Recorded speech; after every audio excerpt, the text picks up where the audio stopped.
Alright, ladies and gents, as ever, my name is Shane. That's Shane's Games, and tonight we're going to be playing Apollo Justice Ace Attorney for the PC. This won't be our first time playing it, so if you want to see how we got to where we're at tonight, or check out some of the games we played in the past, be them obscure, unusual, or nostalgic, feel free to check out my YouTube channel. But for tonight, let's go ahead and get into the game. So we are currently in case number 3, and things are very complicated, but I'm going to try my very best to recap. So what happened was the gang went to a rock concert, and there was a special guest from a foreign country along with her entourage there, and while she was there, her bodyguard slash interpreter was murdered, and it's up to us to figure out who done it.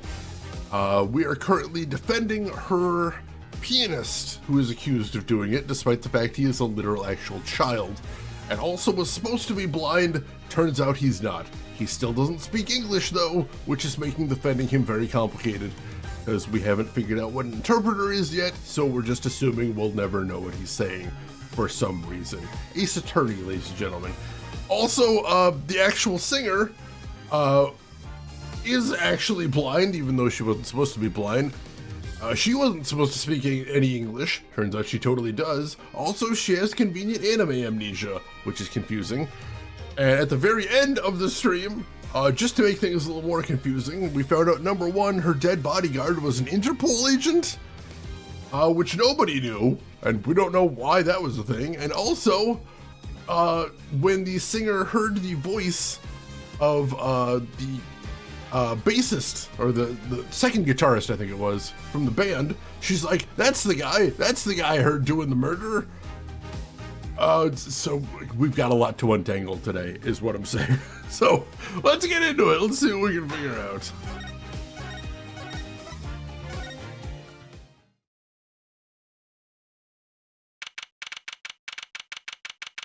Yeah, Newtonian physics is a very good approximation, but it is an approximation. Yeah, unfortunately the blind kid didn't do it, but also he's not actually blind, which is baffling. Let's see. Oh yeah, I'm liking Apollo Justice so far. I really am. But I've liked all the Ace Attorney games so far, so I'm excited to see where all this is going. July 9th, 2:12 p.m. Write Anything Agency. Hey, Apollo. What? Well, you know, actually nothing. I mean, something, or maybe not. Out with it. The suspense is giving me an ulcer. Well, you know, the trial today, I was thinking, if you gave it a score, what score would you give it? Score? Gee. I guess I would, maybe, well, I'm just as bad as you. See, it's so vague. Clearly. Machi avoided a guilty verdict, which is something. I can't say I'm any less confused about the case. Ask Interpol about that number. I'm sure you'll find their answer intriguing. IPXX 314206. Agent registered under this number was Romain Latouche. And the victim, Mr. Latouche, who would have guessed he was actually an undercover Interpol agent? What a mess. And we don't have any idea what he was investigating. Well, true, but we know who shot him now. Lamourar told us told the whole court. Wait, that voice just now. It was him. I'm sure of it. That voice I heard talking to Mr. Latouche when I heard the gunshots fired. It was him. It was Mr. Darien. It's another mystery, Apollo. I love mysteries. I don't. Speaking of mysteries, what's Mr. Wright up to? I wouldn't mind asking his opinion. Now that you mention it, I haven't seen Daddy around. What, is he some kind of stray that just wanders in and out at will? I wouldn't say that, but he has been going out a lot. Some top secret mission, he said. Top secret? Anyway, you can't just rely on him to save the day. And you can't me to help you. We'll be fine. Fine, right. Well, time's a-wasting, as they say. Let's investigate. That's the spirit.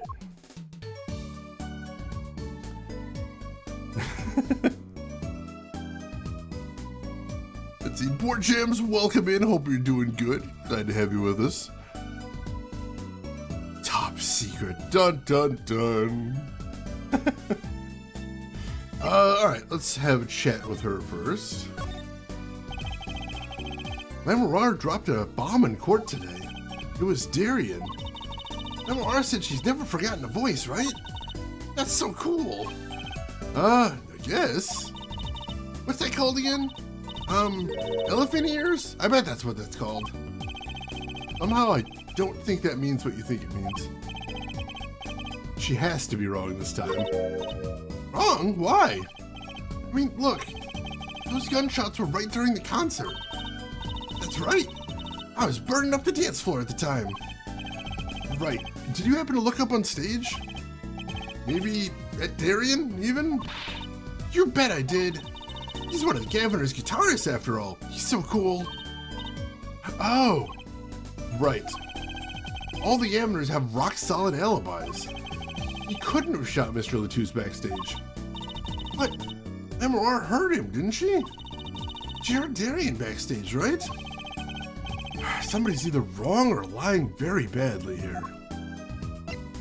That is kind of baffling, because she does apparently have, like, a fantastic ear for things, but he was on stage at the time. He's actually a big Warhammer player, and that's why he's forever broke. Oh, God. That's also why they have such a small apartment, is because most of the space goes to storing all the minis. He's got to store them out in the open so none of their bits get bent. Very important. Interpol agent. I was wondering, what is Interpol anyway? Huh? Interpol? They're the guys who catch international criminals. Why can't they just call them international police instead of making up some silly name? Yeah. Anyway, you think he was investigating Lamoire? What? Why would anyone do that? She's not a criminal. She couldn't be. Don't be fooled by appearances, all I'm saying. But remember, I'm a magician, Apollo. I can spot a palm coin at 50 paces. Only it were that easy. In any case, we know he was working on something. Wonder if it was something that has something to do with something. It's something being our case. The last something. I mean, something like that. Frankly, the whole thing is making my head hurt. What's Mr. Latouche up to?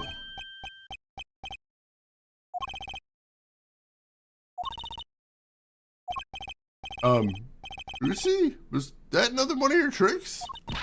Wasn't me. I can't even make Mr. Hat laugh like that. Oh, God! Wherever the mundane gives way to miracles, a word is whispered. Grammar. Grammari? I'm not sure how to pronounce that one. Grammary? Maybe? Rook's that emote's so perfect. Me actually right there. That's true, there was a PA in the room that was piping in music very loudly. But also, I don't believe Darian sings in the band. I think he's just a guitarist. I could be wrong, though. Grammari?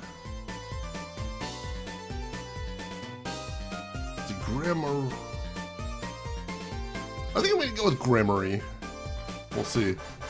Now, he's learned Dimension Door. That was impressive. What are you doing in our house, you creep? Hey, the other day. Yeah, we saw him like charging around backstage, even though it was supposed to be a closed stage. Weird, creepy magician dude just diving around at a murder scene. Maybe he did it. Maybe he am killer. We meet again. Nice to meet you. Who are you? Could you please stop smirking like that? Ah, it's you, Uncle Volant. He's your uncle? No, silly. It's the great Grammary. Valiant Grammary. Volant Grammary. Was that dinner nebula at the rear of the scene? He's always lurking. Always lurking.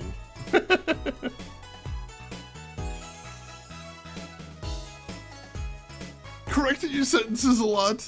We do have a lot of folks like that. Pocket sand! Very confusing. The Grand Magician. Yes, it is I, the great Valant Gremory, as seen on television. Could you please stop smirking like that? It's been a while, Miss Trucy. 7 years, to be exact. My, how you've grown. Good to see you again, Uncle Valant. You look exactly the same. I hate to intrude, but what is a great magician doing, paying us a visit? I believe it was you who wished to see me. Be quick with your questions. And do not quail, quake, or quiver. I'm quite tame. Though my stardom may sear the sight, I'm quite down to earth when need calls. He does have a certain aura to him, it's true. Let's ask him about the case, Apollo.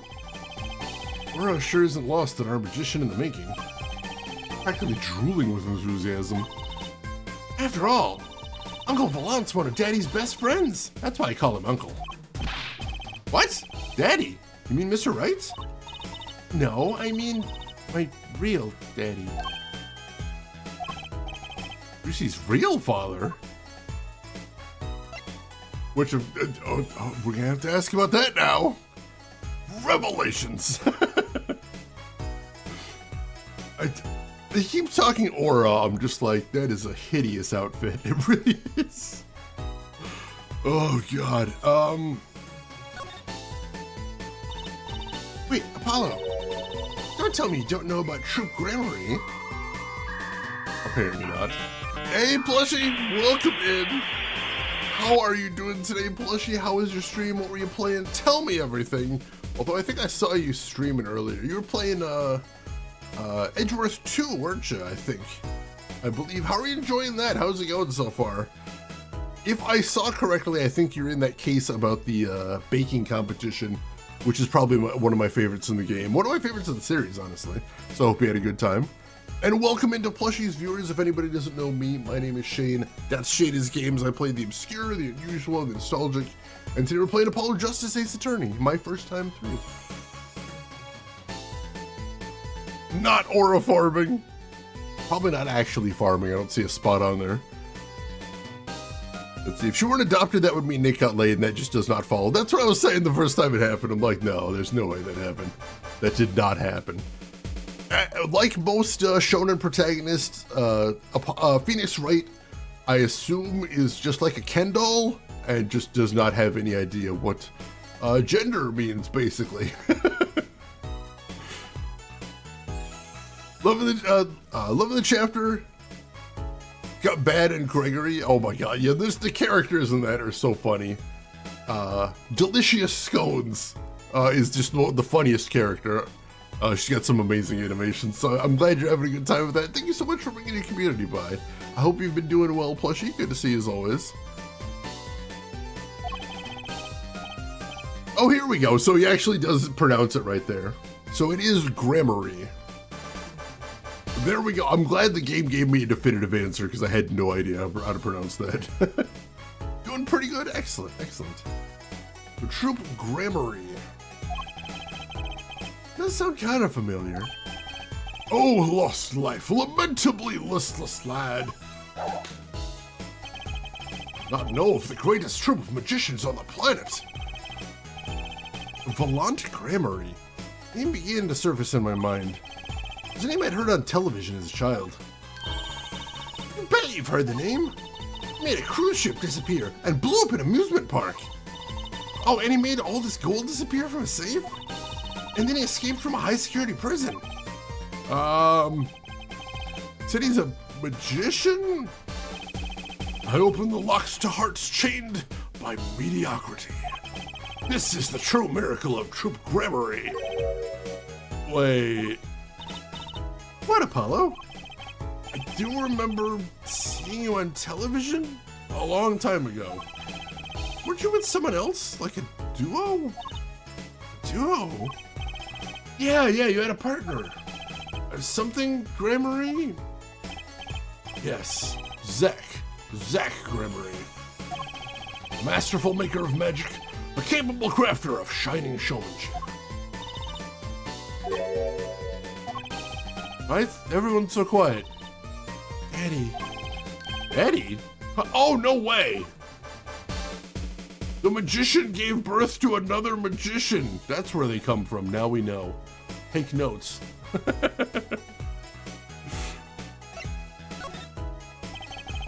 Once upon a time, Troop Gremory included 2 Grand Magicians.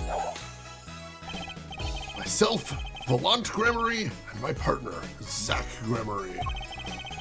And this Zach was... he was my real daddy. Lucy's father, a magician. I guess that makes sense. I had no idea. There wasn't much point in talking about it. Not now that he's gone. Ooh, I'm sorry. No, it's okay. I'm not lonely. I've got my daddy after all. And you make me laugh, Apollo. I'm good for comic relief at least. Not that I see Daddy around much these days.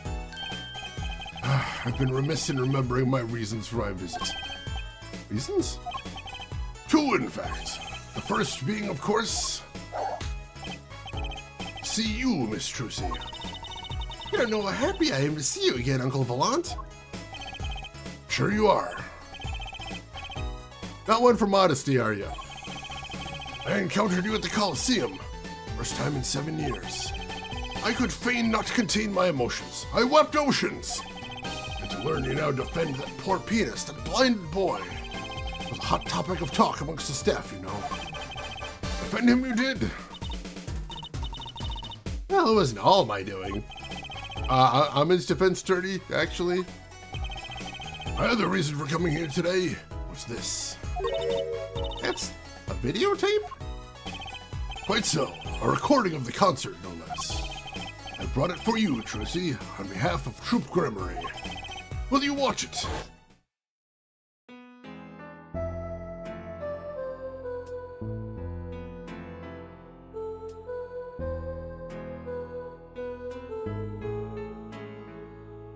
I mean, we saw this live, but watch it again.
So yeah, I didn't see Darian in there, but my heart tells me that's because they didn't want to give him a 3D model.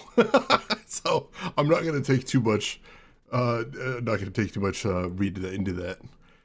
Spawn like mimes, oh my god. Crush and welcome in. Our house got invaded by a magician, as, you know, happens, you know, infestation. We got to call somebody. Yeah, let's watch the whole thing again. Oh my god, this case likes repeating stuff. I think the big question today is how many more times are we going to see the victim's last words today?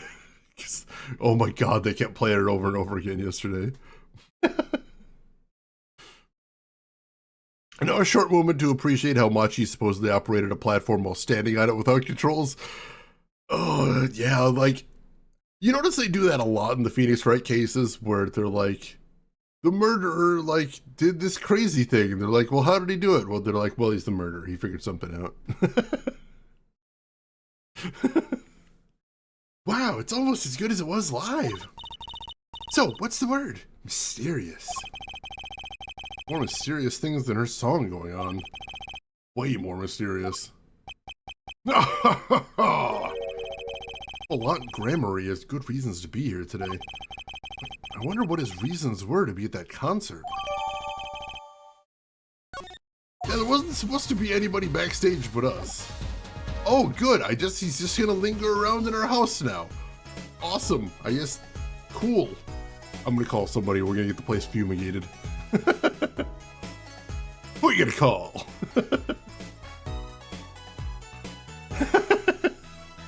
I cannot stress to you folks enough, IRL, at least once a week, I get somebody like at a store or something being like, has anyone ever told you look like Penn Jillette? Yes. Yes, this is the third time this week, thank you.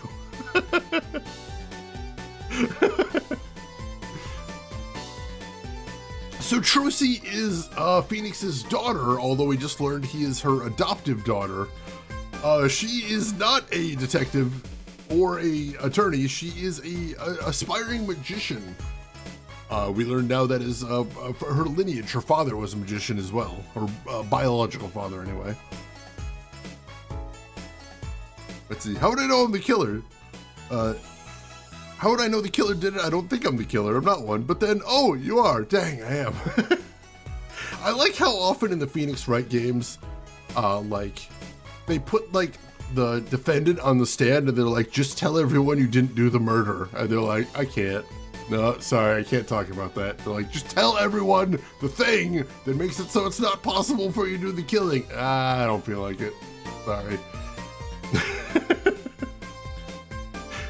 Horrible, absolutely horrible. Not this guy. This apparently her biological father is, well, she said gone, but I got the vibe that he's dead. We still don't know the whole story there. That's still a little bit of a mystery for us.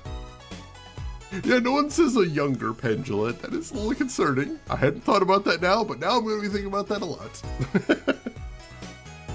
Oh yeah, Lagarde, he was a good baddie. He was absolutely.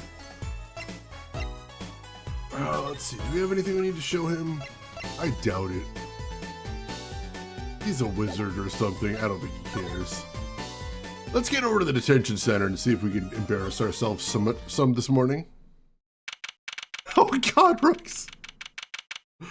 Oh yeah, oh God, the breakdowns of that game are some of the best in the series. I think the fur coat thing, I laughed so loud. I laughed so loud. I think the VOD's up on my YouTube if you want to see me absolutely losing my shit, but I did. I was playing that game blind, so I had zero idea that was coming. July 9th, Detention Center Visitors Room. Machi may not be guilty, but he's still a suspect. But they don't have any decisive evidence. Yeah, but only someone as small as him could have gotten out of that room. Right, in the air vent. And he lied. Lied? Machi Tobey can see. Ah, Machi! Speak of the devil. He looks like he's doing okay. I forget, why did we come here? Not like we can talk to him or anything. Apollo, interpreters are a thing! Why are you so stupid? I'm so mad about this. So for everybody that missed it yesterday, his client is from a foreign country and does not speak English. And Apollo has decided that that is a problem that is impossible to solve. Oh no, we'll never know what he has to say. We'll never know. There is no way to know. Also, the prosecutor speaks that language. So, like, there's people in this country that speak it, so... There's always contrivances to keep you away from the obvious in these games, but this is one of the worst ones. And Rin, thank you so much for throwing that link in there. The guitar, I mean, that guitar did burst into flames. That was pretty spooky. he's honestly one of the better prosecutors. He's one of the least asshole-ish prosecutors so far. But he's very good at what he does. Words are overrated. Feelings are what matter, Apollo. Kind of hard to build a court case on feelings. But since we're here anyway, we'll get what I want to say off my chest. If you need someone to complain to, I'll listen. She's actually worried for me. Alright, let's talk at him. Let's just talk at him for some reason. Is that what it is, Russian? I'm stunned. So, what do you think of the trial today? Phew, I'm glad he doesn't understand English after all. If he did, he would have been scared out of his mind by that trial. Hey, all's well that ends well. You have to be more goal-oriented. If he's innocent, we win. No, if he's found not guilty, we win. Machi might not understand English, but I bet he gets that better than you do. Huh? That was weird. I'm glad Lamarar testified. What a great person. She even got Machi off the hook by naming another suspect. Darian of the Gaviners, the detective. I wonder if Machi knows what happened. I mean, if he could follow how the trial went at all.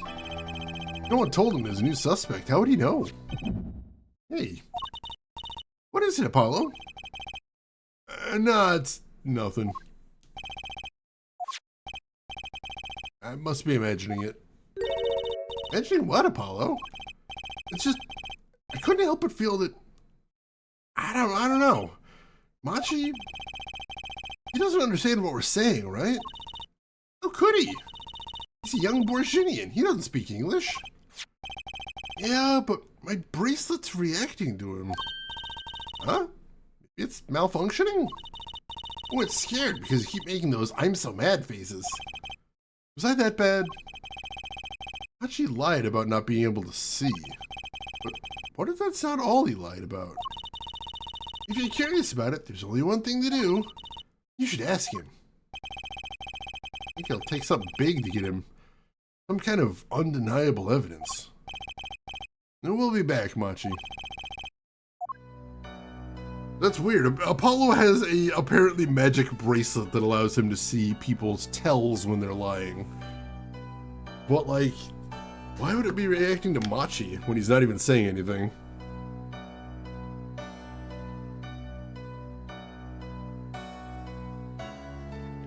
Lying without saying a thing. That is weird. That doesn't make a lot of sense. His sunglasses shine? I mean, for them to shine like that, he'd have to be moving his head a little bit, so maybe that is his tell. So, Machi, you can see, right? Machi can see, and Lamarar can't. The whole world's gone topsy-turvy. Sorry, Apollo. I don't think we're going to get any information out of Machi. Which makes sense. Yeah, I guess it does. Alright. Yeah, we'll have to bring something back, maybe. Shock him into doing something or saying something. Oh god, there's still a wizard in my house. Get the hell out of there. His hair is a wig. I'd believe that 100%. July 9th, Sunshine Coliseum. Wasn't like Sunshine Coliseum or like Sunshine Park? Plot point in one of the other games? I feel like I've seen / heard of this before. So much, too much yellow, too much. So, I like the banners up there. Whoa, what a great day. It's perfect weather for sleuthing. Weather matters for an investigation. Don't some days just feel like magic days or defense days? Sure. Let's get started, shall we? Right on. Show us your stuff, Apollo. What stuff? Your voice training. This is the perfect place for it. I did enough at home, thanks. Oh, there's no need to be shy. Keep that up and you'll never make it on the big stage. I'm happy in the courtroom, thanks. I'm a lawyer. And you're in luck, because it's lawyer weather today. Don't you just want to face the blue sky and shout, "Objection!" Look, the weather has nothing to do with lawyers. Let's get going already. I still appreciate how much of a stick in the mud he is. Safety suit. Alright, let's see what we got here. Look, a blimp! Those balloons next to it have sponsor ads on them. Let's see. Big sale, all shirts 50% off. Oh, it's an ad for the department store next door. Alright. What's that creature there? Oh, that's the police mascot, the blue badger. Huh? It's life-size. Haven't you seen them around town, patrolling the streets? Yes, now even Law and Order has a mascot. I'd run from that thing even if I wasn't a criminal. Why does its head wobble like that when it walks? It's freaky. I don't think you're showing true blue badger spirit, Apollo. I mean, he is a little bit freaky looking. Apollo feels like somebody who's played Five Nights at Freddy's and has been changed by it. Feel safer with the blue badger in sight. Does he give you strength and courage? This is sponsored by G Fuel. It might be. Got that big G there, but we know that's the Gaviner's logo. Oh God, the blue badger jingle. Look, a massive sign for the guilty as charged tour. Giant prosecutor Gavin stares out over the arena. Oh, maybe I can take it to the office when they're done with it. Where would you put it? Couldn't even get that thing through the front door. Then I'll put it outside. I bet it'd be good for business. As long as no one comes expecting us to prosecute. Well, if anyone comes looking for a concert, leave it to me. Is this part of some twisted plan of hers to make her sing debut, I wonder? Trucy with twisted plans? No. Sunshine Coliseum sure is living up to its name today. It's huge! And Mr. Gavin got to play on that enormous stage. I'm so jealous. Someday, I'll fight my first battle on the stage. Battle? Well, yeah, it's Coliseum, isn't it? They don't do gladiatorial contests at this place anymore, Trucy.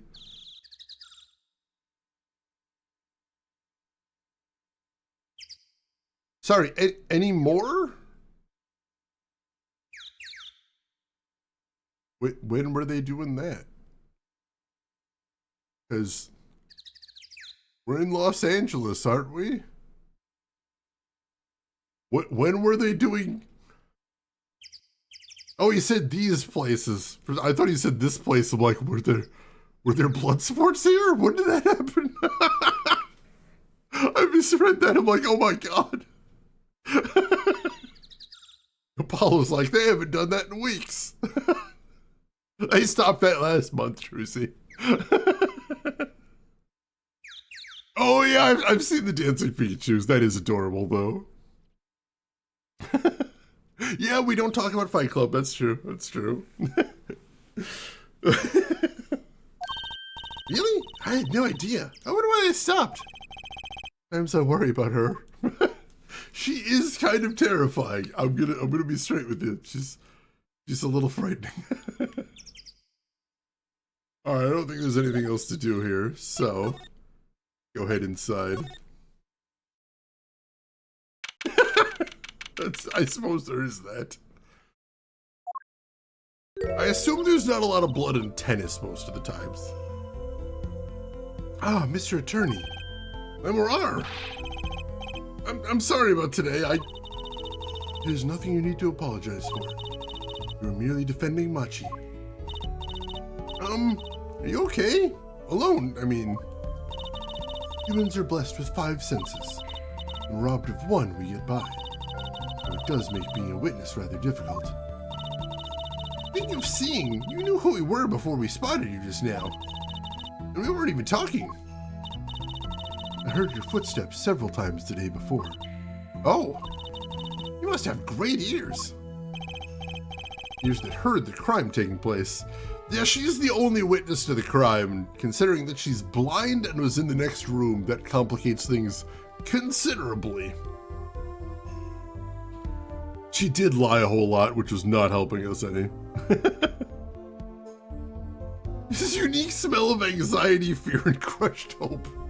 Also, I assume Axe body spray. Or so she claimed yesterday, but how? Chat with her a little bit. That was quite a statement you made in court about hearing Darian Crescendo's voice at the scene of the crime. I did not know his name, but I never forget a voice. We already recapped this today! Stop it, game! Stop doing this! Oh my god, yeah, we're doing this again. Punisher, welcome in. How are you doing today? Hope you're doing good. Yeah, Gavin's just like, I don't want to hear any more of this. Make her go away, Judge. They're just like, oh, that's fine. Yeah, we can do that.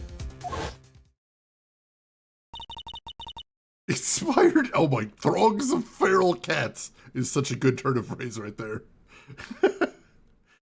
Oh, God. A lot of padding in this case. As I said in court, I was on my way backstage from the stage. That is when I heard his voice. I'm guessing Darian and Mr. Latouche were talking about something? Even though you, for some reason, didn't bring that up yesterday in your testimony? Next moment. Yeah, and again, she's not going to mention it. Thanks. Good. Cool. I didn't want to know what the killer was saying immediately before committing a crime. That's fine. That's all. I don't need to know that, I'm sure. The next moment, I heard these gunshots. Why didn't you call security? To be honest, though the noise was quite frightening. Never imagined the gunshots might be real. And I was in quite a hurry myself. I left the scene at once. So, it really was Darian's voice that she heard. Yeah. At least she certainly thinks it was.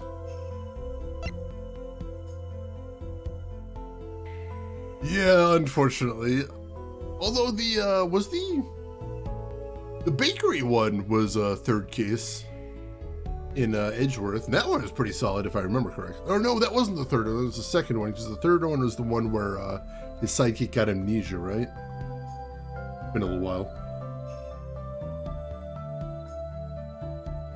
Aw, sorry to hear about that, Punisher. Hopefully today will be a better day. And Port Jams, you have a good rest. Thanks for stopping by. Is she a Londoner? She assumed somebody was in the next room playing Call of Duty, and she's like, I got places to be. Hey, Chugaboom, I'm trying. It is currently negative 10 degrees Fahrenheit outside, or negative 23 for all you Europeans. So I'm trying not to go out today. I met Machi before my debut as Lamarar. I was singing in a restaurant in Borginia. And he was playing the piano? Yes. He was very kind to me when he learned I could not see. Is that when you started playing opposites? With Machi pretending he couldn't see? Ah, no, it wasn't then. That began after our major debut. After I became known as the landscape painter in sound. Must have been tough for Machi. Pretending he couldn't see and all the while acting as your eyes. We held hands always. He would write with his finger on my palm to signal to me things I should know. He is a smart, gentle boy. I see what she's getting at. Machi would never harm a soul. I mean, it's a Phoenix Wright game, so we know he didn't do it, but, you know. Ooh, that is pretty rough. Some great games, but they do arguably have some padding at times. I mean, overall, yeah, it is a great series. There's none of the games that I haven't liked. There's some of the cases I haven't liked. It's basically a meme that the circus case. I hated everything about that case with a passion. And but that one's definitely the bottom for me. Oh God, Chuckaboom, I'm so sorry. Hopefully they're overstating the snow or you get missed by the worst of it. I'll keep my fingers crossed. Mr. the Loose. That's what they called him in school. Oh, That's not too bad. Yeah, 3 years is pretty good. Especially if the price was right.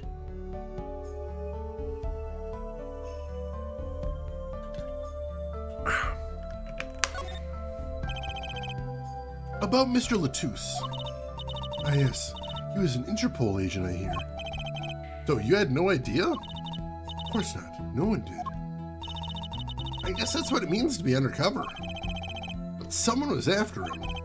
They had to know who he really was. Why did he pose as my manager? I do not understand.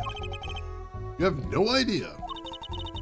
You assume that he was investigating me. Why? What makes you think that? Perhaps it is not so, but I cannot deny the possibility. Because of my condition. As my present is veiled in darkness, so too is my past clouded from memory. Clouded, right. Yeah, she's got convenient anime amnesia, so we don't know what her past is.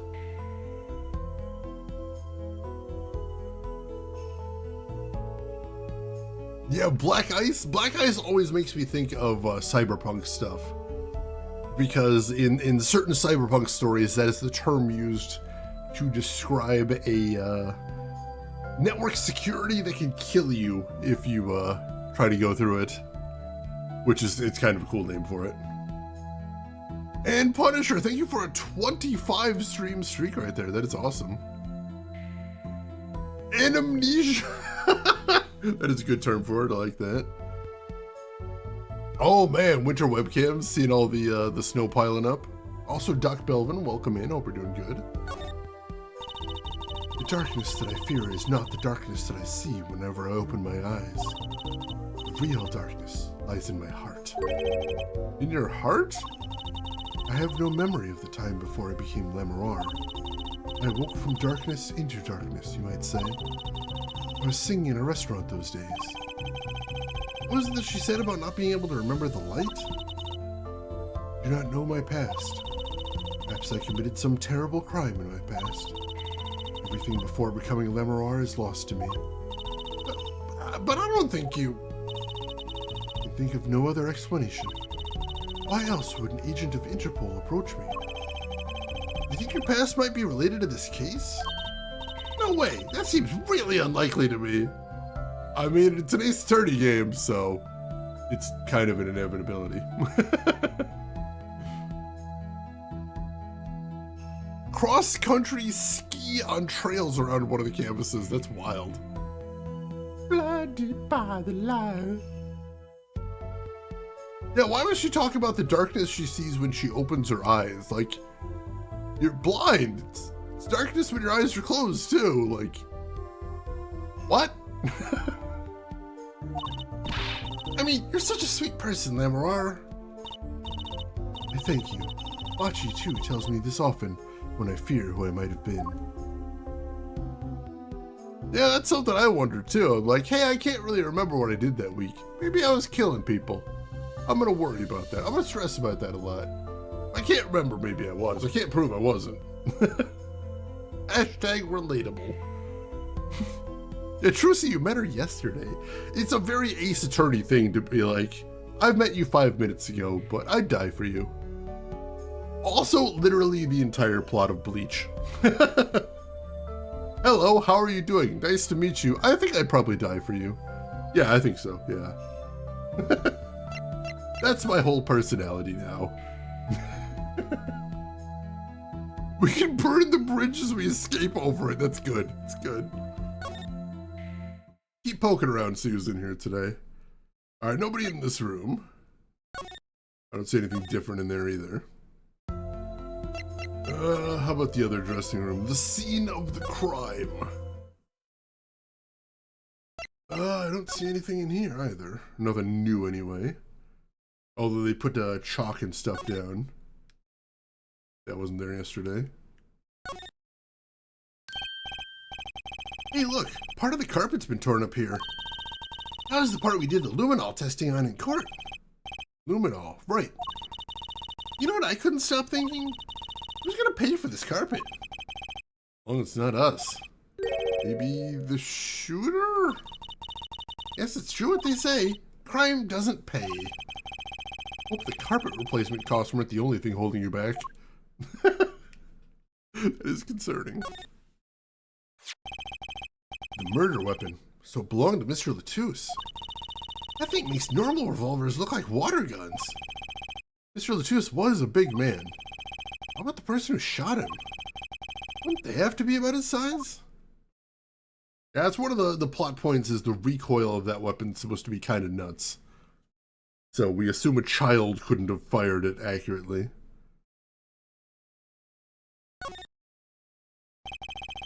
This was the window where Lamberoir saw the crime from.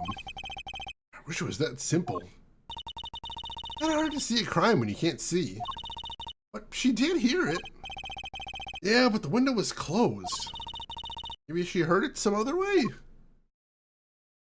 How can you hear through a window? Windows are soundproof, silly. Couldn't hear a gunshot on the other side of a window. That's insane. Is the actual argument this game is making. Always burn your bridges behind you. You never know who might be trying to follow. I've never heard that before. That's kind of horrifying. Seeing these mirrors lined up like this makes me think I'm really in a dressing room. Look at all that makeup. All I know is they sure don't make for much of a clue. Guess she's not into makeup yet. Yet, he says. Wow, Paulo. That's one of those permanent dryers you see in hair salons. Is that what they're really called? Permanent dryers? They look like a beautician? I just know they dry your hair and give you a permanent. This doesn't sound very glamorous, you know? Okay, how about a permachine? Or you could go more simple, like permer.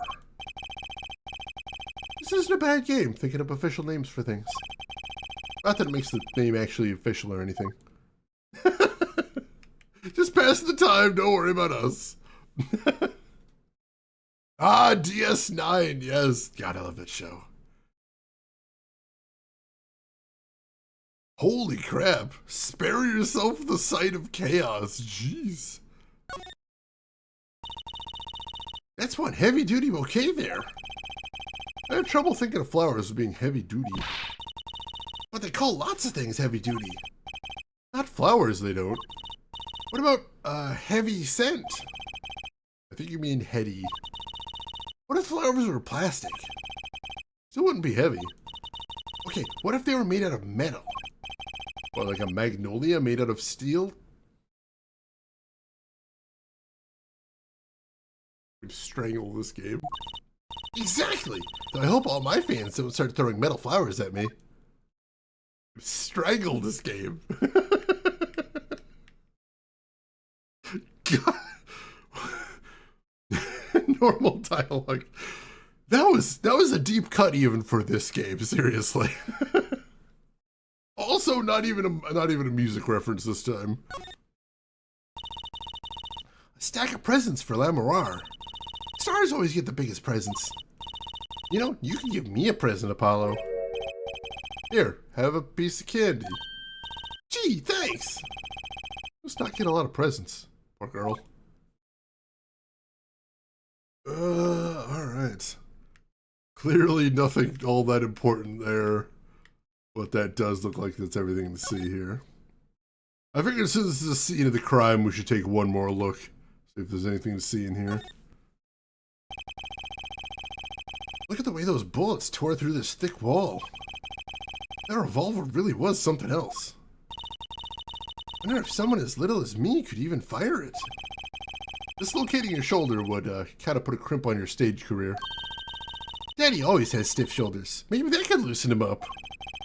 Don't even mention it. I'm afraid he'd go out and actually try it. Nah, he doesn't have the guts to pull the trigger, I bet. That's a scary way to phrase that, Trucy. Could we go back and revisit that in a way that doesn't terrify me?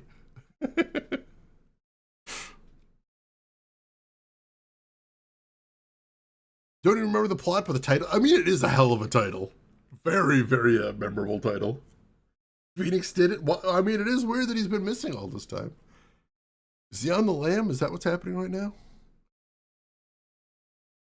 Oh, the missile dog, yes!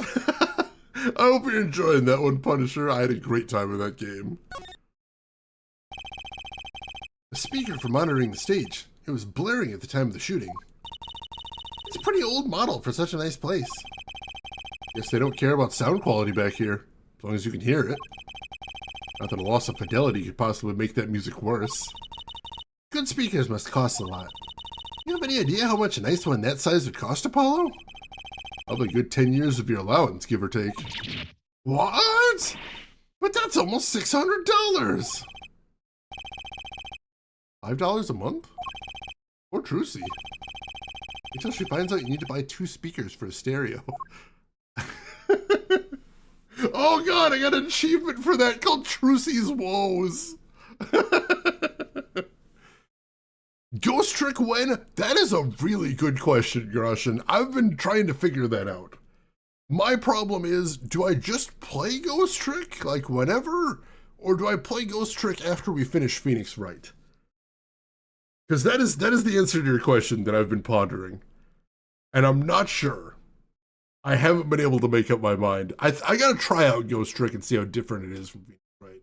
Because I know it is very different. But yeah, we will be seeing Ghost Trick on stream, 100%. Because I did spend a good chunk of change getting a copy of Ghost Trick. And then they put it out on Steam. So thanks for that, Capcom. Warn me next time, Capcom, for crying out loud. So yes, eventually is the short answer to your question right there. Yeah, Ghost Trick's the one with the dead detective where you're solving puzzles as a ghost. Water is soup, and now would be so proud. Kinda eerie there's no music in this scene. The shooter must have used that to climb up to the vent. All this tragedy because someone left a stepladder here. I don't think Mr. Latouche was shot because of the ladder. You think it was Machi? I guess. That air vent is pretty small after all. Does that prove he was at the scene?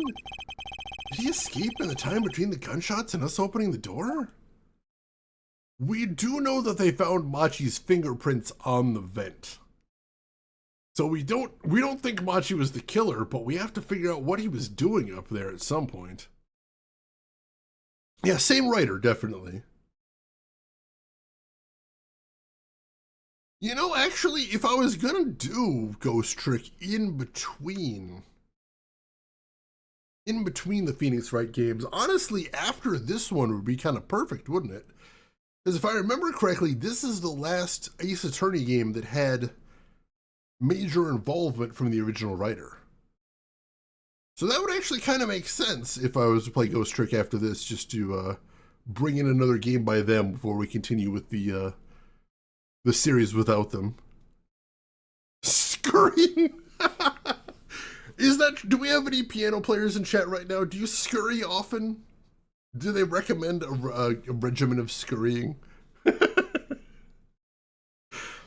The latent game we're gonna play last if we play it all. Because that's the only Phoenix Wright game that is explicitly non-canon. So we're saving that to last if we play it. We shall see. They found Machi Tobae's fingerprints on that air vent. What's with the long face? It's a little lackluster, you know? Lackluster? I mean, using the air vent is so obvious. No audience is gonna pay good money to see a trick like that. This must look different through a magician's eyes. It'd be much cooler if the killer got out through that tiny window. Don't go there, you'll get your head stuck. She would totally try that, wouldn't she? I bet she would. Keep your pianist nimble, oh god. Are we still doing phrasing? Right after the shooting took place, Lamoureux tried to come into the dressing room and dropped her brooch, somehow. I think that fits with the other stuff we know. Do you think the timing of when she dropped it is important? Yeah, something about it bugs me, that's for sure. Like the fact that the brooch was dropped on the other side of the door? How is that possible? Because supposedly she opened the door, leaned in, then the brooch fell off, and she just immediately left without even taking a step in. How was the brooch on the other side of where the door was? Oh, shoot, Takumi worked on the Ace Attorney duology as well. That I did not know. That is very cool. And those, for the most part, we're playing the Ace Attorney games in chronological order, but the great Ace Attorney games we're going to play in release order, so last, in other words. So once we finish the rest of the series, we'll do that duology and go from there. The Gaviner's poster. How many of these did they put up anyway? Prosecutor Gavin looks so cool on stage. You should learn to play the guitar too, Apollo. You can accompany my magic act. Certainly be a novelty act if nothing else. I'll think about it if I ever lose my attorney's badge. That's one of the biggest, most expensive looking TVs I've ever seen. You bet you'll never own one. Never is kind of harsh, Trucy. How about for all eternity then? Same difference. I have seen a bigger TV. The one I saw too was a rear projection TV, and it was big enough that like I was told if they ever wanted to take it out of the house, they'd have to dismantle it first. Ooh. Poster for another show. This summer, a Legal Eagles production of Case Closed. I looked into that performance group. Turns out they're all law enforcement related too. Apparently their serious portrayal of law and order is a big draw. Sounds so boring, it's probably pretty interesting. You're a complicated man, Mr. Apollo Justice. That is a hell of a phrase right there. You own a bigger TV than that in your bedroom? It's hard to get a good sense of scale for that there, although I suppose you do have the ladder right next to it. I've mentioned before I am cursed with a very good TV in my living room. In the sense that, like, I bought it when I first moved into this apartment, which is like 18 years ago now? And, like, I just bought, like, the cheapest thing I could find because I was pretty poor at the time. And, like, I want to upgrade. I want to get a better TV because this one's relatively small for the space. But this thing will not die. This thing is still running perfectly fine after 18 years of pretty intense use. And, like, I'm waiting for it to break to give me an excuse. And at this point, I don't think it's going to happen. Oh, God, yeah, I know the one you're talking about, Groshin. That was horrifying. Games are canceled due to being -4F outside? That's a good reason to cancel if you ask me. Holy crap. Look, it's fruit. Fruit, Apollo. Fruit! I heard you the first time. There's a lot of fruit. Doubt anyone would miss a bit of watermelon. I know, I'll make it vanish into my stomach. Better not. They might make you pay for it. And if you have the money for that, you should probably repaint the office first. Watermelons are that expensive?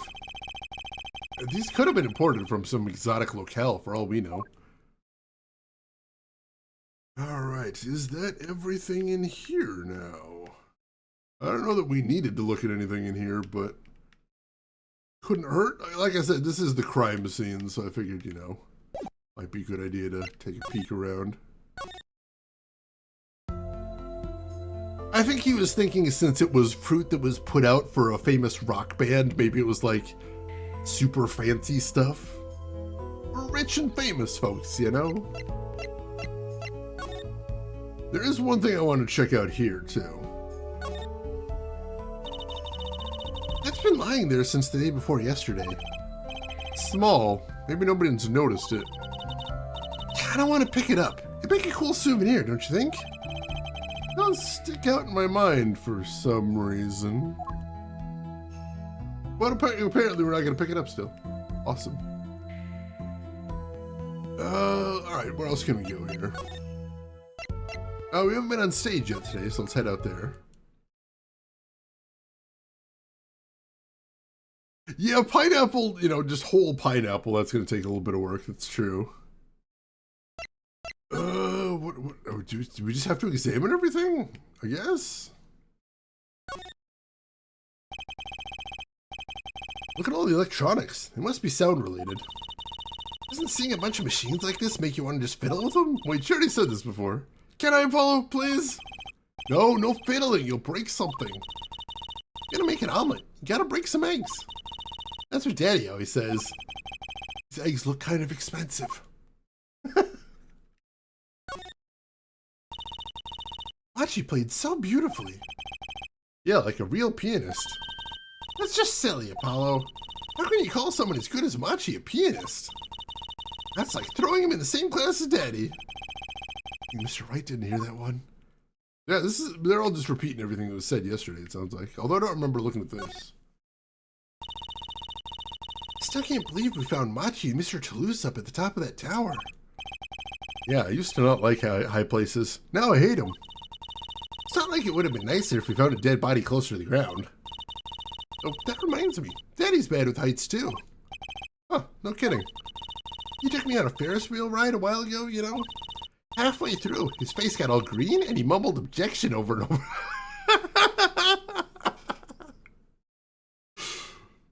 Beautiful. Beautiful. I think that's the most fan service-y thing we've ever seen in this game, but also I 100% believe it. It just fits. It's beautiful. Pineapple's just there to keep the other fruit lines. The enforcer.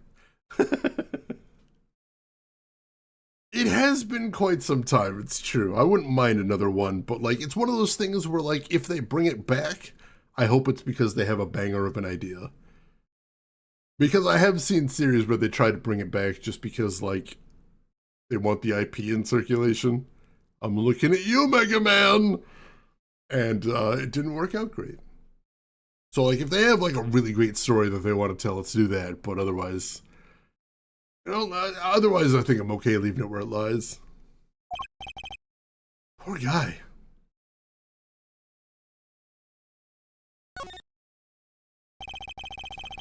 That's a big instrument case. That's a case for a contrabass, I think. You fit 20 violins in there, I think. It may look like a violin, but it's a completely different instrument. You could fit 5 truces in there, I bet. Hey! Are you comparing me to an instrument? I wonder who left it sitting open like that. We already heard all that. That's the ladder we used to climb up the stage tower. Not a moment I'm likely to forget anytime soon. Me neither. I'll never be able to climb another tower again without thinking about it, you know? I'll never be able to climb a tower again, period. She's instrumental to the madness going on, and this is very true. We looked at everything here. Running out of stuff to do here, game. Head back to the backstage hallway. We have to examine everything here, too? Looks like an instrument case. A big instrument case. There's a great magic trick you can do with one of these. Huh? What kind? Miraculous beautiful girl escapes the case illusion. It's the girl who's miraculous, not the escape? Oh, picky. Yeah, we already heard that one. He's very upset about the Oxford comma.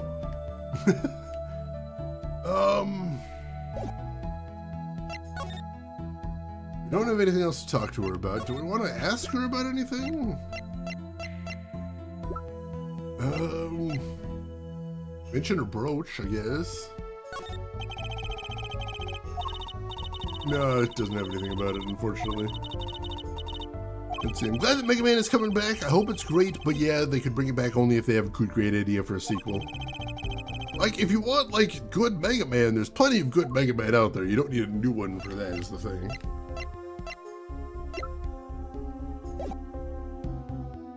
Alright, I'm not sure what we're doing next.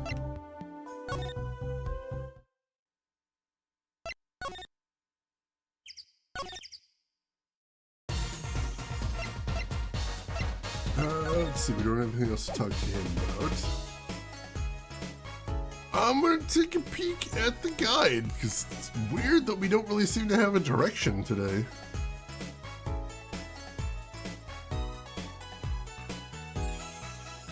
Oh,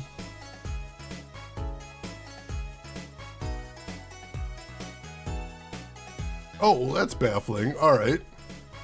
So apparently I need to... Hang on. Get back over here. Apparently what I need to do is I need to present him with the videotape that he literally just gave to me, which is baffling. So I was wondering, that stunt in the middle of the song there, I didn't see a stunt. What about Lamorar vanishing and reappearing? Oh, that? I guess I'm so used to seeing that happen, I didn't even notice. So young to be so jaded. A simple sleight of hand, a petite prestidigitation. Prestidigitation, wow, that is a hard word to say. A modicum of magic from me to you. So that's why you're at the concert. Yes, I was there to watch my trick take to the air. So you're the one who knows how it was all done. Of course, I'm like a deity, but the stage is my domain. I suffer no mystery upon these floodlit boards not grasped tightly twixt my fingers. Is a potent primeval power I possess?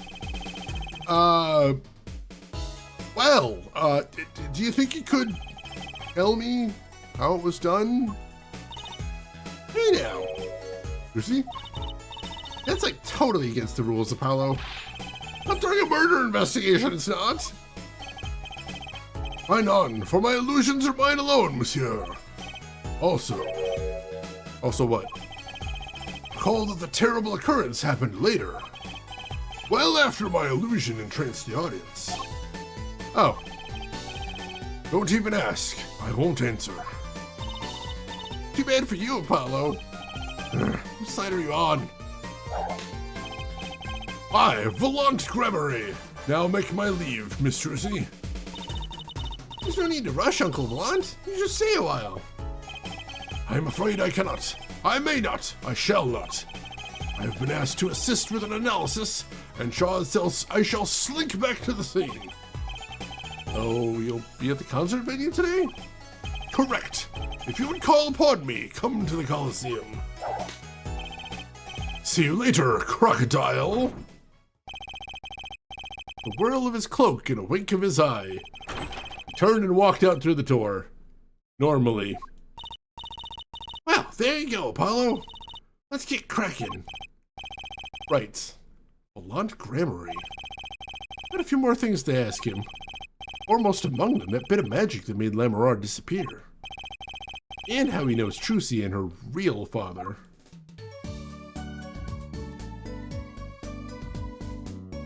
They keep repeating the animation. Yeah, I'll see it again. Let's do it. So hype. Here we go, Mo. That's pretty wild.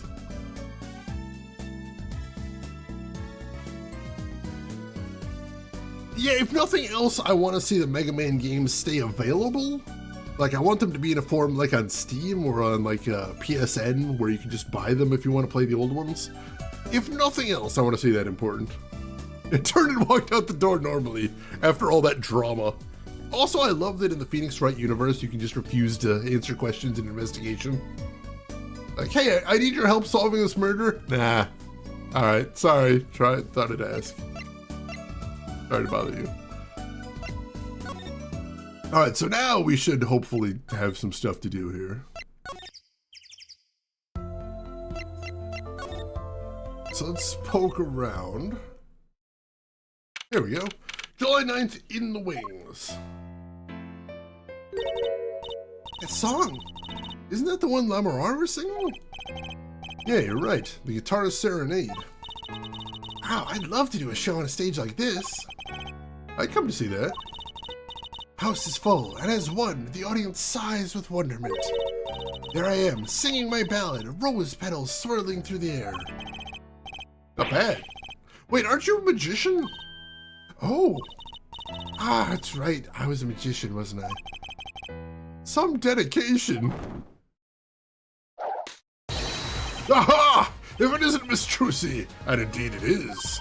Uncle Volant! What exactly are you doing here? Take real responsibility in tasks undertaken. I'm inspecting my equipment of illusion to make sure naught is amiss. I'm a rare teleportation illusion. Ooh. Did anything go wrong, it would reflect poorly upon me and my troop. As I went about my exacting examination, I happened to notice that piano. And I remembered that fair lady's melancholy melody. Hey, Apollo, maybe Uncle Volant can shed some light in this whole thing for us.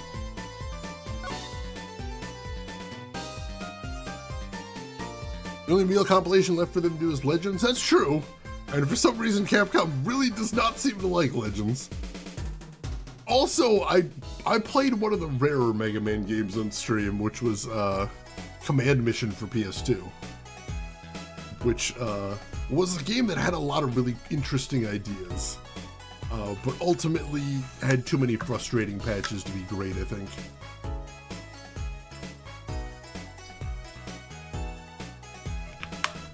I'm gonna count to 1 and then I get mad. That's pretty awesome.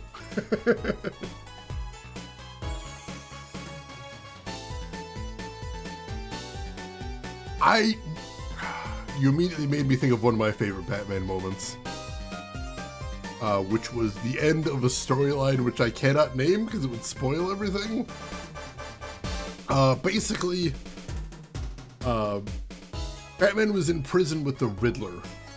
And the Riddler had figured out who Batman's secret identity was, and he was trying to blackmail Batman. He's like, hey, you have to do what I say now or I'll tell everyone. And Batman's like, well, if I can't stop you, then I guess I'll do it if you want to. Oh, well. Oh, by the way, I got a joke for you. When is a door not a door? And Riddler's like, are you kidding me? Everyone knows the answer to that. And Batman's like, yeah, I guess you're right. I guess a joke isn't funny when everybody already knows the answer. And then he just walks out of the interrogation room and the Riddler looks so mad.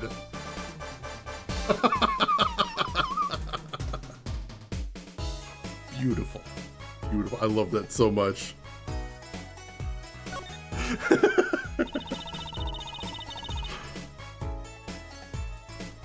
I was wondering about the show the night of the murder.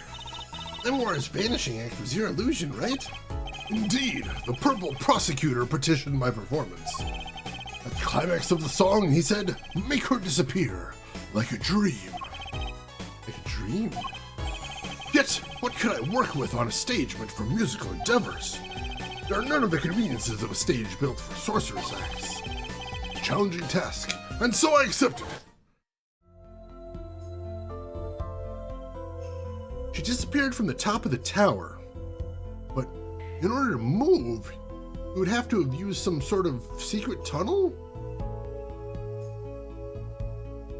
People come to me because I'm a professional among professionals.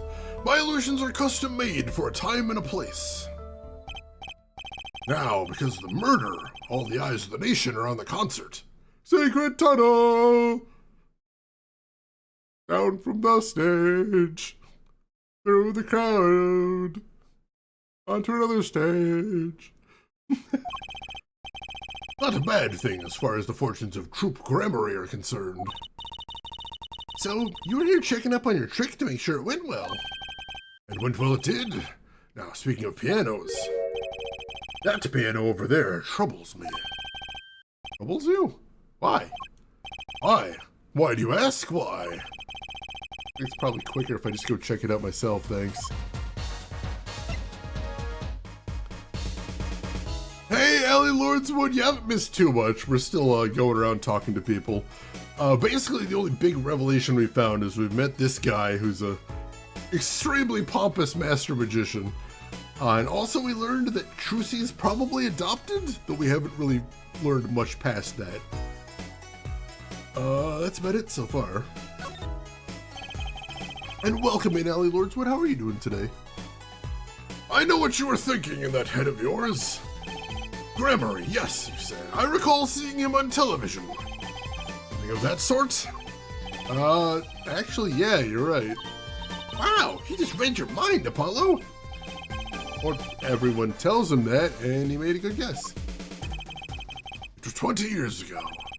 A young magician, the genius of his time, came down among us. His name was Magnifi Grammary. It was he who began the great troupe Grammary. In his prime, not a day passed that he did not play upon the screens of every TV there was.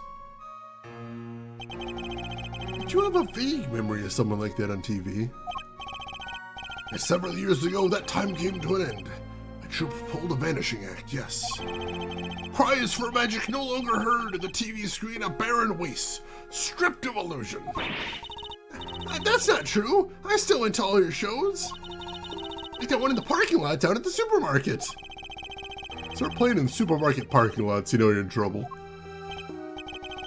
Hone our skills at these small venues, always awaiting our time.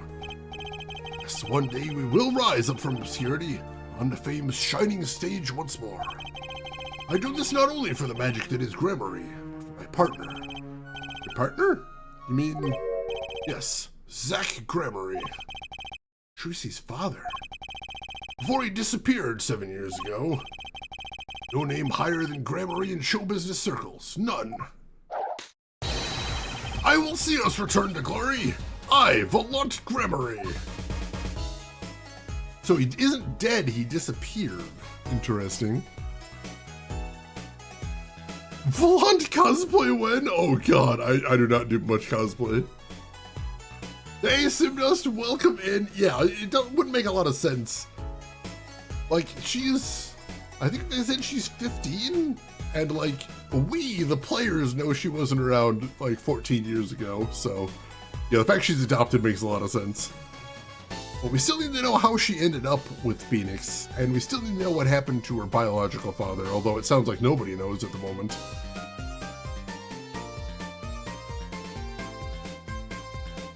Yeah, making Tronbon more easily available would be really nice. I'm glad, I hope people in here don't know about this, frankly. But there was a time when the Misadventures of Tronbon was the white whale of emulation. They did something super weird in that game so that, like, no matter what emulator you ran it on, it would just crash after the first level. And for probably a good decade, there was a lot of discussion over whether it was even possible to get that thing running. But now, not only can you emulate it in most software, there is a PSN version of it as well, which is awesome.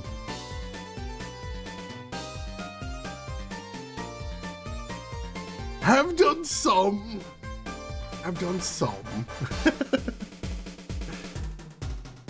We know the only woman who would date Phoenix is probably still in prison. I mean, there was also Maya, who might have been interested, but also is dead. He has bad luck with that. Also, I stand by my statement that he's probably like a Ken doll and has no idea how that works. Our founder, Magnifi Grammary, was truly a genius, a worker of miracles.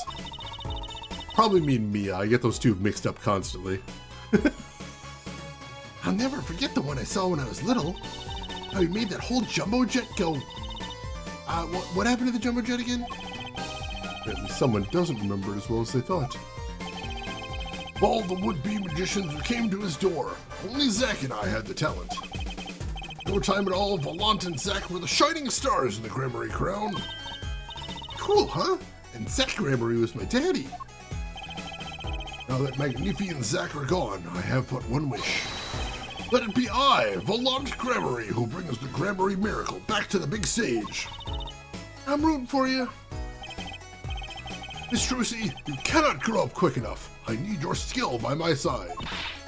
One skill coming up. How do we manage to get off the topic of the case so quickly all the time?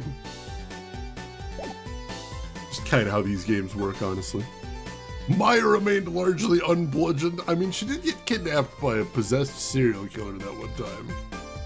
That happened. That's one big piano. I've never actually played one. You should get Mr. Wright to teach you sometime. No good, he can't play either. I kind of feel bad for the guy now. Maybe now is my big chance. Stand back. This could be the debut of a prodigy. Ew! Did you make that noise just now? Let me try it again. You know, I think something's stuck in the piano. Time to take a look under the hood. Huh. Look, this is stuck in between the strings. Looks like some kind of switch. Someone must have thrown this into the piano. Switch for something, and that's about all I know. Interesting. Let's take a closer look at it if we can. Obviously, no identifying marks or anything. The switch, sitting here, tempting me to push it. Don't, you might blow up the whole Coliseum. Apollo, please. You think that every strange switch triggers a bomb? That kind of old-fashioned crime drama thinking doesn't cut it in our busy times. Alright, true CPI, please enlighten me. What do you think the switch does? Maybe it turns on the electric razor in Prosecutor Gavin's dressing room. Switch as big as a razor. Turn on a razor. Okay. A complicated way to work a razor.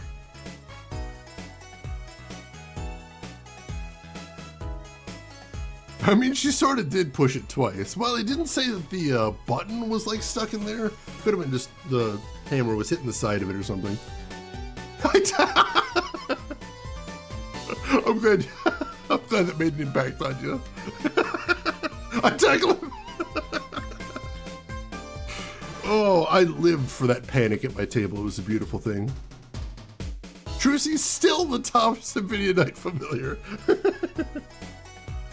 Oh, I gotta stream that game sometime. I keep avoiding it because I'm not actually very good at it, and I've seen so many people who are spectacular at it on Twitch, but like, I should probably stream it at some point.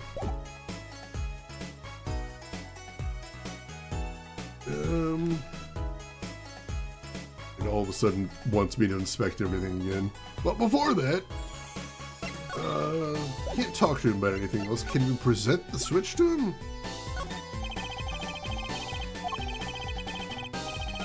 No, he's got nothing to say about it.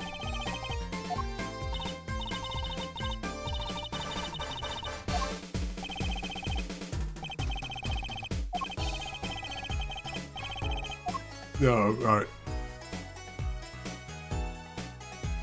Get a single slice and you're golden. Oh, jeez. That was like my #1 snack food growing up, was like individually wrapped American cheese. I have eaten an ungodly amount of cheese in my lifetime, and I still have so many years ahead of me. Oh. But anyway, so we got the switch. Are we done here? Poke around a little bit, see if anything else triggers.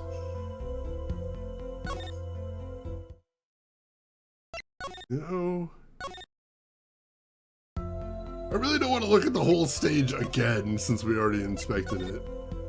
I'm not sure what else the game wants me to do here.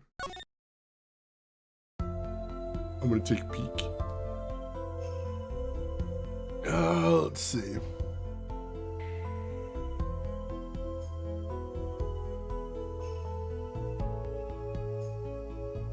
Let's see, so we talked to Lemurar.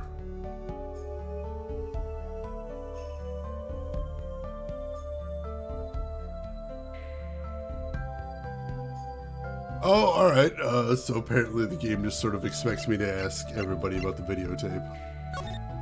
It's weird, but alright. We took a look at your performance again. It was even better the second time. Thank you. That reminds me. That was an incredible illusion you pulled off. Illusion? When you teleported from one stage to the other, remember? Ah, yes. Apparently they hired a professional magician. What Grammary? I was wondering, do you think you could tell us how it was done? Wait, I cannot. Mr. Grammary made me swear to never tell a soul. It's a murder investigation. You don't have to. I think that trumps a pinky swear. I'm pretty sure. Oh yeah, you can make perfectly serviceable grilled cheese with the American cheese slices. I did a lot of that in college with a George Foreman grill, and life was good. Yeah, client magician confidentiality is not a thing in any country, in any legal system. I was afraid of that. Except this one, apparently. Why can you be a magician if you can't keep a secret, you know? Ah, I am reminded that I wish to speak to you about something. Yes? When I was walking this hallway before, I stumbled upon a small device of some kind. It was lying on the floor. Ice? Maybe you mean this? It's been lying there since the day before yesterday. Might I touch it? I thought as much. What do you think? This is one of our headsets. Everyone on staff wears one during a concert. I wonder whose this is. We use it for communication. It would be quite inconvenient should it go missing. We'll hold on to this for you then. We'll give it to Prosecutor Gavin when we see him. Yes, that'd be best. Thank you. So can I put it on? Headset attached to Trucy. Well, that's a new one. Pinky swears are sacred. Probably. They have no legal standing. And the trick is really cool and really secret. And, like, I don't want him to go to jail for murder, but also, like, I can't tell. Yeah, finally the things become relevant. Attached? I'm not some kind of robot, Apollo. Everyone on staff was wearing one of these headsets. This might warrant some further inquiry. She didn't like that turn of phrase, apparently. Can you see anything from looking at the thing itself? Of course, there's no name on there or anything. 10-4 that, little buddy. This is Trucy reporting in. Over. Why the sudden silence? No one answered. Don't be silly. What good is a receiver that doesn't receive? What good is a receiver that doesn't receive? That's like Emma not performing forensic. That's like Emma not performing forensic investigations. Make her sound like she's some kind of forensic investigation machine. Which is just silly. Unless she's a super high-tech android that runs on Snackoos. That went places.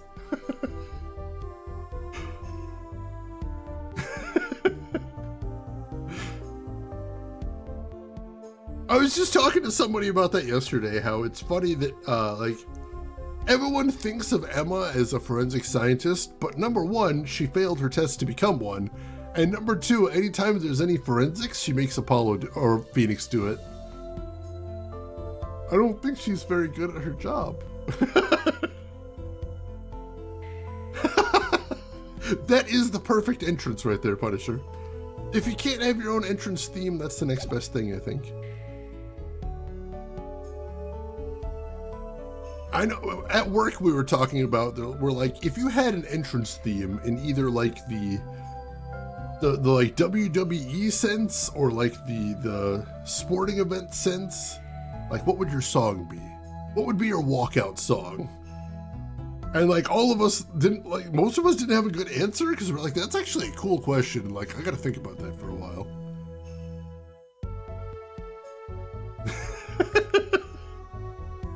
Kamikumo, that is a deep cut and I'm here for it. More of an enthusiast. Well, let's see if we can ask her about that. Do you know anything more about it? Can I ask you about this headset, Lemurar? You said that all concert staff were wearing one. That's correct. You need them to communicate across such a large stage. Everyone on the staff had one, of course. All of the band members, too, I should think. Prosecutor Gavin and his lackeys had them on, too. They're not called lackeys, Apollo. They're quite helpful, though limited. They only work within 30 feet or so. After all, they're only for use on stage. A stronger signal would interfere with the sound system. That makes sense. I think someone would notice if they dropped their only communications lifeline.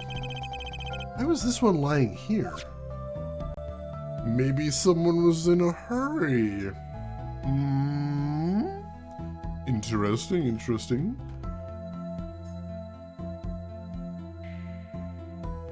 The Punisher's theme music from the TV show? I don't think I've heard that one. I'll have to check that out. Or the Tomb Men! I gotta blow my nose real quick. I'll be right back, folks. Don't go anywhere.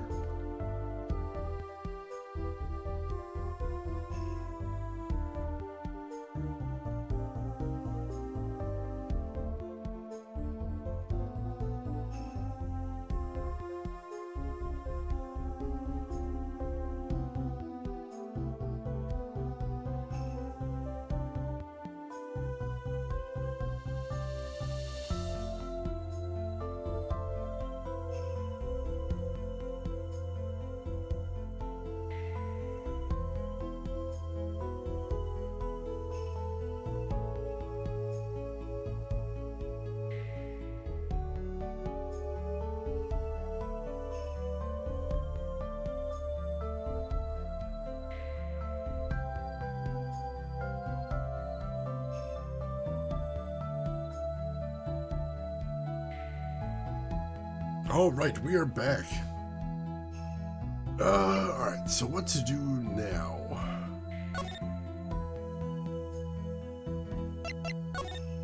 Can we ask Magic Dude about the headset?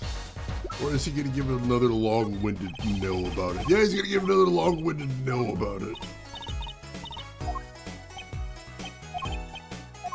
All right, does he know anything about the Switch? No, I think we might have asked him about that the first time.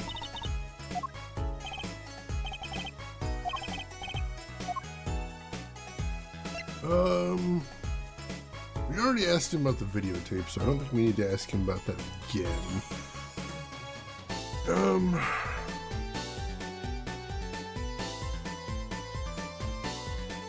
Alright, let's go check the other areas and see if there's anything else going on there. Feels like we've exhausted everything there. I'll check the Governor's dressing room. Nothing doing there. Check the scene of the crime again. July 9th, Lamorar's dressing room. That sound. I know that sound. Uh-oh. There's only one person I know who can munch with such venom. What are you doing here? Hello, Emma. You're looking as grumpy as ever. Oh, am I supposed to be happy?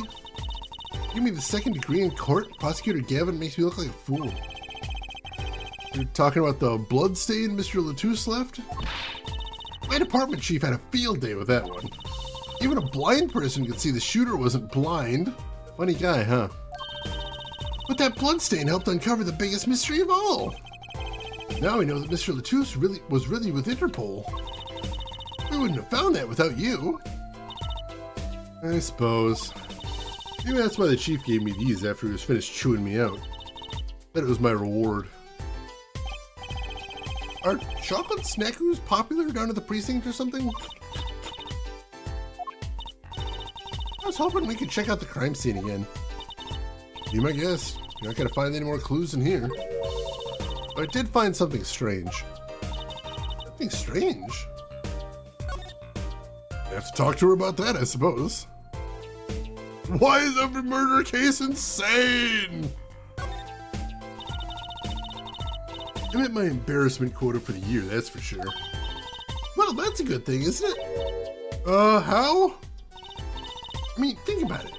Now you don't have to be embarrassed about anything else all year. Only it worked that way. It just bugs me to think that little kid outsmarted me. And it makes him even more suspicious now that we know he can see. He could have seen the air duct, and he could have shot that revolver. But that's not how it sounded in Lamorar's testimony.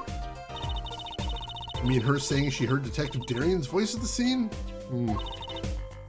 That's right. Why can't we have a normal, straightforward killing once in a while in this guy?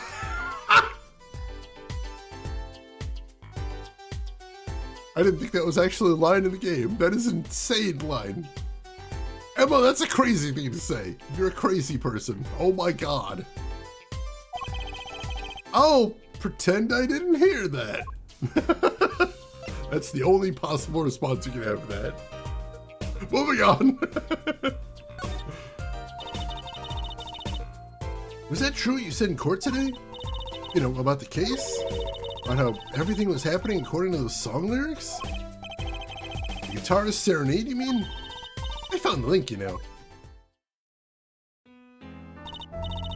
First, Prosecutor Gavin's heart-shaped keyring was stolen. Then, Lamoire flew through the air. Then Prosecutor Gavin's guitar caught on fire, and in the end, a bullet took Mr. Latusse's life. And he went up in the sky with a guitar. Well, 15 feet up at least. That is an amazing quote right there. You have to make it true yourself. Oh God, don't give them ideas. Yeah, the blind kid isn't blind, but the singer lady, she is actually blind. Also, their bodyguard, the guy who was killed, is actually an Interpol agent. So, yeah, things got wild at the end of the stream last night. Also, our new clue was the Gaviner's guitarist, Darian. Apparently, the blind lady thinks she heard his voice in the room just before the murder happened. Interpol, yeah, it's getting weird in here. It is kind of hard to chalk it up to coincidence. I know, and I found it. You think the same person did all this? Don't ask me, I didn't do it. Neither did I. I couldn't fit through the air vent anyway. What? You all think I did it? I'm so worried about that girl. No worries, no worries. You got any questions, ask away. I'm happy to recap whenever necessary, as I'm sure you know. So, what did you find? That's so little I must have passed over it yesterday, even though that's literally my entire job. I'm very bad at it. I found it under the sofa. What is it? Part of some device, I think. I haven't a clue what, even though it's literally my job. The bit sticking out from the end looked familiar, so I had it examined. Turns out it's an antenna. I told them not to look at the rest of it, because that'd be way too easy, so I told them, no, pretend the rest of it doesn't exist. Just look at this little piece right there. Don't tell me anything about the rest of it. Oh, like on a beetle? Like on a cell phone. This device must use an electronic signal of some sort. Electronic signal, you say? Alright, so do we have that now? Hang on. That are in inventory? That is not in our inventory, oddly enough.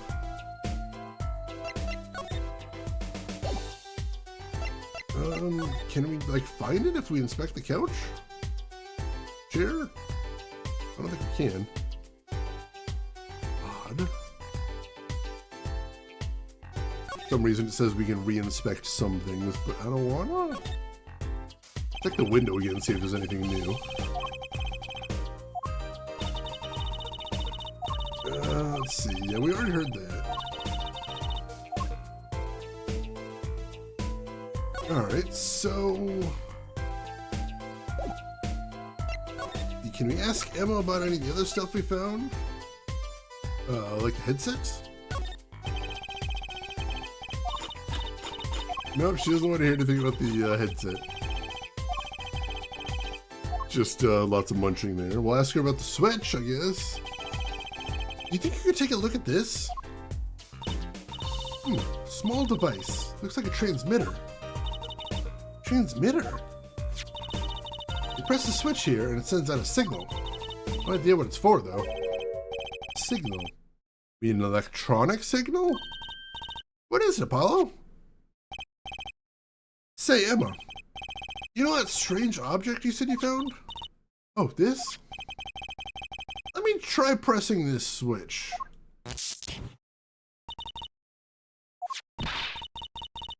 Ouch! It's on fire! Emma's device is on fire! What's the big idea? Ah! Well, now we know what this is. It's an igniter. This part here must work like a lighter. Really lit me up, that's for sure. Hey, don't look at me like that. I didn't do it on purpose. I suppose. At least we're getting somewhere with this case. Hey, Paulo, let's ask Emma about this, more about the Switch. Now that she has some first-hand experience. Interesting. Suppose that explains what happened with the guitar. And yet she's still the best her department has. True? Let's throw arson on there, yeah! Accidental arson, best arson. What are you trying to do? Burn me alive? Come on, it was just a few sparks. Says you weren't the one holding it. There's enough sparks flying around here with just you two talking. Anyway. Now we know this is a remote for an igniter. Let me see that for a second. Well, it's definitely a little transmitter. Signal's weak. Probably only reaches 30 feet. Transmitter, huh? Alright, that updated that in the court record. Very nice. Incidentally, if you look at a cross-section diagram of the stage area, let's see, 30 feet from Lamoire's dressing room. That covers the backstage completely. Also looks like it would cover the stage. It seems unlikely anyone would use this on stage. Except it was found on stage. I guess we've forgotten that already.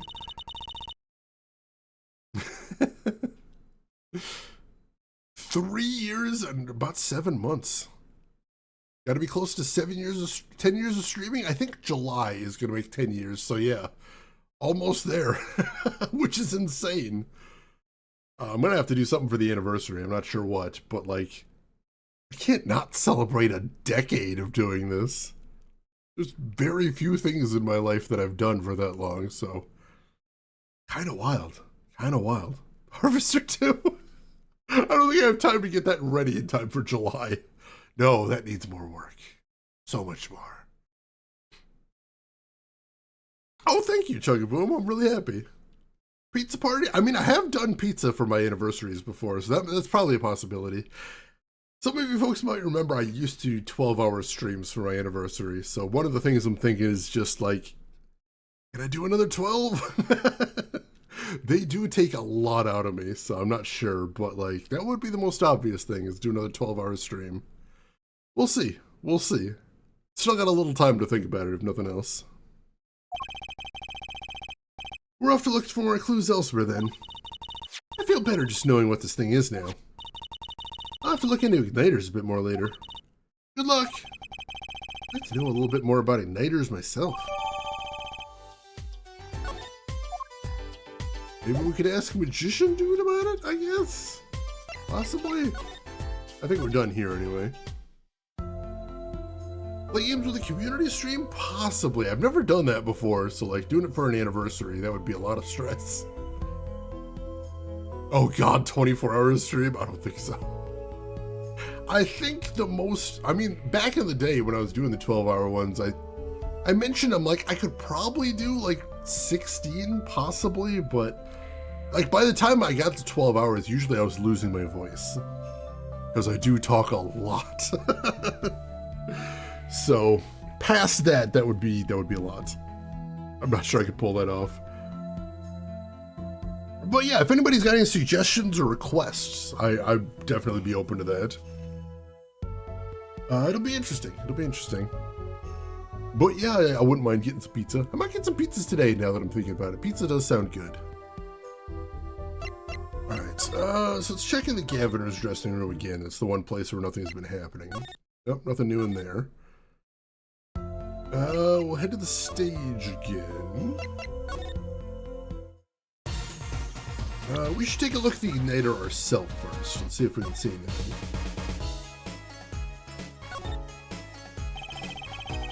All these little parts. It's pretty complex. I'm guessing this is where the fire comes out. Other than that, good thing machines run even if we don't know how they work. That's what Daddy always says. Not really a saying you want to go around repeating, Trucy. But that, again, does sound very, very Phoenix Wright. Very extremely Phoenix Wright. Let's see if he knows anything about that. And igniter. Nope. Doesn't have anything to say about that, but I have to mash a lot of buttons to get to. Went past that. Alright. He's got nothing to say about anything. Awesome.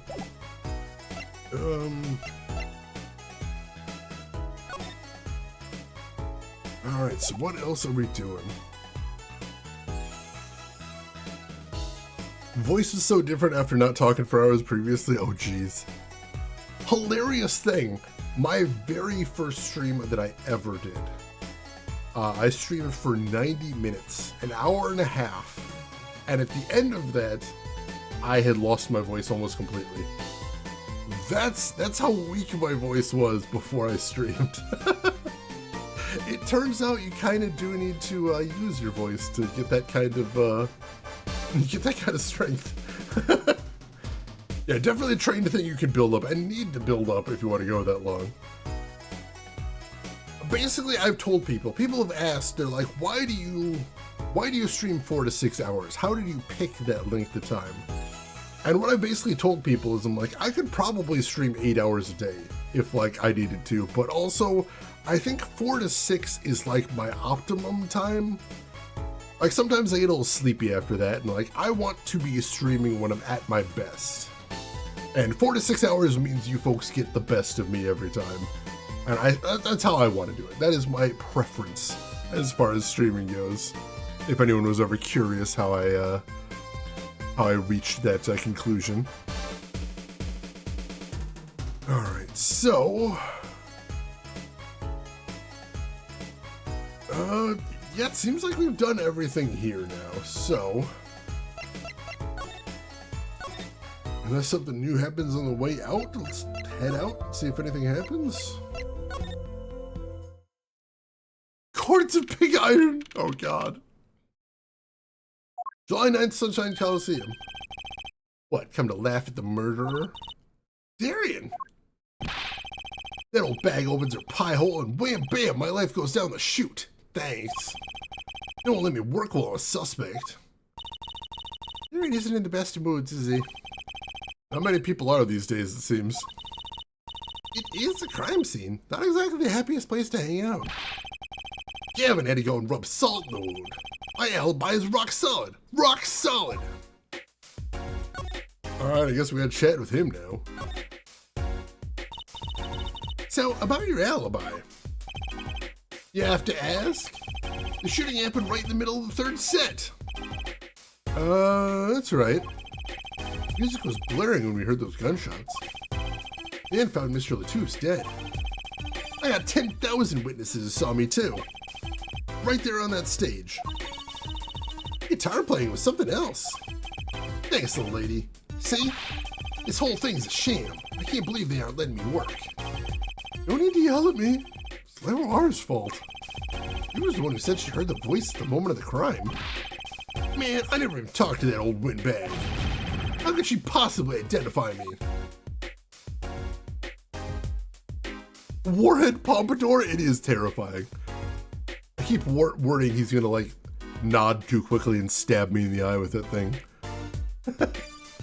Yeah, he did kind of botch his part there. Which I think is an important clue. They won't let you work? He won't let me work. Gavin says I gotta lie low till his suspicion's cleared. What suspicion? He can be such a stick in the mud. Mr. Gavin? A stick in the mud? He may look all flashy and showy, but he's straight as an arrow, man. Except when he's depressed. You heard him whining the other day? Oh, you mean the thing about the mixing board? And then there was that performance just now. What was that all about? This part is off. Which is that? Second guitar.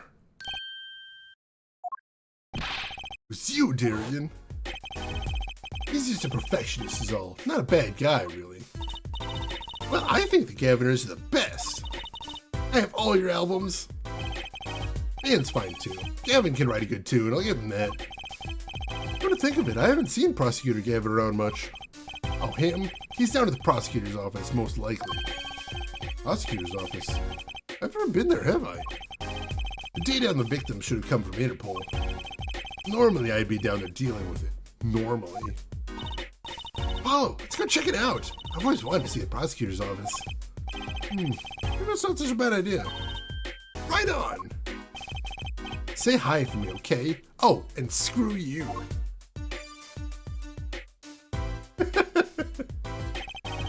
And tell him I want into that crime scene. We'll be going now. Hey, wait. Yes? What do you really think happened? Really? You don't think I did it, right? Great. Way to instill a guy with some confidence. Just remember, I was ripping it up on stage when it happened, okay? Ripping. Don't get led astray by some siren song, eh? Get this one wrong and you'll be eating humble pie for a year. I'll bake it myself. Let's not talk to him anymore, alright? It's Darian Crescend. He's one stone I'd leave unturned if I had a choice. Yeah, I got a little scary right there. J'accuse. All right, well, we can get to the prosecutor's office now, so let's go check that place out. Oh my god. Wow. That's a hell of an office right there. I have so many things to look at. So, this is it. Governor's head office. It's not the band's office, it's the prosecutor's office. Yes, that's why I'm asking. What is this creepy object thing, whatever? I think Prosecutor Gavin's on the phone. Oh well, guess we'll have to come back. Or we can hide behind that bookshelf real quiet-like. That's eavesdropping. Why? We'd just be waiting, quietly. We won't notice. What if we heard something scandalous about the band? Make a good reporter for Gossip Mag. What? A replica? So why was he after it in the first place? Yeah, Latouche.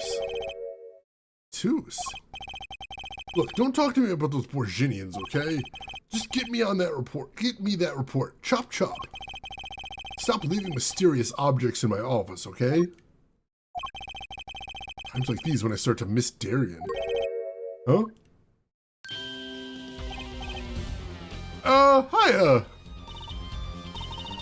Hi, just thought we'd drop in. Hope you're not mad? How could I be? There's not enough tee-hee in the world in any case. Have a seat. Prosecutor Gavin, the philanthropist. Watch in there, Apollo. So, who have you come to see? Huh? Clavier, lead vocalist for the Gaviners? Or Prosecutor Gavin, scourge of the courtroom? What do you think he means, Apollo? I think he's giving us a choice. We can either ask him about the concert or the case. Which way to go?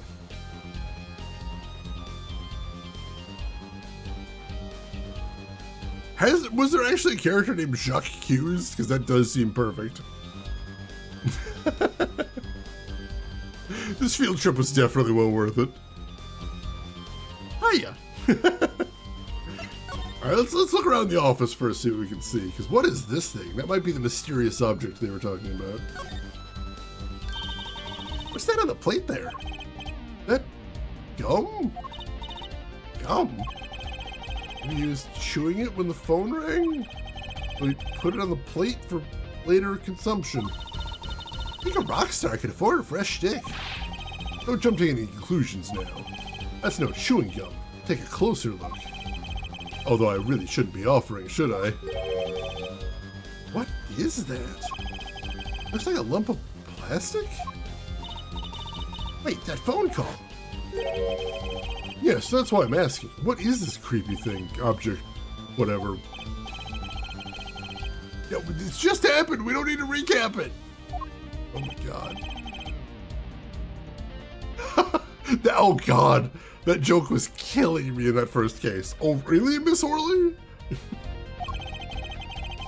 Yeah.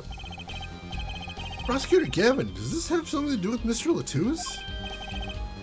Wait a second. You were listening to my phone call, weren't you? No, us? I tried to stop him, really, but he forced me to. Hey, you were the one digging for a scandal, Ms. Reporter. To tell the truth, I'm not even sure what it is. Apparently it's a model of something undercover agent Mr. Latouche was after. This lump? Would you mind telling us what you do know about it? Yeah, stop saying that! It was killing me. Wow, look at that stereo. To me, a life without music is inconceivable. I never turn down the volume, even when I'm working on a case. It's such a huge speaker. It must be really loud. This room is completely soundproof, of course. Really? In my place, I can hear when the neighbors turn their VCR on to record something. Maybe we can get Mr. Wright to talk to them and work something out? And lately, we've been getting complaints about Apollo's voice training. Maybe I'll go have a word with Mr. Wright too.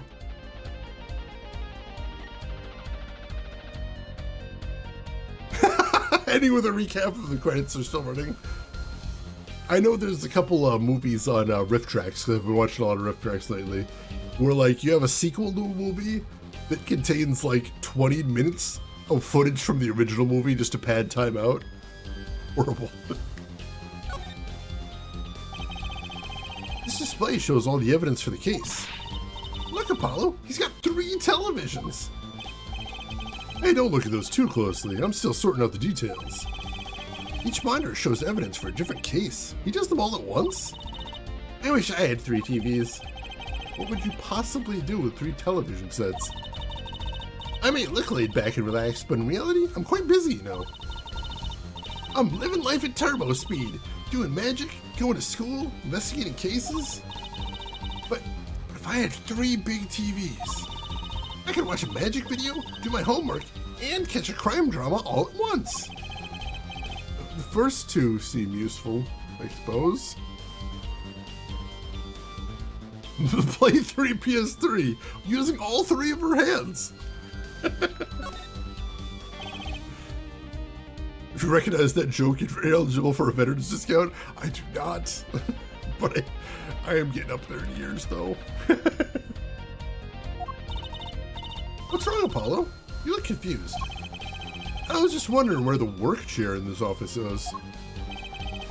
You're looking at my favorite chair right now. That's a massage chair, isn't it? That is an ergonomic, adjustable... I love the ones with the vibrating rollers on your back. Those feel great.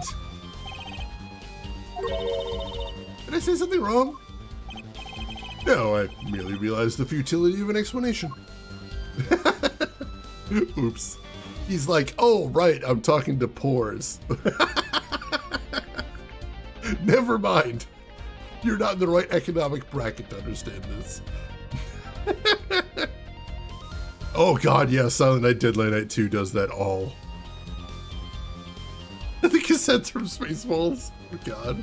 I need to rewatch that movie. I haven't seen it in decades.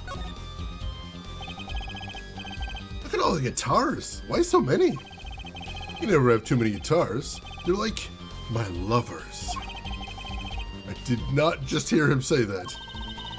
They're backup guitars, Apollo. Don't you know anything? Rock and rollers always smash the guitars at the end of a show. I wonder it's so hard to make it as a musician. You know what? You should try rocking a little, Apollo. And breaking his guitars while he watches? That might be a little too rocking. Of course, I would never do such a thing. Did I not say they're like my lovers? Do I seem like the kind of man who would do such things to the one he loves?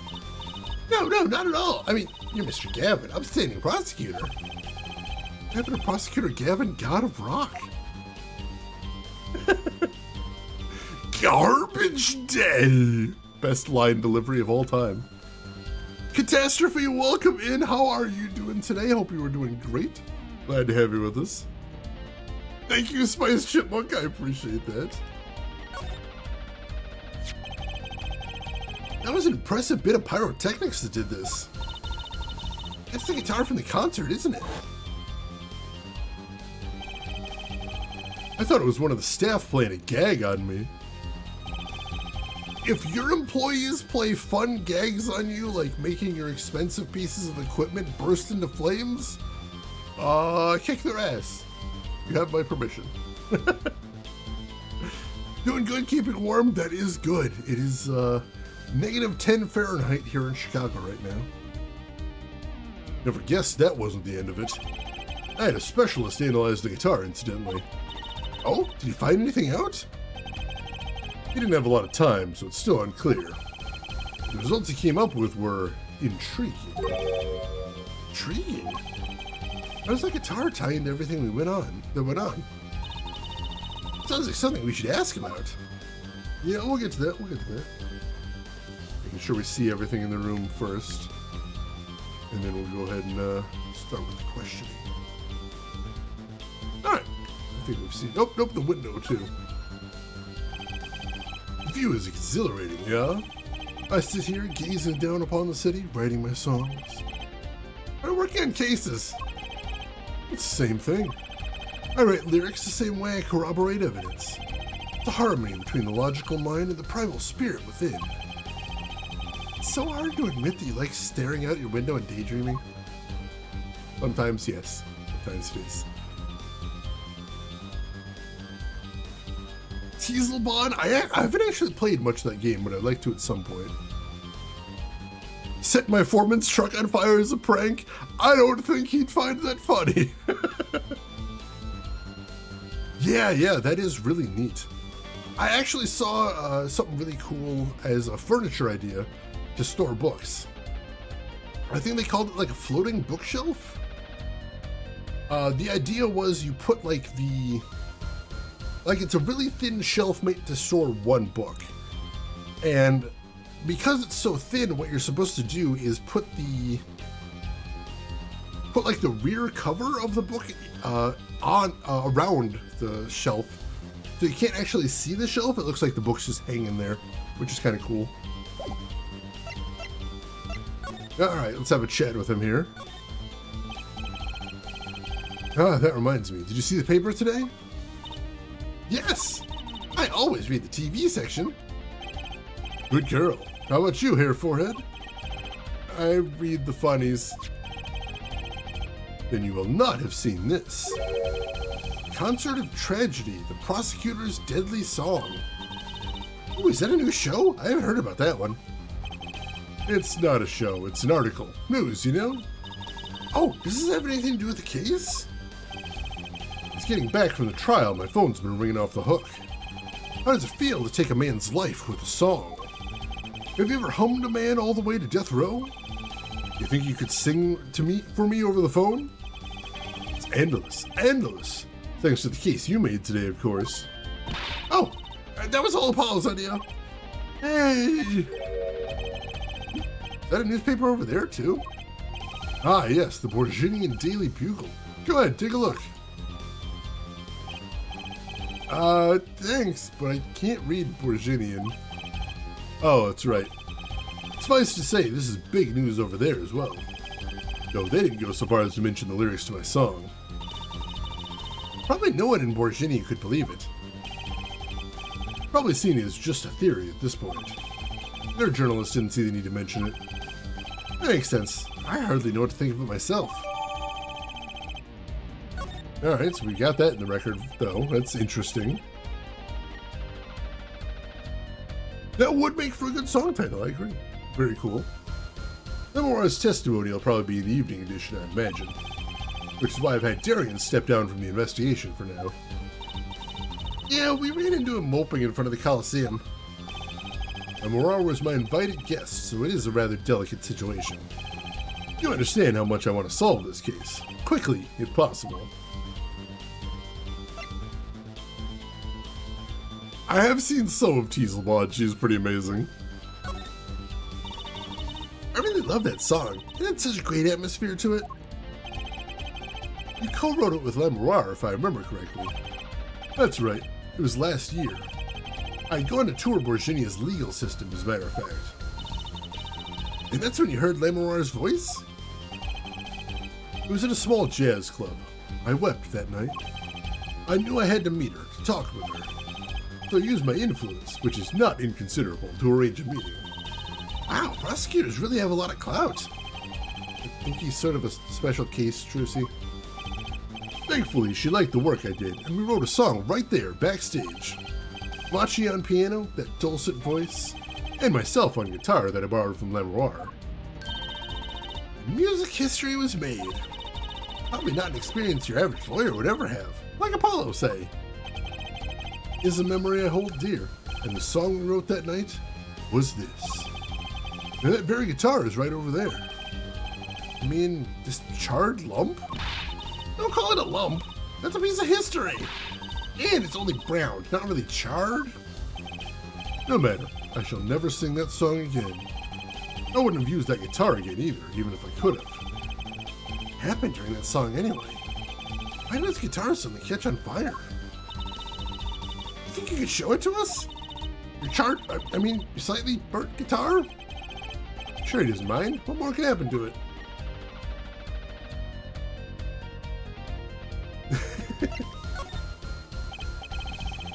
It was a beautiful instrument. It was played lovingly for many years. Guitar befitting a woman like Lemoir. How did it end up here? She gave it to me. I mentioned how much I enjoyed playing it that night, and she made a present of it.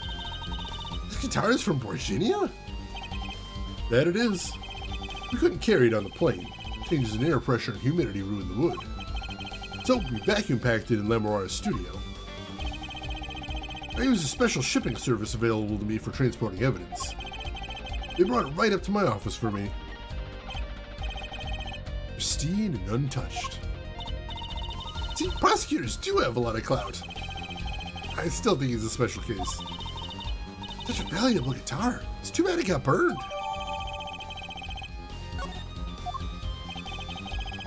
What was it that you were saying earlier? Something about intriguing results from an examination of the guitar? That's right. What was that all about? Well, you know how guitars have a round hole in the front? Called the sound hole. I don't know that it is. Ah, so that's what it's called. Well, they found something attached to the wood just inside the hole. A broken device of some sort. Broken device? Yes, this in fact. Examiner's busy with evidence for the case now, however. I'll be checking this out once he's finished with everything else. Odd, that device looks strangely familiar. I can't remember from where, though. Probably because it was more than 5 minutes ago, and I can't remember that far back. Take a quick look at our new evidence here. We got the newspaper, which obviously we can't read. And we've also got the burned guitar. There's lightly scorched, and then there's this. Burned clean through. Yep, it's pretty much a useless piece of junk. Kind of like you after a trial, Apollo. Which part, the burned clean through or the useless piece of junk? Good question. I doubt we're gonna get the answer. A bit of a throwback. Oh god, Apollo's very bad at this. Alright, so last question first, then we'll ask him about the device. This was found in Mr. Latouse's bag.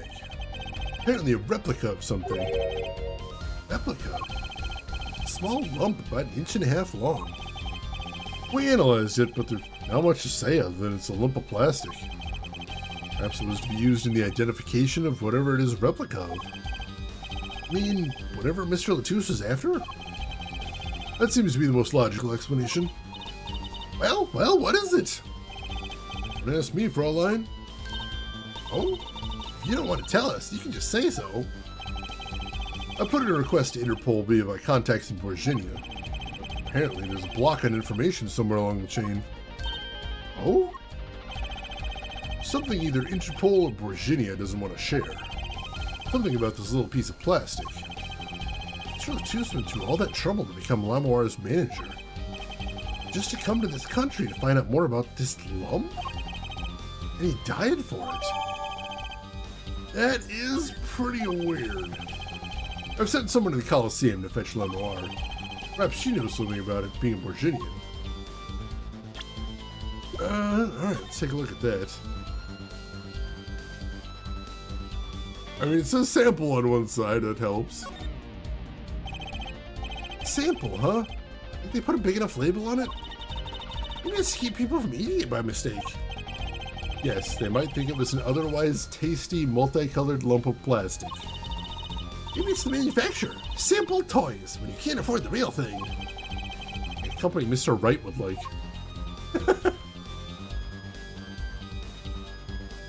It is a lovely lump.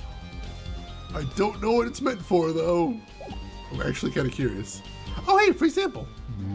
Delicious. Alright, hey, Gavin, do you perchance recognize this?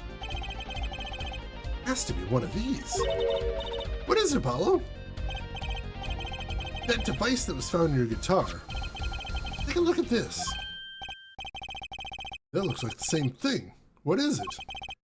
It's an igniter. Another one? It was at the crime scene in Lamoire's dressing room. Detective Sky found it, actually. Scene of the crime. What could that mean, I wonder? I believe that covers everything I'm at liberty to talk to you about. Oh, thanks for dropping by, Hair Forehead. Thanks? Why, you gave me so much information. That igniter, for instance. Oh, that. I haven't even met an attorney so forthcoming with the prosecution. It's a big help. Or perhaps you're just a tad naive, I guess I could have hit it, but somehow showing it to him felt like the right thing. I could say the same to you, Prosecutor Gavin. Thanks for the information. About the, strange lump of plastic. The one that Mr. Latouche was investigating. Hey, that's right! I've been thinking here, Forehead. We encounter many incidents in our lives, all of us. Not all of them simple. Especially not the ones where people are killing for tough song lyrics. That is why I tried to at least remain simple inside. And I keep a simple goal, to discover the truth. That's why I like to keep relations civil, yeah? That's all. I can live with that. Mr. Prosecutor? Fraulein? Can I ask you why you sing in a band? Ah, because I want women to turn and look when I walk down the street. That's pretty simple, too. Now, if you'll excuse me, I've got work to do. Another time, perhaps. I've never seen someone so honest about why they're into rock and roll. Okay. He seems like a really nice guy, which is why I'm terrified that he's going to turn out to be a murderer in the last case. I've played these games before. Head back to the agency. I think we're done there. Is there anything else to do? July 9th Detention Center Visitors Room. Looks like Machi's in questioning. Huh, police must have a Porginian interpreter. Oh, so you do know they exist, Apollo? God damn it. That's no fair. I wish we could talk to him.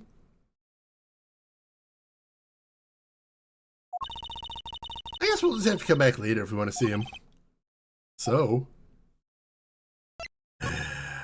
Porginian interpreter that for some reason we can't have. It's fucking killing me. Like, the thought of the fact that Apollo can't conceive of the fact he could just find someone that speaks Porginian, like, either hire them for an afternoon or just, like, ask him to help. Completely out of the question. Alright, well, clearly the game still wants me to do something, so I guess we'll head back to the Coliseum. Apollo Justice, budget attorney at law. We do know that both him and Phoenix are pretty poor, so that could be it.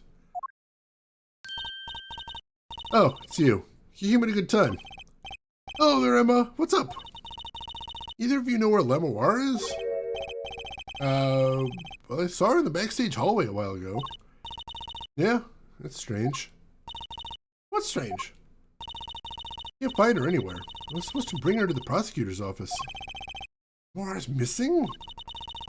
Hard to imagine her wandering off somewhere on her own. Being that she's blind and all. Yeah, we'll help you look for her. Wait, thanks. Alright, so there's our new mission. Figure out where she went to. I mean, surely they can find somebody like owes them a favor. Phoenix knows people. Justice and justice paraphernalia. I love it.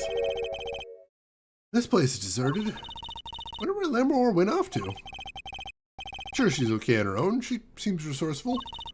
I guess, but I can't help but worry about her a little. Yeah, I am worried that someone may be coming for her. Especially since she said she witnessed a crime. So let's see if we can just track her down real quick. I don't see her in here. I assume Emma would have checked those places though.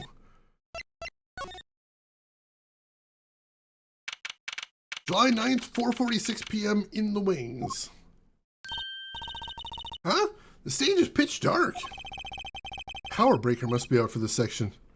Great. I'll go get someone. Yipes, it was really dark out there. Dark. Oh, Lammermoor has when you think about it. What would it be like to live in a world of darkness? Hey, Apollo? Huh? What? Doesn't something about the stage seem different to you? Oh, I see something different. Like, something's changed. Changed? I can't put my finger on it, but it's bugging me. That's bugging me too. What's she talking about? I see something. Wasn't this closed before? Looks like there's something sticking out of it too. Hey, this case. Wasn't that open before? Huh. Guess someone closed it? Wait, look! Where the case closes. Something's sticking out. That doesn't look like an instrument. I don't think it's... Let's open it, Apollo! Ah! Lammermoor! Lammermoor! Emma! We have to get Emma! Lammermoor was taken directly to the hospital. Emma ran around barking orders, making phone calls. Tracy just clung to my arm and cried. Me? I was still in shock. 2 bodies in 2 days is too many.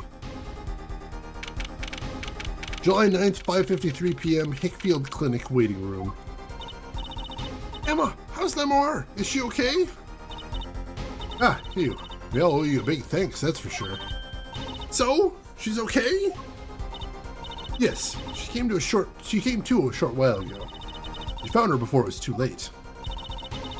It's good to hear. So what happened? Someone attacked her. She was struck on the forehead. By who? We don't know. But they hit her on the forehead, right? That's right in front of her. How could she not see? Right. Would you like to see her now? Is that all right? I want to thank you for saving her life. Murder quota maintained. Only attempted murder this time. Lammermoor. Ah, Mr. Turney, you're the one who found me? Thank you from the bottom of my heart. I'm just glad you're okay. Tell me, what happened? Of course, we have to interrogate her for that. Can't just tell us. It was after I spoke with you in front of the dressing room. I sensed someone approaching. I thought it might not be someone coming to see me, but they said nothing. When I went to return to my dressing room... You were hit? I knew that very moment. I knew. The assailant was trying to kill me. No! Lucky for me, the first blow did not knock me out. I turned and ran for the stage. Someone was chasing me. I could hear footsteps. Yet I reached the stage first. Why the stage? I'd overheard maintenance people talking. Power to the stage area was off, they said, for electrical work. Ah! Darkness is my ally. There was a contrabass case near the stage. That is where I hid. So the assailant couldn't see you. What's in the case? I'm afraid I passed out. It sounds like a really close call. Apply directly to the forehead. Oh, jeez. Do you have any idea who it might have been? Fortunately, no. Whoever it was, they said not a word. Too bad. When I consider that I was struck high on the forehead, I must conclude that whoever hit me was taller than I am. Wasn't it literally mentioned before that she recognized Apollo and Trucy's footsteps? I guess she forgot how to do that conveniently. Good point. She's sharp. And you're much taller than I am. You're about as tall as Apollo. So that means it was likely an adult and probably a man. Maybe him? But why would anyone attack you, Lamar? The detective asked me this too. And to her I gave the same answer I give you. I do not know. I mean, her testimony is a very likely point.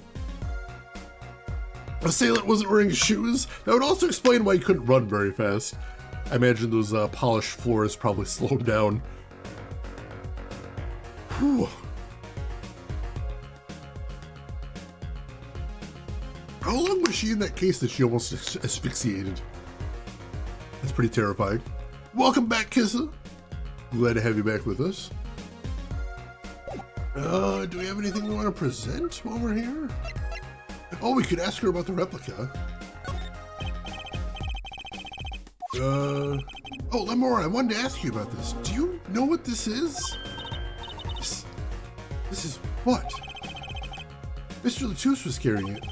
It's a replica of the thing he was after. After? You know, in the Secret Identity. As an undercover agent. That's what he was doing. You mean you know what? Yes, I know, of course. This must be Borginian cocoon. Or rather, a convincing replica thereof.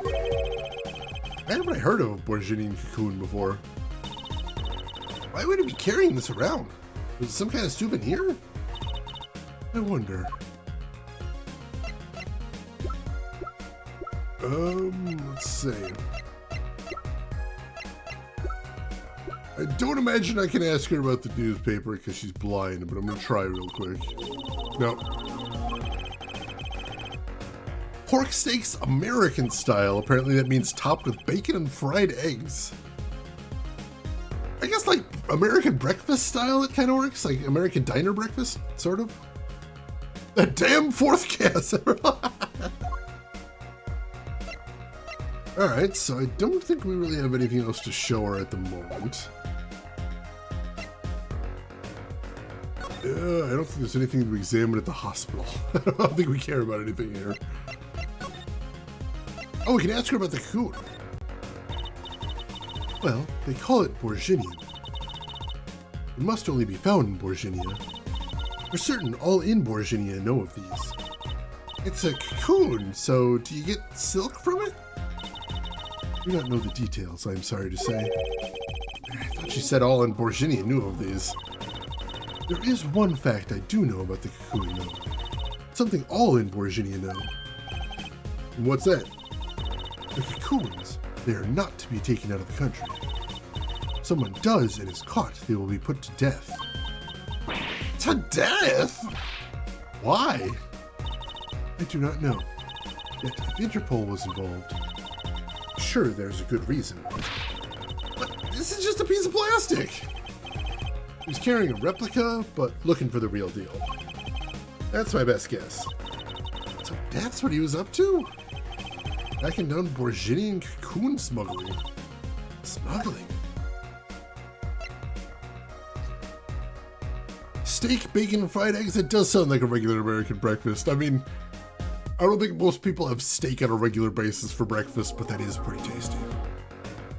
Could have used some melted cheddar on top. That would have been nice. It would have been nice. Bit weird for dinner, but I mean, yeah, you hear that? It's tasty pretty much any time of day. I respect that. Yeah, very, very much a diner food. Which I haven't been to a good diner in a while. There actually is one. It's a bit of a drive for me, but it's like it's like the prototypical diner. Like, it's got one counter. I've only ever seen one person working there, and it's the same guy every time. He works the counter and the kitchen. Also just like really good food. For a greasy spoon anyway. And here I am regularly killing cereal. Ooh, you actually reminded me I've got cereal. I forgot about that.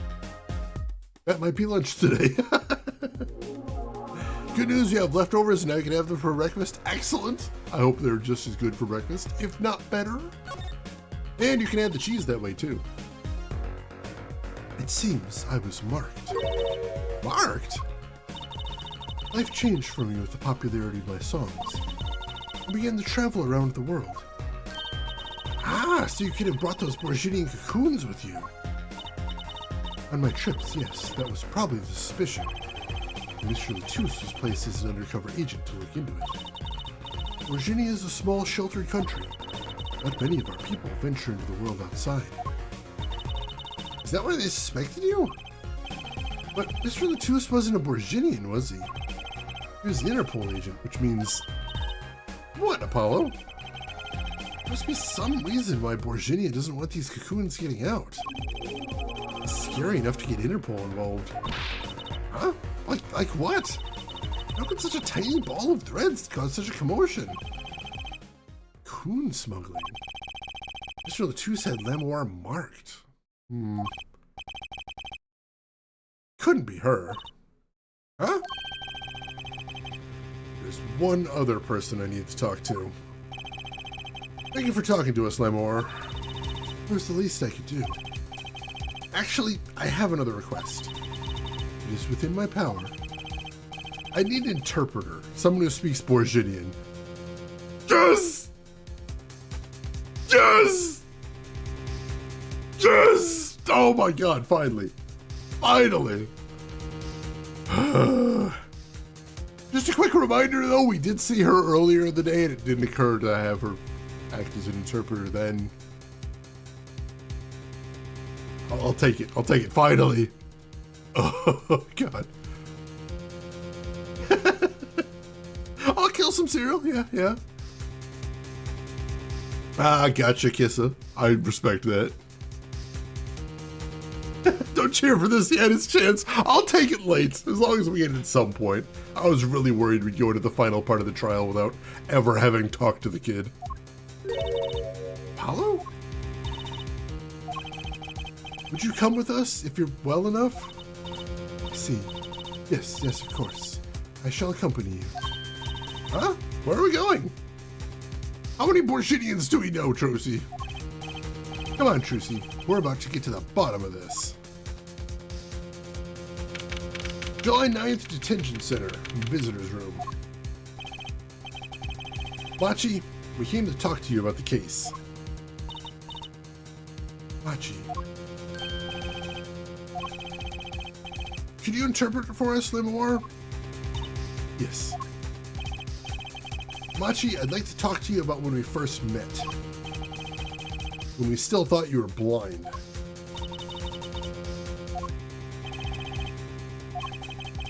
Now we know the truth.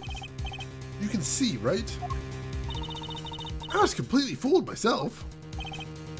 Machi, isn't there another secret you're hiding from us? Wait, Mr. Attorney, what do you mean by secret? What do I mean by secret? Well...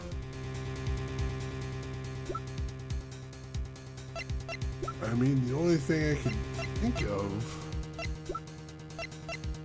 I can think of a couple things, but I suspect he means this.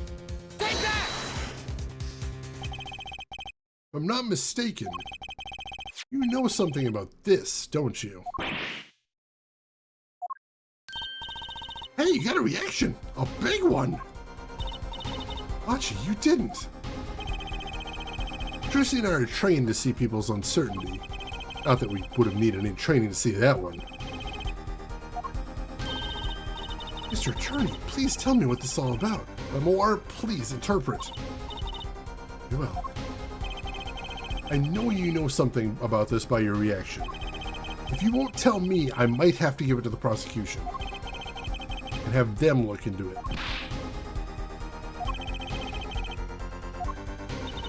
I ask you to wait. Do not be so hasty. Hachi? Do you know everything? Yes, everything. Sort of. Have him tell us about it. Very well. All right, now we're getting somewhere. Are you telling me interpreters exist? What? Yeah, the blind defendant isn't blind is perhaps the most Ace Attorney thing to say. Although I don't know if you're around for this, but at one point Emma said something about why can't we ever have a normal, straightforward killing in this country? That also is the most Ace Attorney thing possible. Yeah, so no then. Like, I like how we're trying to get information and he's like, do you know everything? We're like, yes, we know everything. Wait, no shit, that's why we're here. Groshin, enjoy your lurk. I gotta blow my nose real quick. I'll be right back and then we'll get some answers.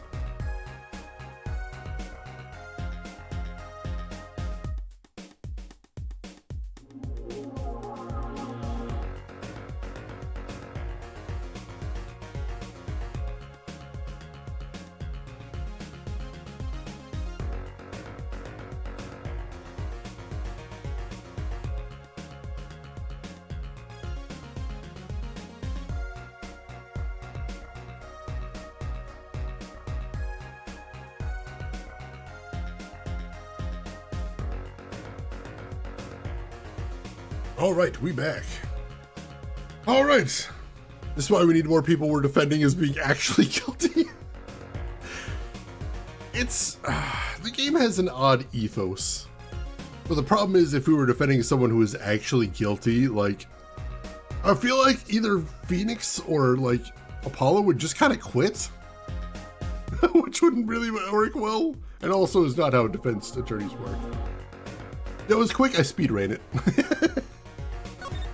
All right, let's get some answers. What is this cocoon anyway? The cocoon, the silk, is a potent cure. Cure? Let's cure some disease.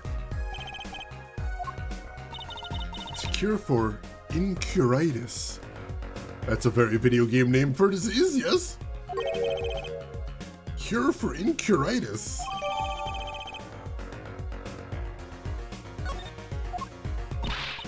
But if it's a cure, why keep it in Virginia like that? Just think of all the lives they could save by sharing that medicine. Yeah, you know how many people die every year from incuritis? Do you? I don't. Can you tell me? Is it a lot? Is it a little? What are we doing here? Give me baseline. I do not understand the reasons myself. Okay, well, at least we know what it is. A cure. And Mr. Latouche is after cocoon smugglers. Wait, was Machi? Machi, you weren't. He couldn't be a smuggler. He's so little. Well, you're only 15. You're sort of a magician, aren't you? Well, that's true. I am sort of a magician. He said sort of. I would have a copy of that security camera tape. Well, Machi, are you a smuggler?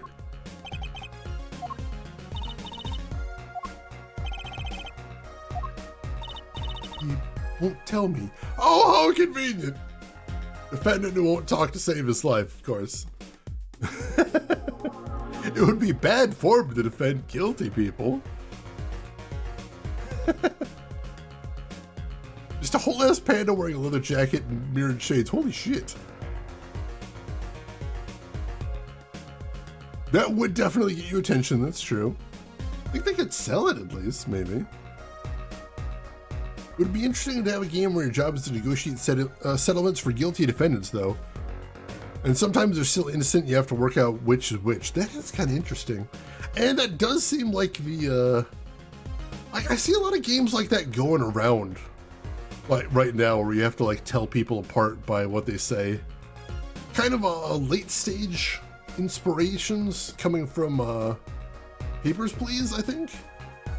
Interesting, that feels like it would fit right into that vibe there.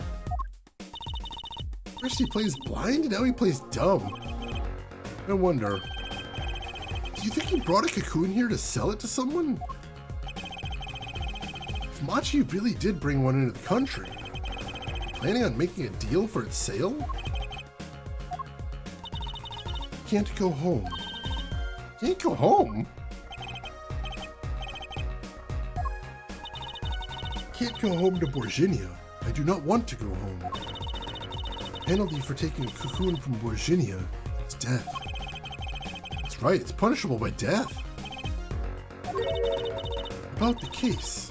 What about the case? You want to tell us about Mr. Latusa's death? Finally! This meeting's over. Oh, what the hell? Darian? What do you mean? Visiting hours aren't over yet. There's a call for Machi from the Borginian embassy. This meeting is over. Sorry. Just give me 5 more minutes. We can call him back after that. Sorry, no go. Come on, piano boy, we're leaving. Darian, wait! I never liked you. Either of you. Huh? Darn it, we were so close! He was about to tell us! Hey, Apollo! You didn't want us to hear what Machi had to say. Apollo! There could be only one reason why. Why is everyone ignoring me? Oh, sorry. Zit. I know who I'm after now. All happens tomorrow in court. To be continued. Yeah, I think we know who done it now. Problem is just going to be pulling it together and proving it. That's the tricky part, as usual. Single player social deduction. Yeah, basically. That's a good term for it, actually.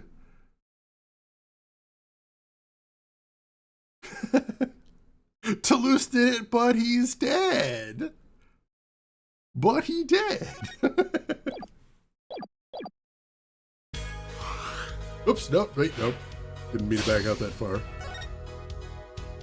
That's the one, right? Yeah, we're good. Or is... I would love if the plot twist was Emma is so incredibly bad at her job. She's like, oh, but I checked out that guy and he was definitely dead. Wait, where do you take the pulse from? It's the elbow, right? The pulse in the elbow. No, the bony part. That's where you can... Oh no. That would be an amazing plot twist. I would love that. I did it. Thus says dead or Toulouse.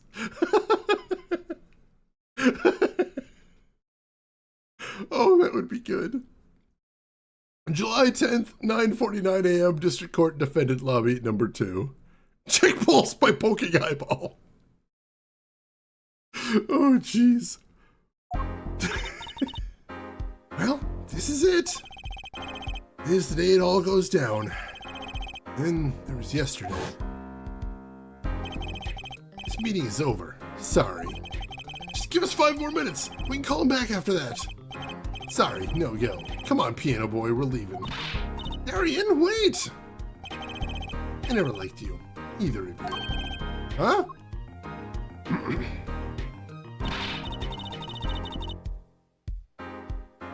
Just 5 more minutes, Mom! Come on! Darn it, we were so close. He was about to tell us. Yeah, let's just keep recapping this whole scene. See all of it again. I think I know why. Time to bring down a little justice. What was that? He is heard but unseen. Who's that talking?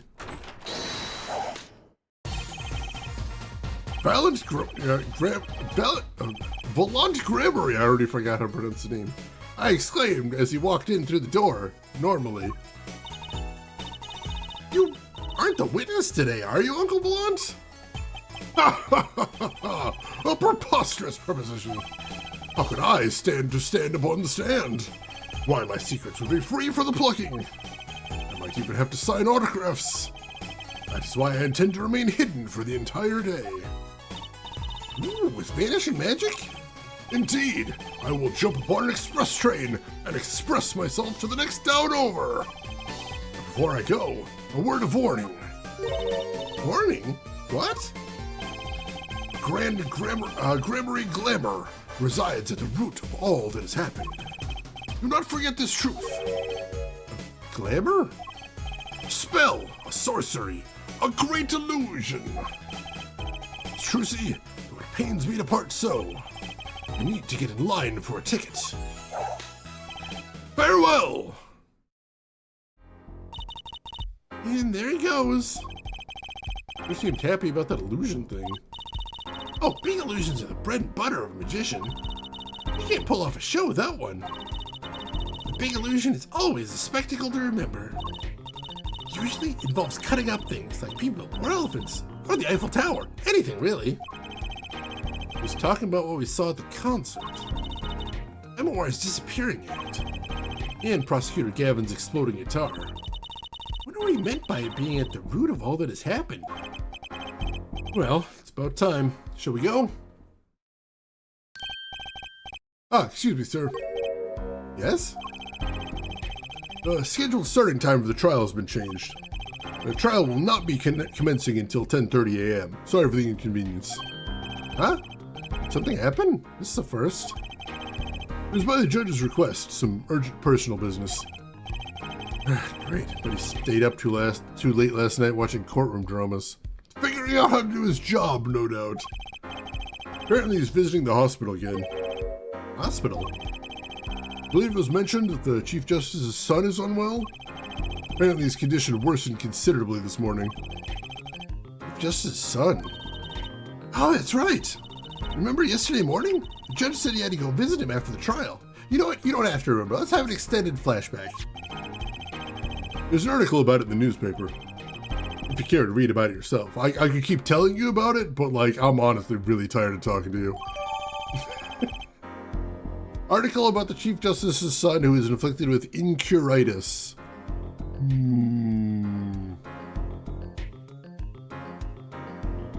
How convenient. Incuritis? Where have I heard that before? Surely not in the last 24 hours. I'd remember if I heard it in the last 24 hours. No, it must be beyond that. Somewhere in the veil of time. In my distant past. Oh, probably not important. Why don't you read that article for us, Apollo? Just leave the TV guide page to me. And have to lose the page with the funnies if you can.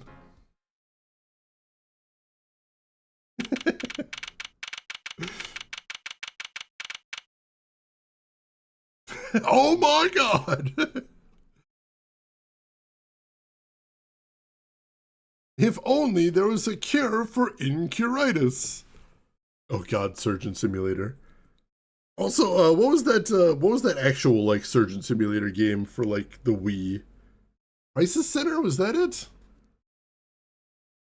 I keep kind of considering streaming that. I mean, on one hand, it is profoundly weird.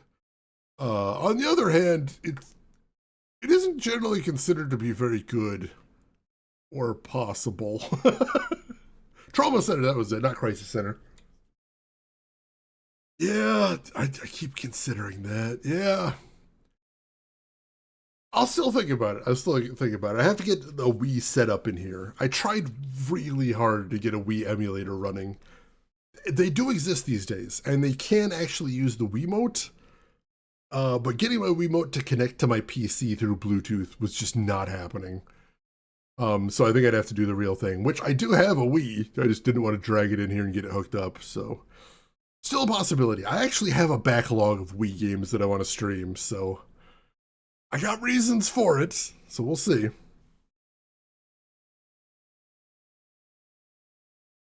Trauma Center with Cyborg, what? I'm also reminded of my absolute favorite fact about the Wii, which I will absolutely tell every single person every time I get the opportunity, Do you know what you can do if you want to play your Wii, but you can't find the receiver that you put on top of the TV or the TV stand? Do you know there's a way you can still play if you don't have that thing? Do you want to know what it is? If you don't have it, you can still play it if you have a pair of candles. And the reason is because that's not actually a receiver for anything. All it is two infrared LEDs that act as beacons. And when you're using the Wiimote, it actually visually looks for those two to make sure it's pointing in the right direction. So if you don't have it, you can replace it by something else that puts out infrared light, which candles do. So if you get two candles and you put them about the right distance apart on top of the TV, tea lights are the easiest. Yeah, you can still play the Wii just fine. It will function completely normally without the thing even plugged in. I love that so much. That is the weirdest thing, and I'm here for it. My apologies for the delay. Court is now in session for the trial of, how do you say his name again? Machi Tobae, our suspect fortissimo. Right, it's his trial in any case. The defense is prepared, Your Honor. Prosecution is ready to rock. Is something wrong, Your Honor? No, well, yes. Just, I've been friends with the Chief Justice since we were students. It pains me to see him going through such a difficult time. Incuritis, was it? That article said there's no known cure. Dear Judge, let me say with all honesty, I feel your pain. But now is not the time for tears. Now is the time for law. Indeed. We left off at quite the juncture yesterday. I asked Interpol about that number. IPXX314206. We've already seen this once today. Go for time number 2. Agent registered under that number was Romain Latouche.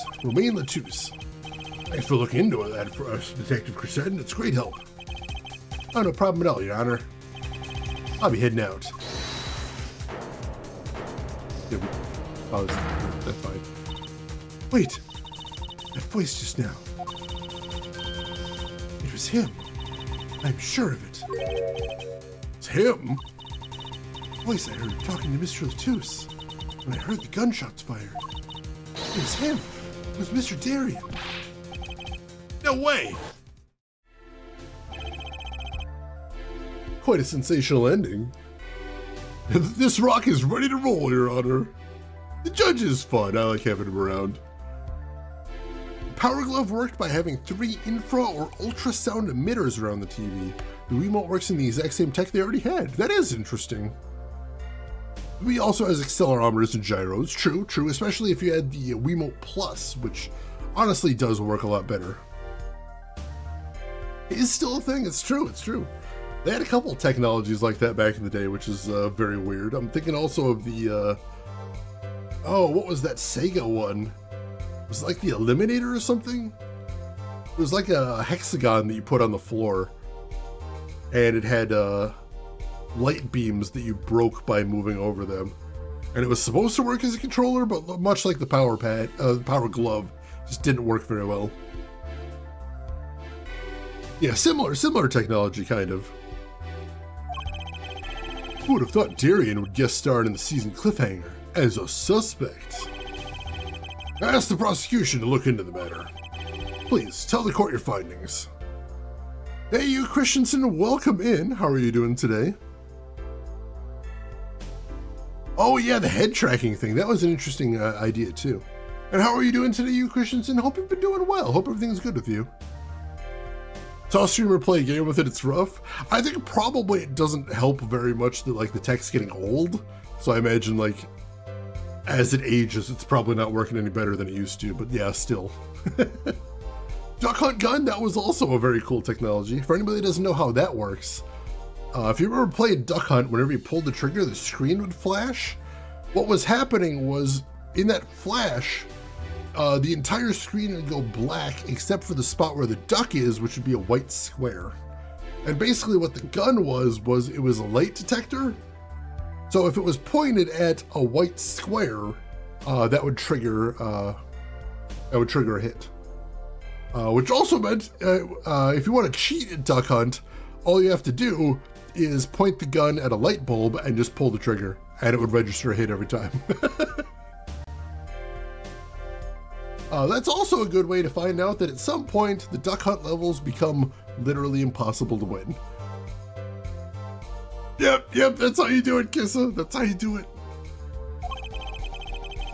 Darian Crescend is a member of my band, the Gaviners. He's also a detective, making the current charges serious indeed. Yet after investigation, I have found no cause to alter our case or file new charges. And your reason is? Weren't you aware, Hair Forehead? He has an impeccable alibi. Alibi? Let's review the facts again, shall we? Concert held on the night of the shooting was in 3 sets. The Gaviners ripped up the stage during the first set. For the second set, our guests took center stage. The only performers appearing were myself, Lemoir, and Machi, along with a drummer and bassist for a total of 5. Alright, so that's why we didn't see Darian there. He wasn't there for the second set. The shooting in the dressing room, however, took place during the third set. Lemoir and the defendant, Machi Tobai, had left the stage at that point. Gaviners were already rocking. This is when 2 shots rang out at the scene of the crime. Shots heard by Detective Emma Skye, mind you. And Apollo, you heard them too, right? Sure did. Furthermore, Lemoir herself witnessed the moment of the crime. Well, perhaps I should say she heard the moment of the crime, when she claims to have heard Mr. Toulouse and Detective Crescend talking. But that's impossible! Detective Crescend was... Precisely. Detective Crescend was on stage, getting his groove on, no less. Voila! A perfect alibi. Does the defense have anything to add to this? It's true, when I heard those gunshots, he must have been on stage. Still, there's something here that doesn't quite add up. Here's the defense has no objections. I believe we can safely say that Darian Crescend's alibi has been acknowledged, which means that Lemoir was sadly mistaken. Her testimony cannot be true. Very well. Of course, we disregard her testimony. I see no evidence keeping us from declaring a verdict. If indeed there are no objections. Oh, Apollo, if he declares a verdict now. Ugh, Prosecutor Gavin's case is airtight. Lemoir might have been lying to protect Machi. How can I rely on her testimony? Wait, what about yesterday in the detention center? About the case. What about the case? Let's tell us about Mr. Toulouse's death? Yeah, we saw this part just a minute ago. I'm not going to keep recapping it. Let's check chat while we're bulldozing through that. See, a friend had a projector, but the Wii was far too infrared for the thing to reach me. I had to go with candles until I got a battery-operated option. Nice, nice. The old cheat codes, just knowing how the hardware worked. Also, I know for some games back in the day, if you could get them into the console tight enough that they registered, but with the cartridge tilted just ever so slightly, it sometimes make it do really weird stuff. You Christensen, you're doing well, having your first alone weekend for some weeks. Had your mom over for Christmas and New Year's, but heavy snow and bad weather when I had her stay longer. Ah, nice, nice. Good to get a little peace and quiet after that. I hope you have time to relax and recharge after all that. Machi was trying to tell us something. I know it. The best thing to do is ask him under oath. Very well. The court finds the defendant. What was his name again? Objection! Your Honor. No, that wasn't it. It was something like Marquis or Mr. Justice. Your Honor, before you declare a verdict, I would like to call another witness. Exactly who else do you need to hear from? A witness who, until now, has not been given a chance to speak in this court. Because he doesn't speak English. You don't mean... I do. The defense calls defendant Machi Tobaye to the stand. What? But he doesn't speak English. We'll use an interpreter, which I just discovered is a thing that exists. Interpreter? I'm afraid you'll have to look elsewhere. I only speak a few phrases such as I love you and where's the toilet. The defense would like to request Lamawar as the interpreter. Lamawar? There's a possibility she's protecting the defendant. She'd be interpreting for the defendant. Why would she lie? It's just most unusual. Bravo, hair forehead. Our judge, the prosecution agrees with the defense's request. If Lamawar lies, I'll be able to tell. Even my limited knowledge of language should be enough for that. Well, if both prosecution and defense are for this, I see little cause for refusal. Finally, some progress. Bailiff, please show the defendant and Lamawar to the witness stand. Interpreter? That's wild! Oh, God. Yeah, for the court to appoint an impartial interpreter, that'd be insane! Suppose there is a first time for everything. Shall we proceed? Your name to begin with, if you would, Lamawar. Yes. He says, Machi Tobaye, the defendant. Certainly first for this courtroom. Not that we really need an interpretation of that message in particular. So far, so good. Very well, Mr. Justice, if you would. Huh?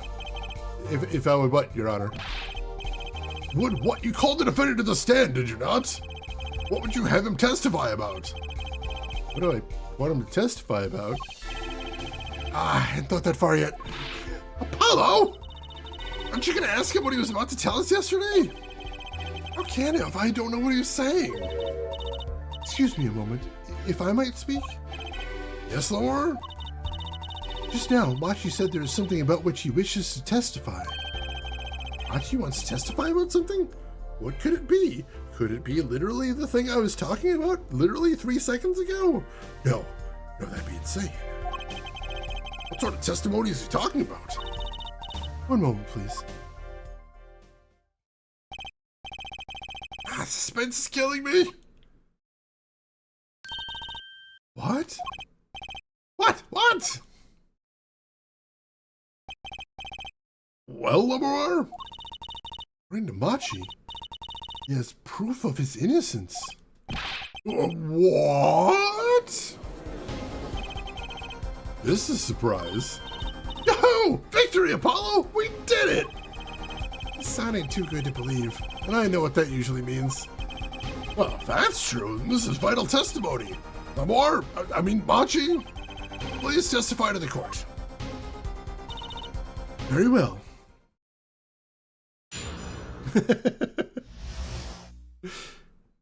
Yeah, you can't wait a day for court. That's insane.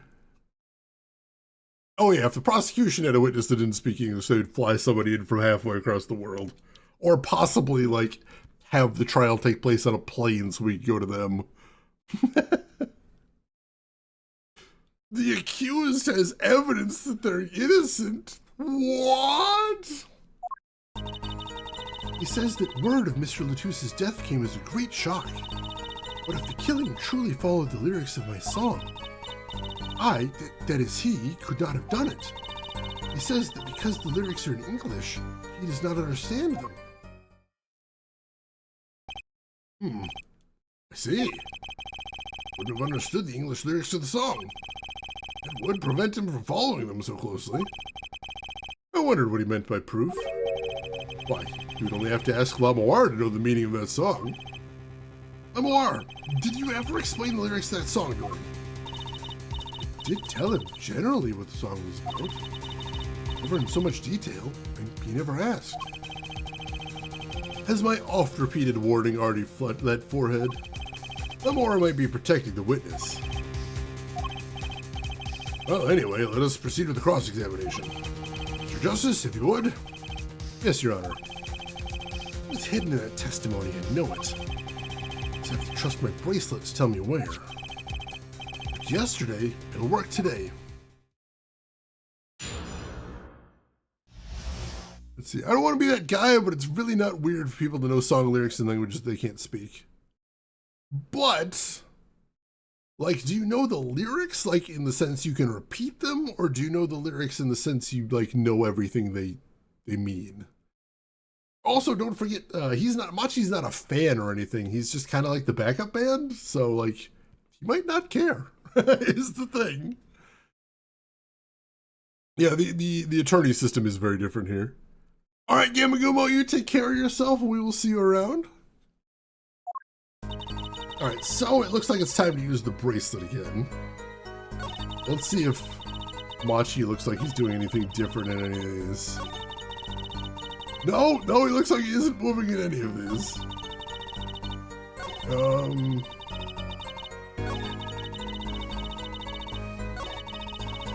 Let's see, let's try...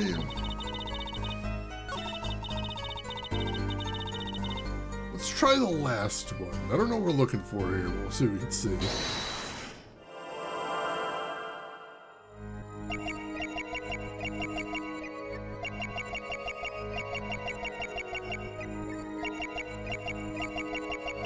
Oh! Alright, so at one part in that testimony, his eyes started twitching to the left.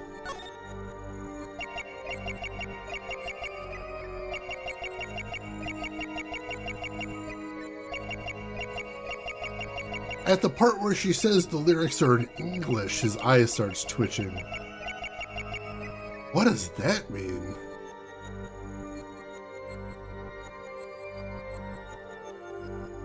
Well, I guess we gotta find something out here. I don't think this is gonna help us any, but I do think we have to investigate. Yep, there we go. That seems like it means something. Gotcha!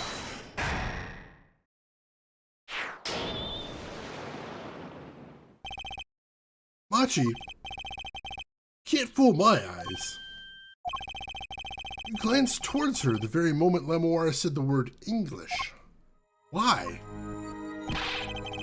And don't bother interpreting that. He understands me. Machi, tell the truth. You can understand English, can't you? What are you saying? Of course he can't. Must he continue this charade? Mr. Justice, Machi says this. I know the word English. Huh? Before coming to this country, he heard me speaking English. He learned the name for this language, that is all. What? Give me a break! That's such an unusual word to understand? You not know Espanol, for instance? Well, yeah, but... I'm sorry, but he truly does not understand your language. Well, then explain this. How does he know the crime followed the lyrics? Have you always been such a suspicious-minded lad? It is simple. So simple it hardly requires an explanation. I read about it in the newspaper. Newspaper?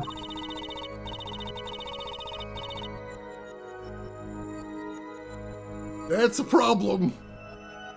That is a problem. Especially a problem for us, because we're gonna have to interrogate our own witness, who is currently giving his alibi, so... Get me pictures of Spider-Man! The Borginian Daily Bugle. You can buy it in this country these days, you know. They have already begun to report about this case in our homeland. I was right! What's wrong, Mr. Justice? Eyes, they are quite fierce all of a sudden. Machi's lying! And it's time to show him proof that he's lying. That proof is the Borginian newspaper. Take that! I have here a Borginian newspaper. The Borginian Daily Bugle, as a matter of fact. Get me pictures of Borginian Spider-Man. I mean, we did find a cocoon. And what makes cocoons? Moths, but the spiders make, like, cocoons sometimes. Indeed, there is a feature article about the case. Could you read this for me, Machi? That's right. It doesn't mention the lyrics. What? What is this all about? Sorry, Machi. You couldn't have read about the lyrics in a Borginian newspaper.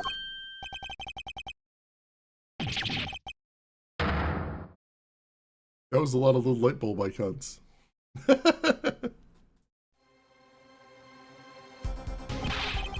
What does this mean? But I don't see how it's possible. I know. Must have heard the lyrics when the police were doing their questioning. Yes.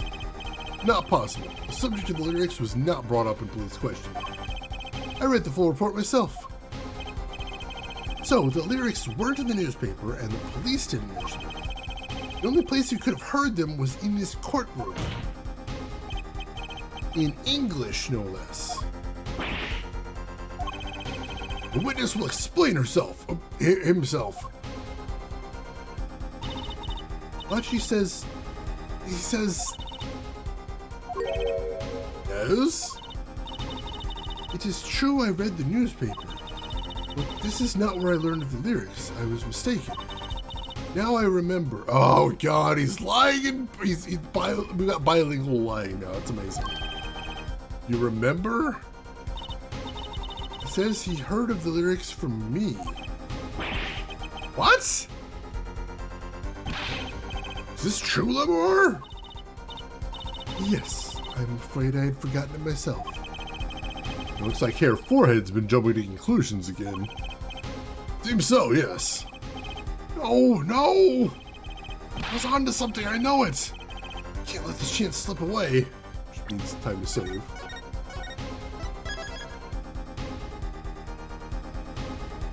Yeah, Your Honor, I changed my mind. I'm not defending this guy anymore. Let's call him guilty. I'm done. I tried. Bilingual. Oh, that's amazing. Time is an issue today. Mr. Justice, are you finished with the cross-examination? What are you gonna do, Apollo? I'm gonna keep on cross-examining. I'd better have an angle of attack. Or else. Bracelet's still reacting. Your Honor, please allow me to continue. You must. Very well, witness. I understand.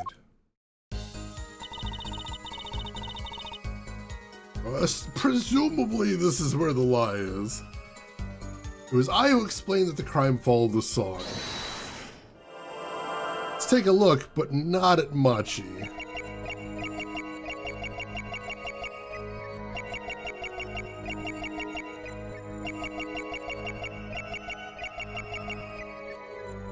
Alright, so nothing there.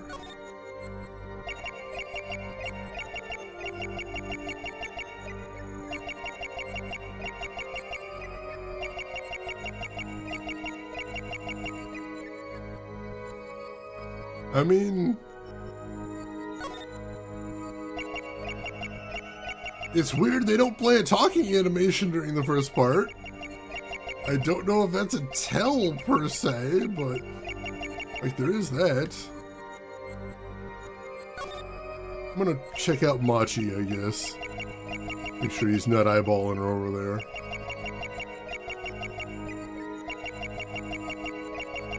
Like, surely that's not the thing.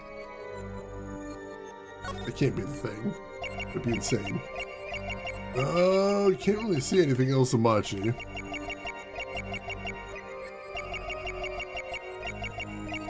Yeah, dude is stone-faced.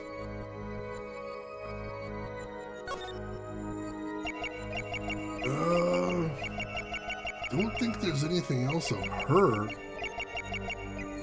Oh, like it was her neck last time that we saw.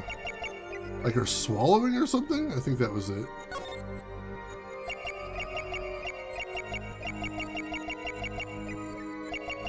She's got the same tell as before. Interesting. Alright, yeah, we caught her then. Gotcha!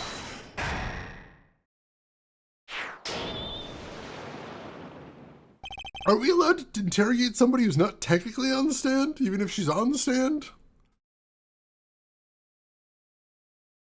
Oh God, Groshin, that sounds horrifying. Lemoir, I'm currently cross-examining Machi. Why should you be uncertain? Me? Uncertain? Yeah, no, this universe has some bonkers laws. We've kind of figured them out, but they are bonkers. Alright, so Groshin, we've started the next portion of the trial, and right now we're interrogating the defendant, who doesn't speak English, except we're starting to think that he might speak English. So that's kind of where we're going right now. The singer is acting as her interpreter, and we think she might have just lied to protect him. Me? Uncertain? Yes, you swallowed the very moment you told the courts it was I who explained. See, there's little point in trying to hide anything from you. MOR, are you indeed protecting someone? That is not a question with a simple answer. To tell the truth, I do not believe it myself. Then allow me to answer for you. MOR, you are protecting... Machi? Is it Machi? Take that! Memoir, you're protecting Machi. That's why you lied and told us you explained how the crime followed the song. I don't fault you for trying to help, but this is not the way. Machi, I believe you didn't do it. Really, I trust you. But you've lied to us twice. Now you have Lamawar lying on your behalf. This is gonna work. You have to trust me too. Your two lies cover a simple truth. You understand English. You have to.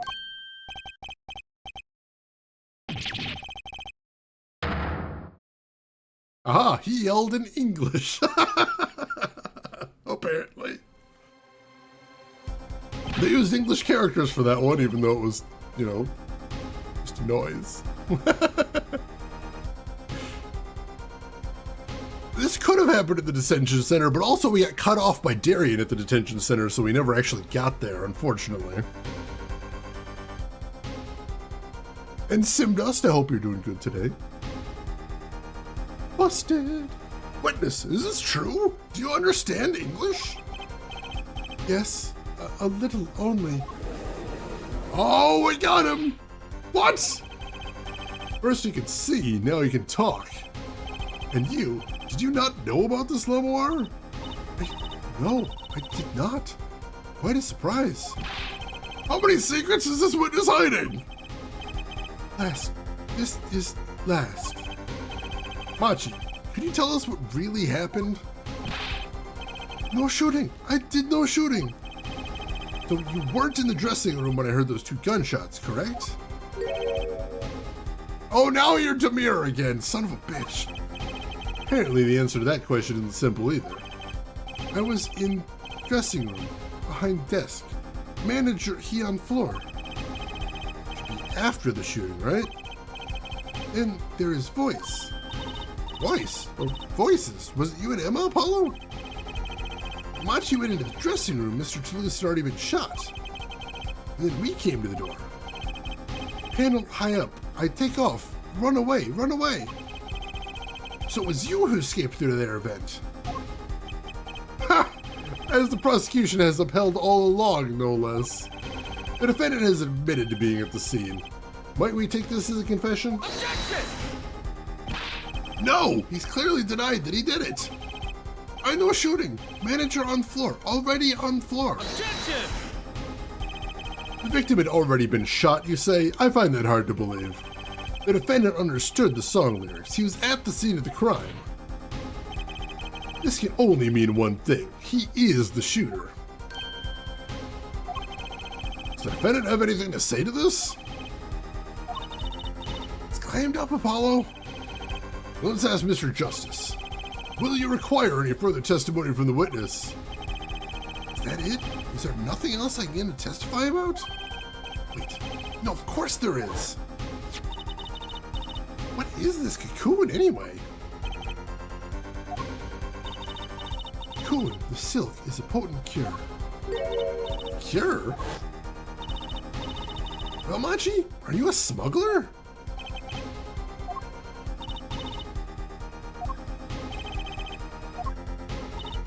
You won't tell me. The cocoon has to have something to do with this. Machi, please, tell us the truth for your own sake. No more speak. Not to any of you. So much for your precious trust here, Forehead. You were the one who didn't believe him. Regardless, this brings us to an impasse. It does seem the defense and defendant are at odds. Doubt we're likely to learn anything more of value should this continue. I see no other course but to declare a 5-minute recess. The defense will work things out with the defendant so that we might proceed. Oh good, only 5 minutes. If it were the prosecution, I'd have 20. Clavier does look like a low-tier King of Fighters tournament, guys. This is true. Let's see, Simnos, you've been good. Got a little lost in Animal Crossing this morning. Well, awesome. I hope you had a good time with that. This is going to turn out Machi is actually a raccoon in a human suit. And then we'll find out he's actually 3 raccoons in a human suit. And then we'll find out one of them was a possum in a raccoon suit in the human suit. And that's when we get to part 3 of the trial. July 10th, 11:23 a.m., District Court Defendant Lobby number 2. Apollo Eustace. It's justice. Better learn how to say it if you want to get some. Believe, I know shooting. Machi claims Mr. Toulouse was already down on the ground when he entered the room. Maybe it was a trap and we walked right into it. Suddenly, I hear revolver. Close, very close. Then I hear voice. Heard gunshots? Yes, it's true, I hear revolver. Only sound. Wait, you're saying you went into the dressing room and found Mr. Toulouse already dead, and then you heard shots? That's true. So, you were at the scene of the crime when you heard these shots. And you escaped through the air vent. I know. Huh? What do you know? I know if I open a vent, I can leave staging backstage. The vents went to both the stage and the backstage area. Is that what he means? Hey, he's right. Look, Paulo. Huh. Yeah. How do you know it was connected like that?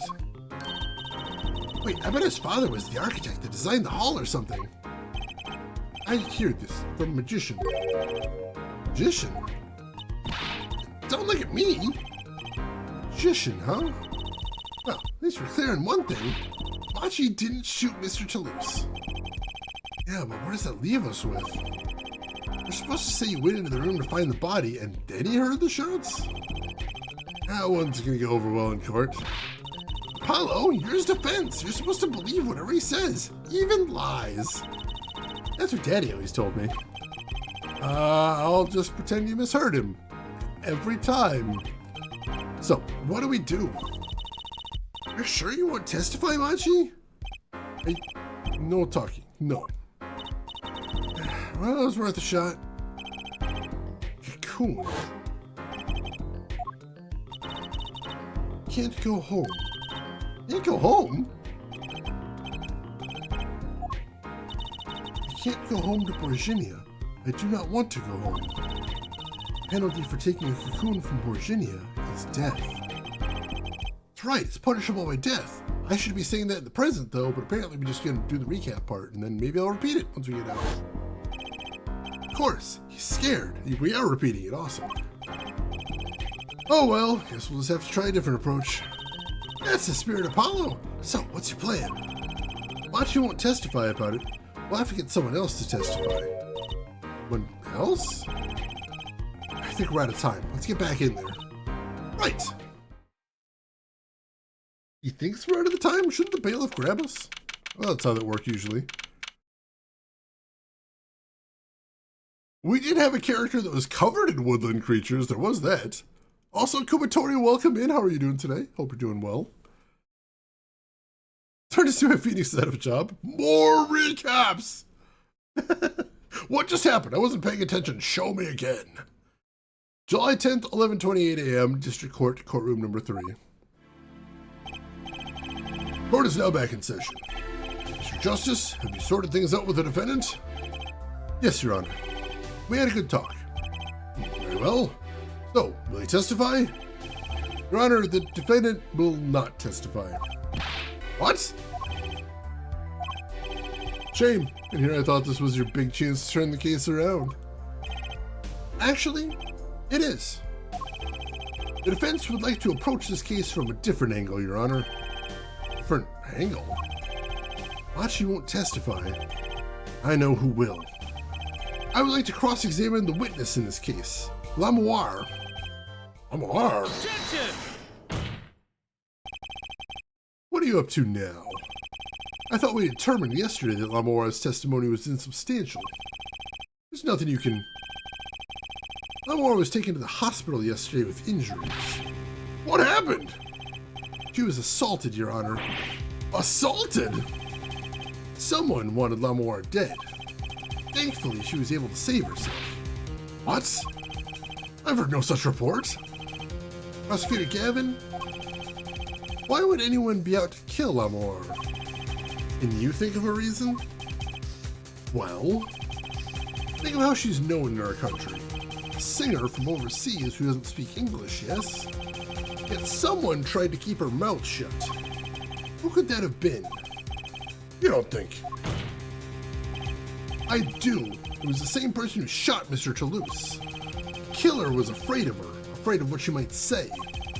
The defense believes that something was hidden in her testimony. Something that the killer doesn't want getting out. So, am I to understand that this is what you're saying? Namely, that there's a nugget of truth in Lamoire's testimony? A nugget we have yet to uncover. Exactly. Lamoire was attacked. This has serious implications. Very well. There were some vague points in her testimony during yesterday's trial, like the whole fact she said she heard voices, but never said what they were saying? Perhaps we did not inquire as deeply as we might have into some. The court will hear Lamoire's testimony once more. Hang on a sec. Oh, I got itch right in the middle of my back. Day off work, which of course means to wake up at 7 a.m. Oh, I hear that. I hear that. I woke up at 5 a.m. today on my day off when I could have slept in till stream start. For some reason, that's just how my biological clock goes. Oh, God, it's right in the middle of my back.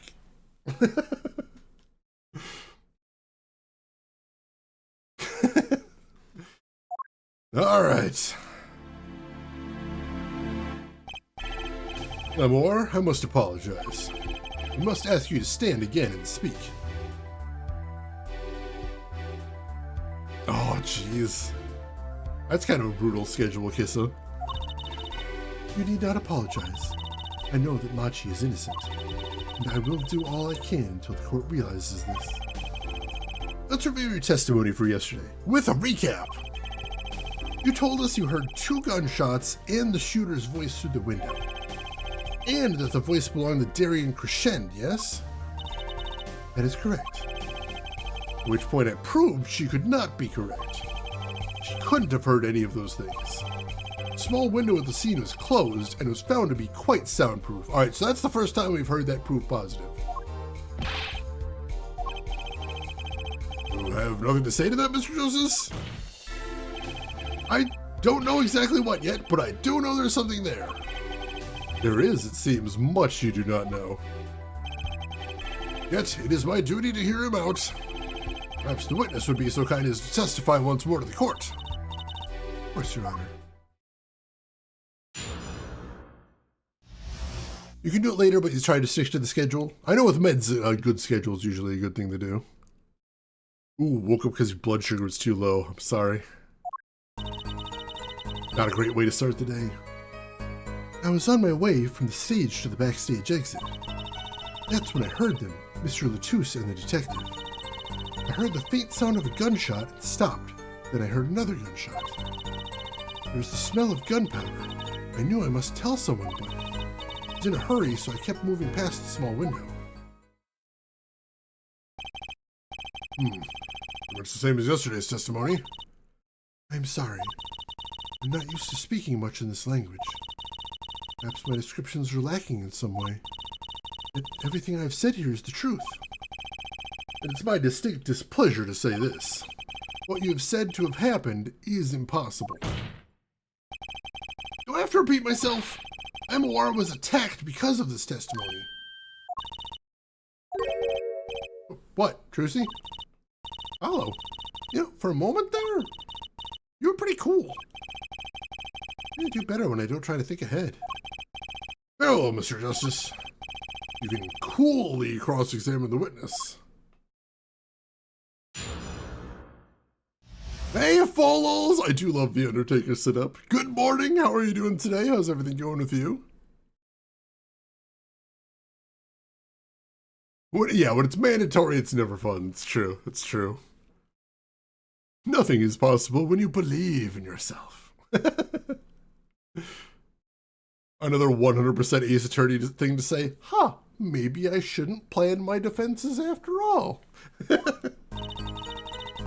Alright, so let's go ahead and press on everything and see if we can get some new information. Well, she was on her way from the stage to the backstage exit. Hold it! Is something wrong? I know I said hold it, but she's saying the same thing she said before. Mr. Justice? Sorry, it's nothing. Please continue with your testimony. I know what they mean about the reckless youth these days. The one in red over there is a shining example, Air Judge. You're the last person who should be pointing fingers, Mr. Rockstar. At this point, I assume if Phoenix had a normal case where he had plenty of time to prepare, he'd collapse from the shock. He wouldn't know how to do it. Like, what do you mean prepare? What do I do to prepare? How does that even work? Give me a moment. I will be right back, folks.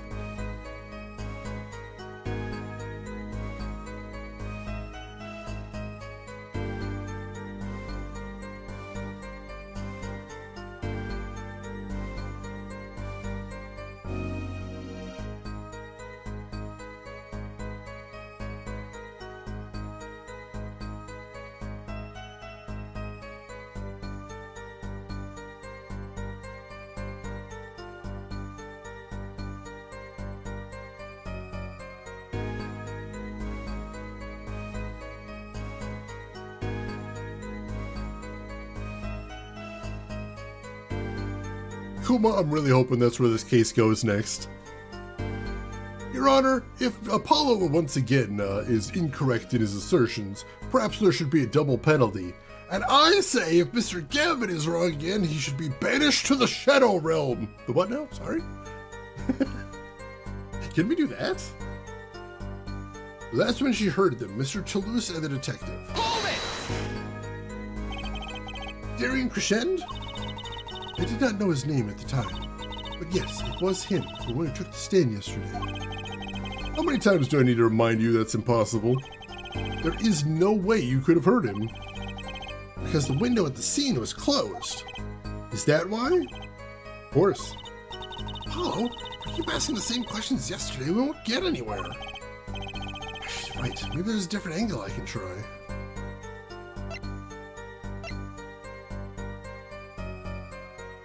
Yeah, what were they talking about? Lamar, did you by any chance remember what they were saying to each other? If so, please tell us.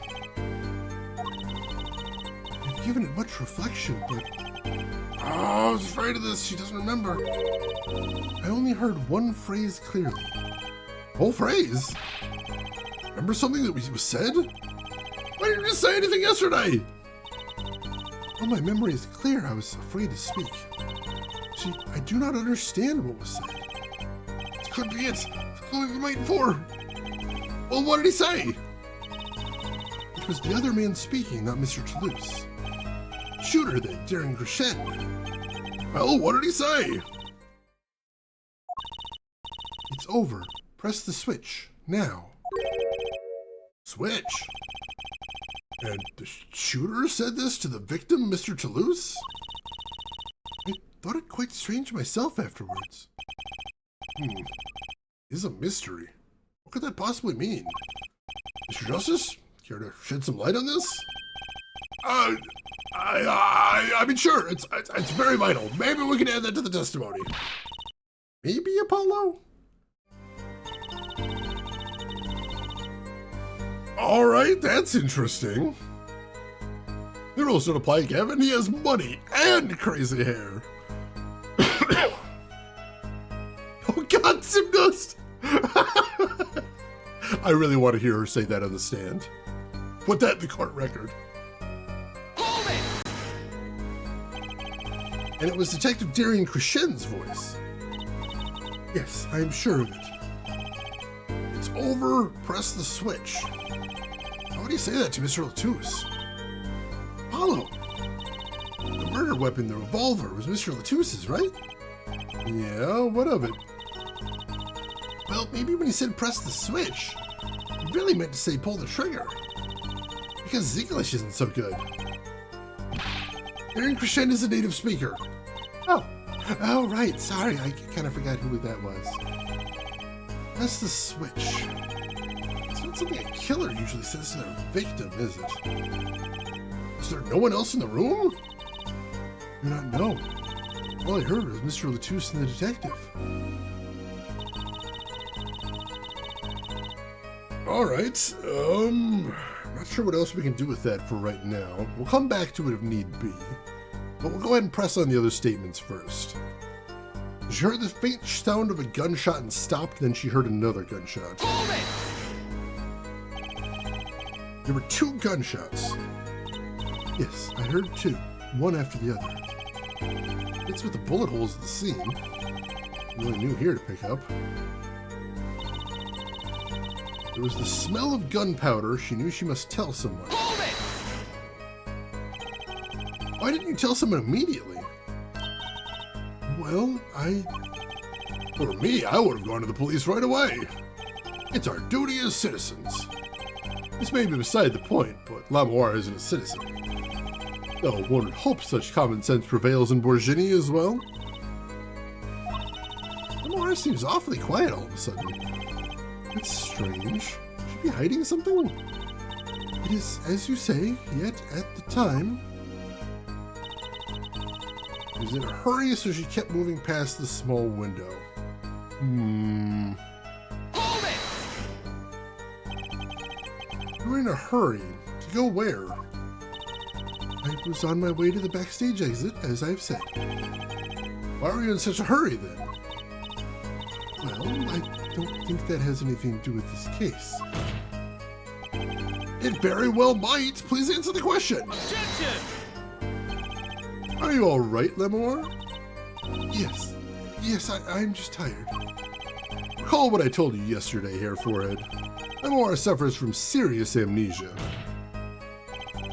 Please refrain from traumatizing her further.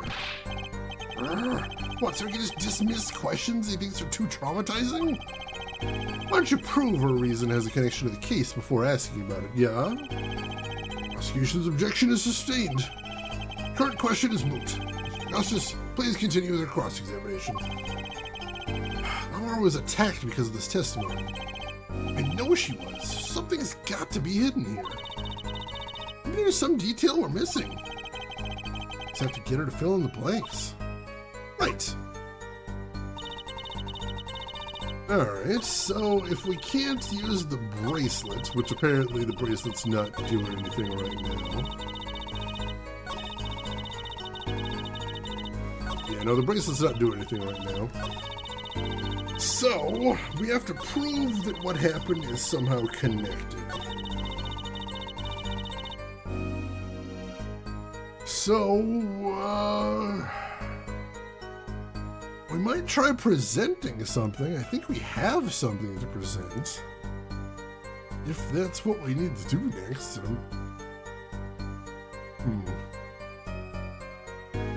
I mean, that's the only thing I can think of to do right now. I guess we'll give that a shot.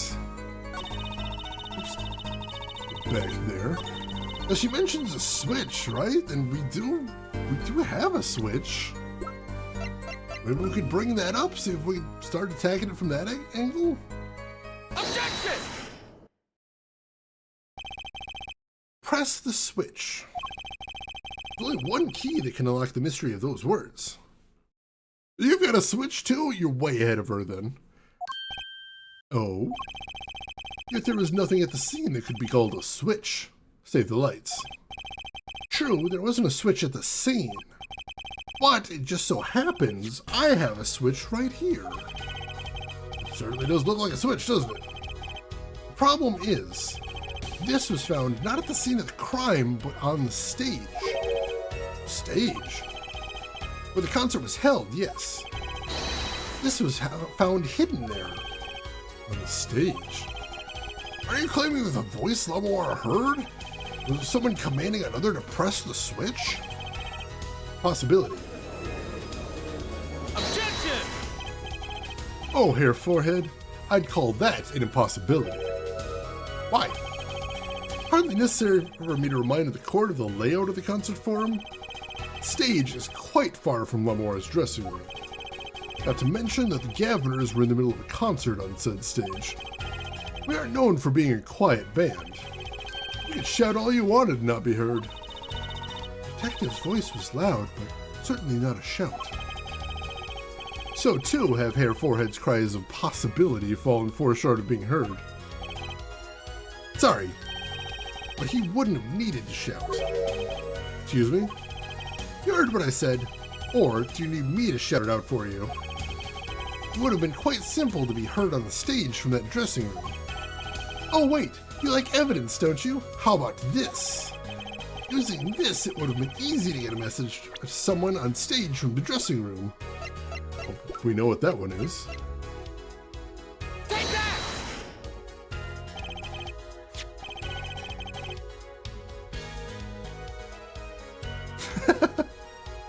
Ooh, bacon and cheddar. It is tempting. And thus says Dinner Nebula. How about this? Prosecutor Gavin, perhaps you're familiar with this. Why, that's... What is it? That's some kind of newfangled phone they invented when I wasn't looking? Oh my god, he's so old. This is a type of transmitter, a communication device. Communications? Device? From what I've heard, that night, everyone on stage was wearing one of these. Isn't that right, Prosecutor Gavin? Yes, actually, they're for talking between band members. We all had one on. So you admit that if you were wearing one of these, talking from the backstage to the stage would be simple. Objection! True, but wait. You will send out an electronic signal. To avoid interference with the audio systems, the range is quite limited. Amara said it was about 30 feet, right? Look at this cross-section diagram of the concert forum. That one of those newfangled portable telegraphs? Technology. Wow. Ah, exactly. The walk from the stage to the backstage seems far. But the direction distance is less than 30 feet. That can't be! We got close to a breakdown! So, when Lamawara heard the shooter's voice, could have been talking to someone on stage.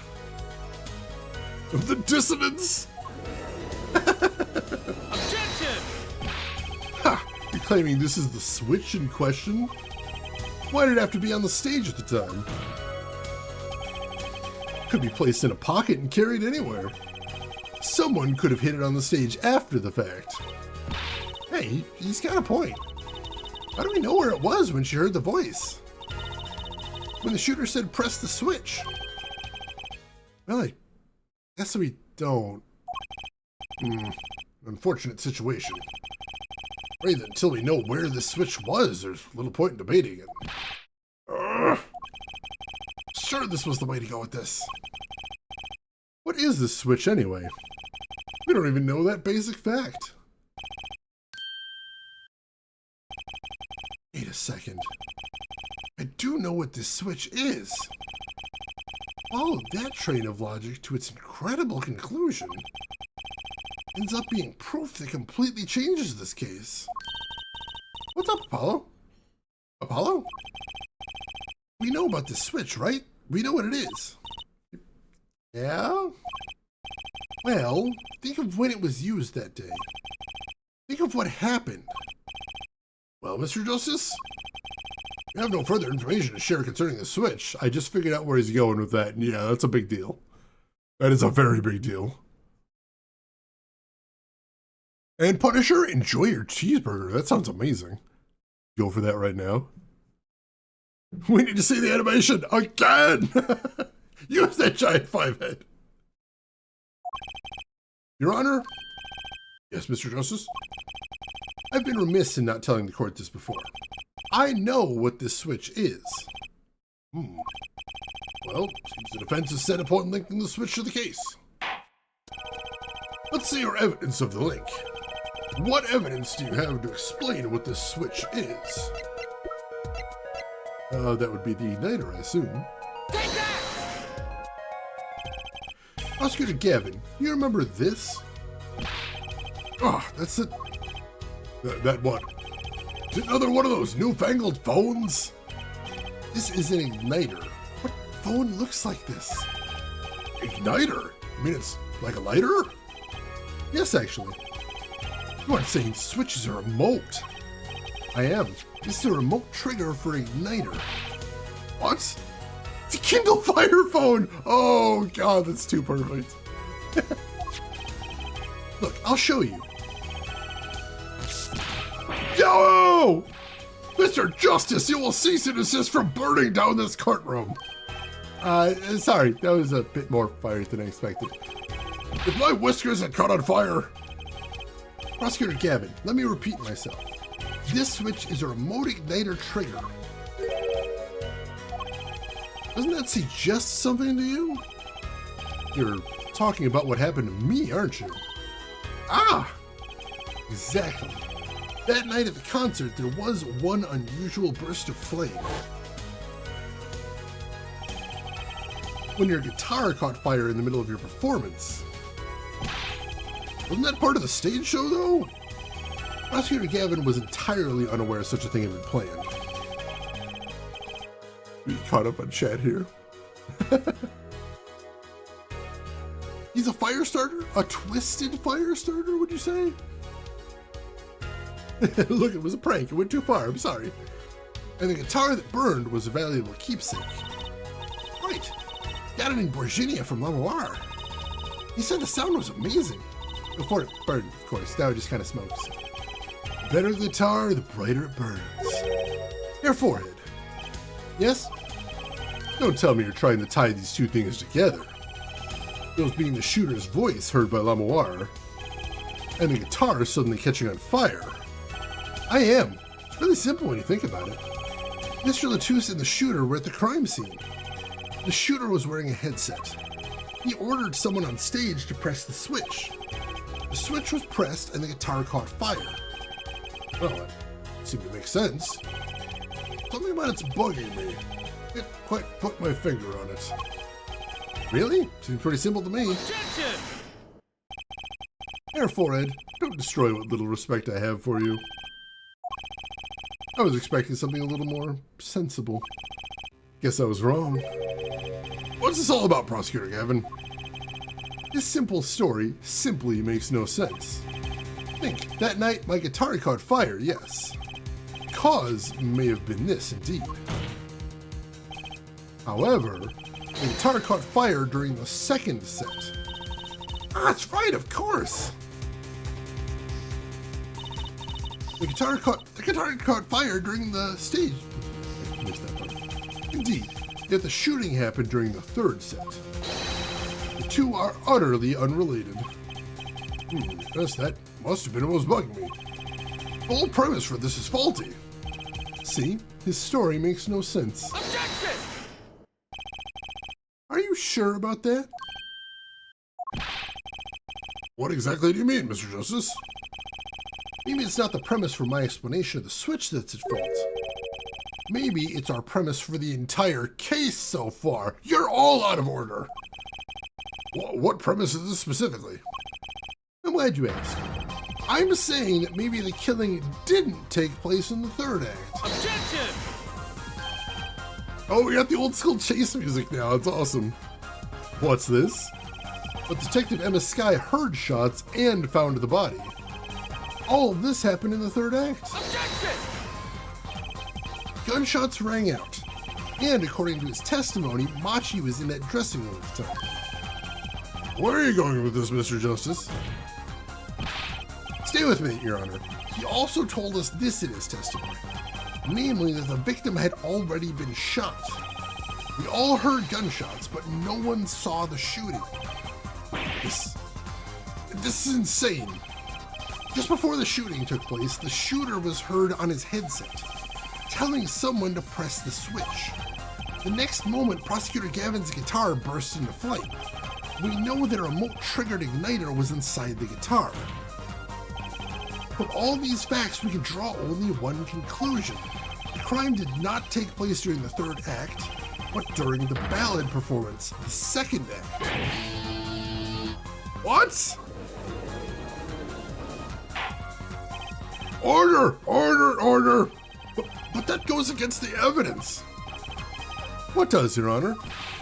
The crime was carried out according to the lyrics of the song, yes? He's right, look. The bullet is supposed to come after the fire. You're thinking about it the wrong way. Huh? Look, why would the shooter craft the events of the day to follow the lyrics anyway? It's an awful lot of trouble to go through, with little merit for the person doing it. Well, sure, whoever it was had some reason. Yes, they did. A reason that made it advantageous to follow the lyrics. You're saying the order was reversed on purpose? Reversed, Prosecutor Gavin? If the criminal followed the lyrics strictly, then yes. Shooting would have to come after the guitar burst into flame. Yet, her forehead has raised another possibility. He's claiming that the bullet came not after, but just before the fire. Couldn't put it better myself. We were only meant to think that the shooting came after the guitar burst into flame. That was the criminal's objective. Crime followed the lyrics to a point, but that was the ruse. Why else would the killer risk discovery by moving the body? That was the final touch to make us think he'd followed the lyrics the whole way. Order! Order! Order! Would explain this most unusual situation. It does. The killer changed the orders of events to create himself an alibi. In other words, the killer was someone who had an alibi for the third set, but not the second. Objection! I was hoping it wouldn't come to this, but sadly it has. Let me tell you why your little fairy tale makes no sense at all. Oh, it sounds good, I'll give you that. You've given us a reason why the killer bothered following the lyrics of my song. But I question your logic, for it's flawed from the very beginning. Odd. Yes, a contradiction here, Forehead, one I've pointed out several times, no less. At the time of the crime, the small window at the scene was closed. How could Lamoire have heard a voice through it? Oh. I know that you'd like to divert our attention from this critical fact, but you're basing your entire line of reasoning on a false premise. Right.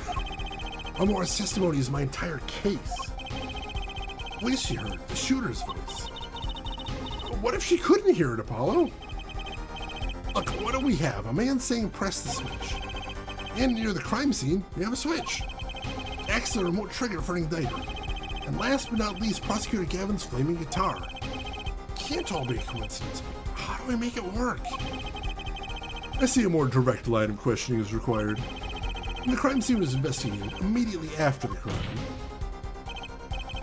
That window was closed. Care to tell us how Lamoire heard the voice? A key point to be sure. Mr. Justice, can you explain this to the court? Okay, Justice, you've got one thing to prove and one thing only. I will go ahead and save my game. I think I know what we're doing, though. It's not magic. Although he did have 2 magicians backstage, or 1.5, depending on how you want to count it. Amawar heard a voice, and she heard it during the second set. Think, how was Amawar able to hear the voice?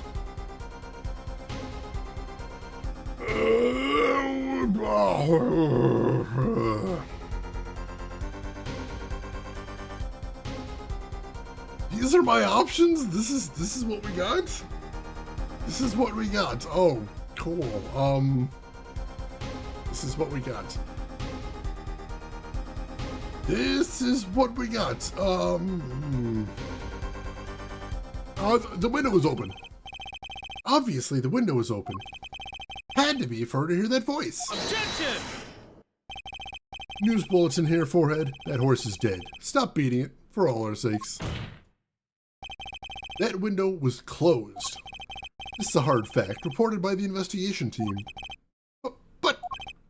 Oh, you have evidence to the contrary, perhaps? Well, no, but... Be quiet. I tire of this charade. Time to rethink this.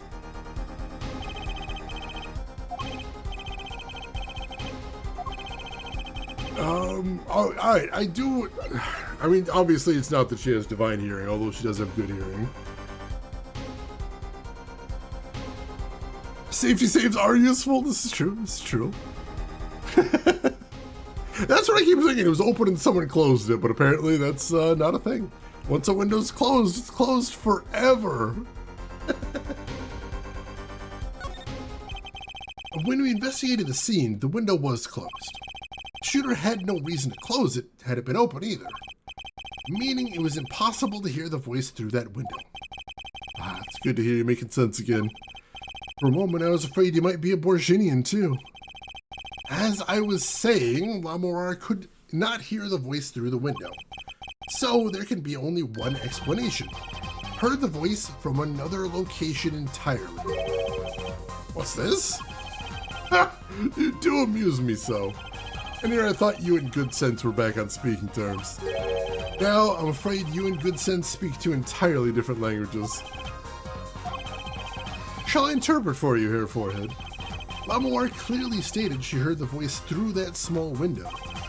And there is only one small window at the scene. Are you sure? Think about it. Isn't there another small window at the scene? There is? I know that look. He wants us to ask him.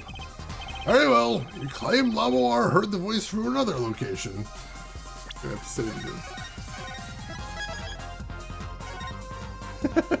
I do love this chase music.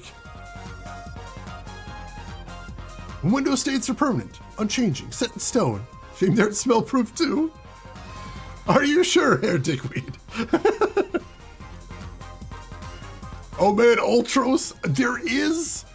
In Dual Destinies, there is a DLC case where Phoenix Wright is defending a killer whale. Like, straight up SeaWorld killer whale. So we do have that to look forward to.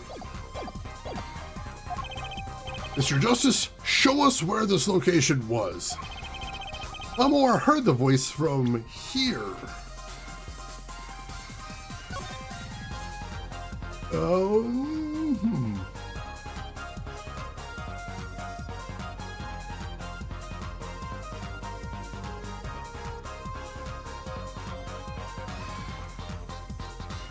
I see two possibilities here.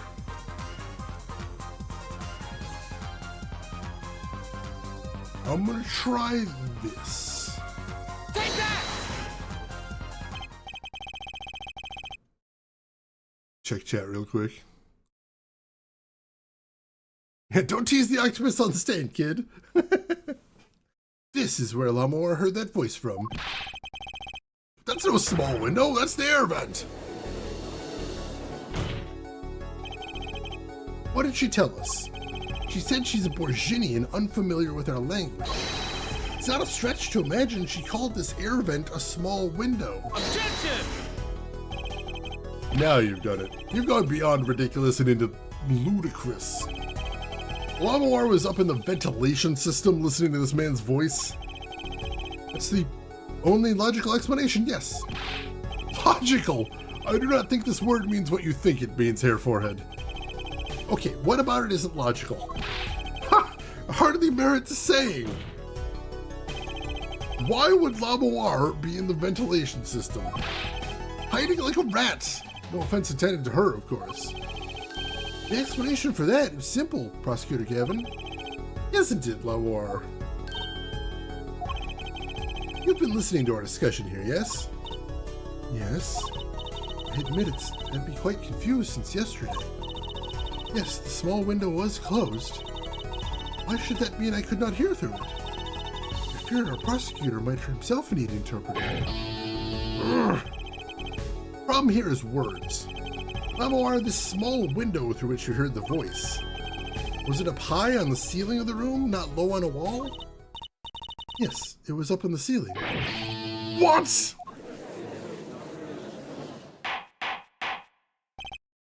Order! Order! I will have order! Witness, you will clarify the statement of the court. Are you in fact saying that you were up above the ceiling of the room?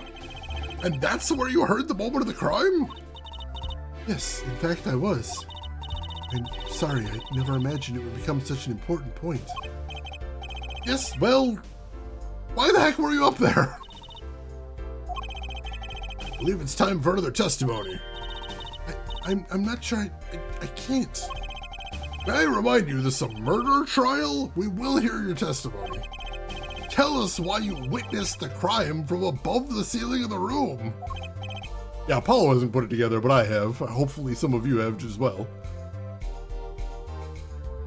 Madam Webb, singing star. We were talking cocoons a minute ago. Please. Well, looks like I'm on the right track. Yeah, you gotta decide, Lamoir, what's more important, your lifelong companion or the secrets of magic? Your pinky swear to a magician. Yes, I was above the ceiling when I heard the voice. Also, for some reason, you could just like stand up straight in the vents of this theater, I guess? I don't know why they're that big. That's like huge for vents. What the hell is with this HVAC system? Who built this? Crazy people. Crazy people built this HVAC system. I had heard there was a small window there before. I was in the middle of my performance. I had no time to report what I had heard. As to why I was there, I cannot say. I am bound to secrecy on this matter. Bound to secrecy? In my line of work, one has many obligations to uphold. Well, you say you were in the middle of your performance. It did happen during the second set. I did not witness the crime, you must understand. I only know what I heard. Yes, but you must tell us what you were doing in detail. That's what the cross-examination is for. Yeah, Hair Forehead? Our mission in this court is to discern the truth. No obligation, no binding pact may hinder that mission. Very well. Mr. Justice, you may begin the cross-examination. Also, if anyone has heard this weird concept of contempt of courts, feel free to fill me in. I'm very curious about it. What are you going to do, Apollo? I'm going to find out the truth. She was up above that ceiling for a reason. I just have to get it out of her.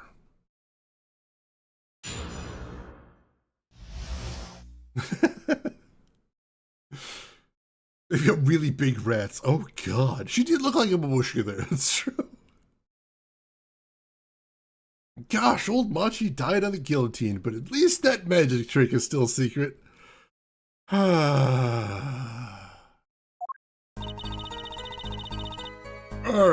Oh, jeez.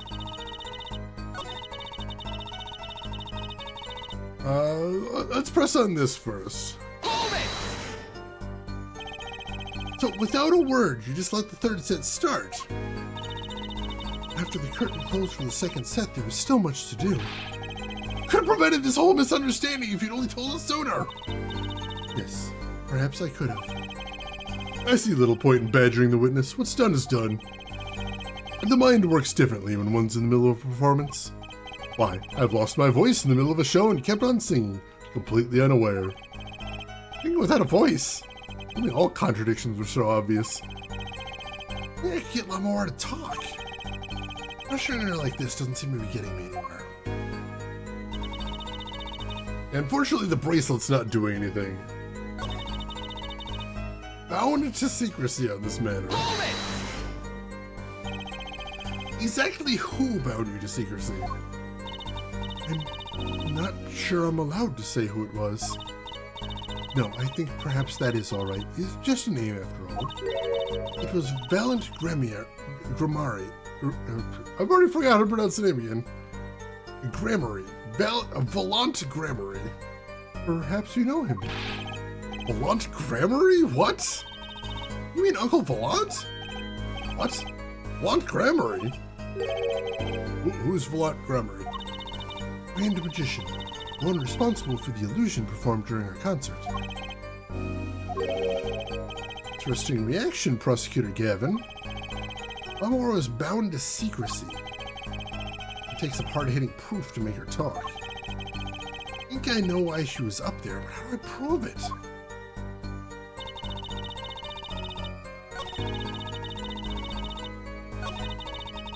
Alright, so I think I've got an idea. The question is just where to use the evidence. This is all very vague.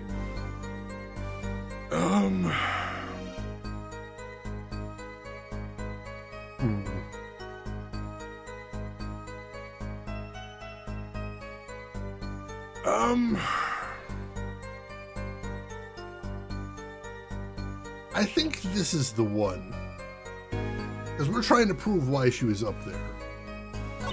So this seems like the one to present. So if we could prove why she was up there, maybe it wouldn't matter if she says or not. You know, I was wondering if they were using a backing track. Because when we saw the video, the animation, the guitar was still playing while we saw the guitar on the ground on fire. I was wondering about that. So let's see if we could prove why she was up there. Because I do think I know. Objection! Lamore, truth be told, the reason for your presence above the ceiling is quite clear. Especially when you consider what happened during your performance. Happened? Yes, it's all right here on this video.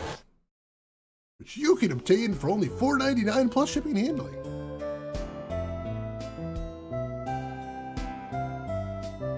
You see, you can see at this point in the video, you are clearly not an event.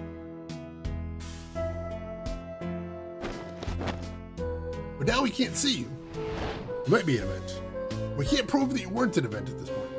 No one can prove that. You and God. No one else knows. And his guitar was on fire. I'm going to rewind that a couple times because that is hilarious.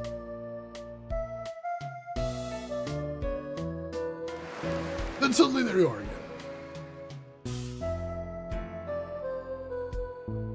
Clearly, once again, not an event.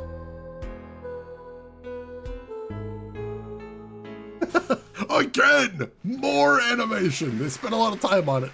Gotta get their money's worth out of it.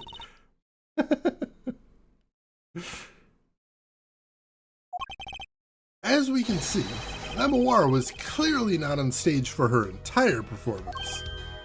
Ah. Though it saddens me to be so realistic, Lamore is incapable of actually vanishing, let alone teleportation. So the only explanation is that she was hidden from view. And during that time, she moved to the back of the forum. Apollo! What, Trucy? It's not nice to reveal a magician's secrets, and it's against the rules. But I'm a lawyer, I'm not supposed to be nice. This, all very fascinating. How is it possible? What, 20 seconds between when she disappears and reappears? She couldn't have moved that fast. Is something wrong, Prosecutor Gavin? This was his concert, his show. He knows how the illusion was performed. Aha!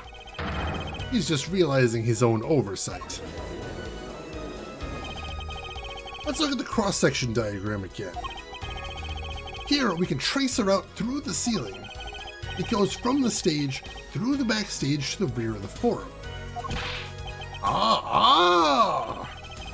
Recall Lamora's testimony from yesterday. I was on my way from the stage to the backstage exit. Something like a little window there.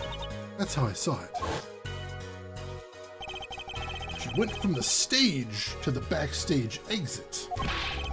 Perfect description of the route above the ceiling. Lamora knew of this because of her part in the illusion. But she wasn't the only one who knew. What? Just now in the lobby, Machi told me something. Which is admissible in court even though he's not on the stand right now. Just go with it, don't worry about it. I know if I open an event, I can leave stage and backstage. He said that? Oh, were you not informed, Prosecutor Gavin? Were you not informed of that thing that isn't in the court record and happened where no one was listening except me?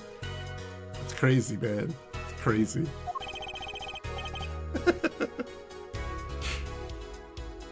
Yeah, he did know all about this. The fact he couldn't put two and two together is a little bit insane. But also, remember that Gavin is working under the assumption that, number one, this happened during the third act, and number two, his guitarist is innocent. So he doesn't have all the pieces available to him right now, shall we say. I knew about the Vanishing Act, of course. Yet I had no idea of the route that would be used. Why didn't that magician tell me? Magicians only reveal details of their acts on a need-to-know basis. They're the bread and butter of a magician's life, you know. Which is why he bound Lamora to secrecy. For some reason, she decided it was worth watching her lifelong companion die over. Well, Lamora? I'm impressed, Mr. Attorney. Machi was right about you. So, what does this mean? You're saying you used this route above the ceiling? I did. Well, that's that, but I'm still a little confused. Why is that, Your Honor? I said before.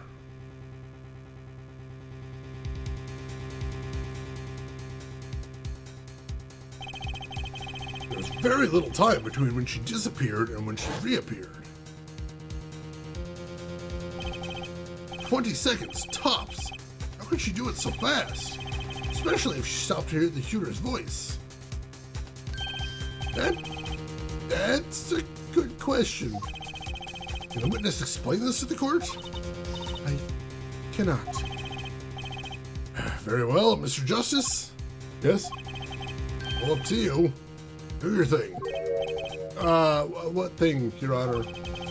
You need to explain how Lamora was able to teleport like she did. Or I'm throwing your case out with the bathwater. Why do I get picked on? Lamora isn't going along with the program here. Like needing to save her closest friend? There were two of them!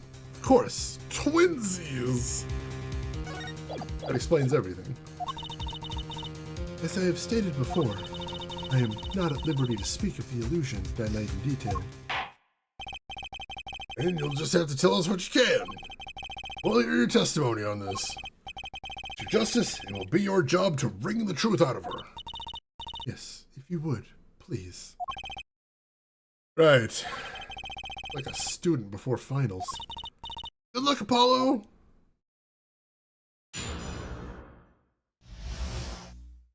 Can we actually win by incompetence? Maybe. Alright, so let's see. I followed the route exactly as I was instructed.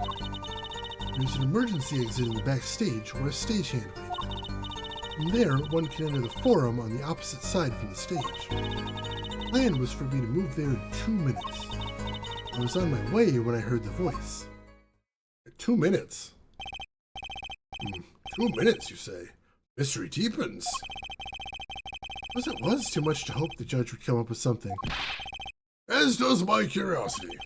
Take it away, Mr. Justice. Right, Your Honor. All I have to do is find the contradiction between what Lamora is saying and what we can see plainly in the video. I figured it out already. I am a magician after all. Well, tell me. Not a chance. I can't reveal another magician's secrets. Come on. You're supposed to be on my side here.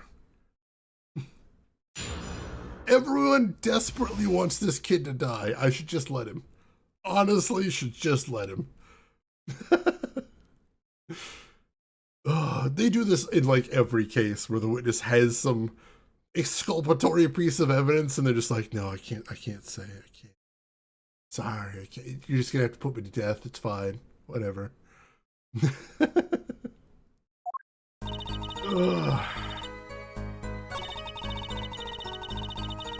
Emergency exit to the back. Everyone can enter the forum on the opposite side. Why 2 minutes? 2 minutes? Yes, it can be done in 1 minute if you're running. Running? In that cramped, dark tunnel above the ceiling? Mr. Attorney, have you forgotten? Dark or lit, it makes no difference to me.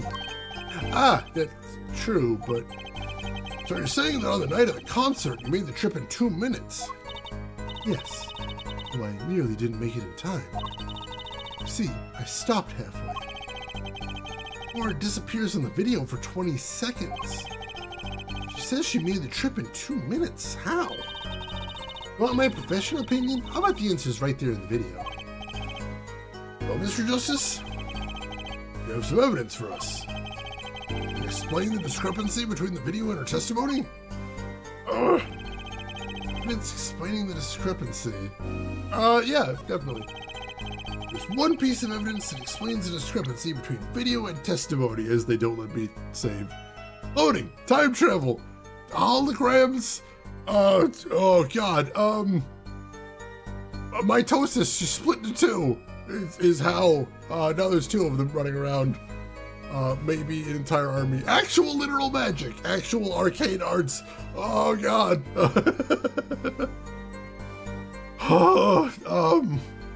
Jesus,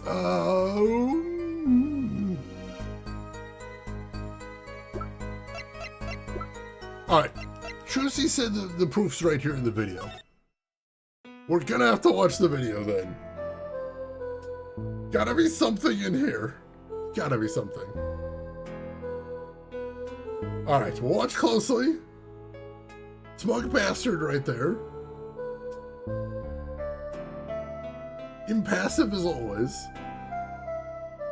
Gotta be something in this. Use the badge! My dog ate the space-time continuum. Oh, it turns out it did take 2 minutes. We imagined that we saw her there. Group hallucination. Sorry.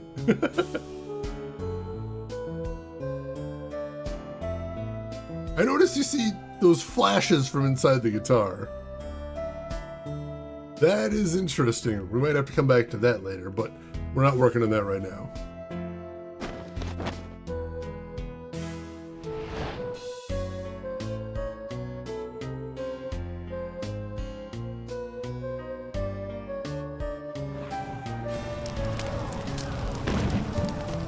That's when we notice the fire.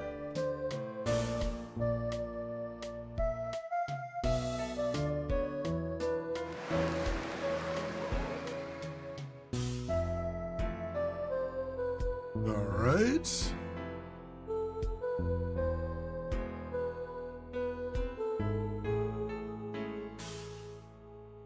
Oh, I was really hoping I'd see something shocking in there, but...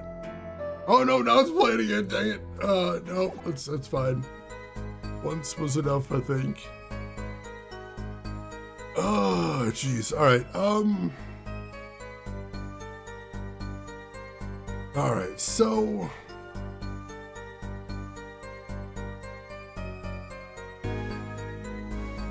Well...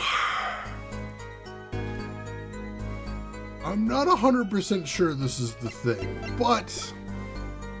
If we remember some very, very old testimony, we do know that supposedly one other thing happened at the time that she heard the murder happen.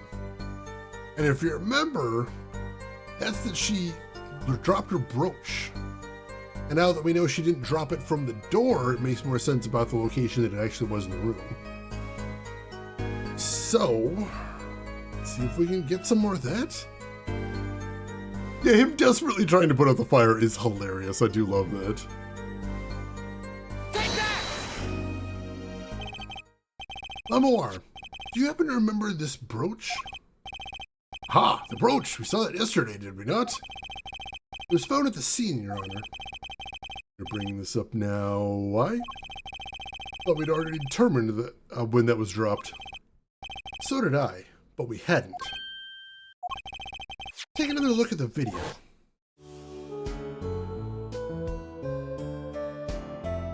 Ignore those weird flashes. We're not at that point yet.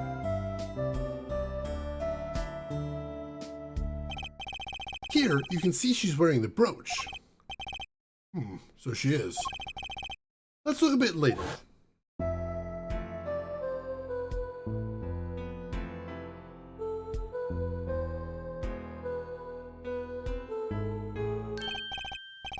What? The brooch, it's gone. What? Yes. The brooch disappeared in a short space of 20 seconds. It takes a full minute to run from the stage to the backstage. Which means there can only be one explanation. The Lamoir we see before the Vanishing Act and the Lamoir we see after are two different people. What? The brooch was found on the floor at the crime scene. Not just on the floor, but on the floor directly beneath the air vent.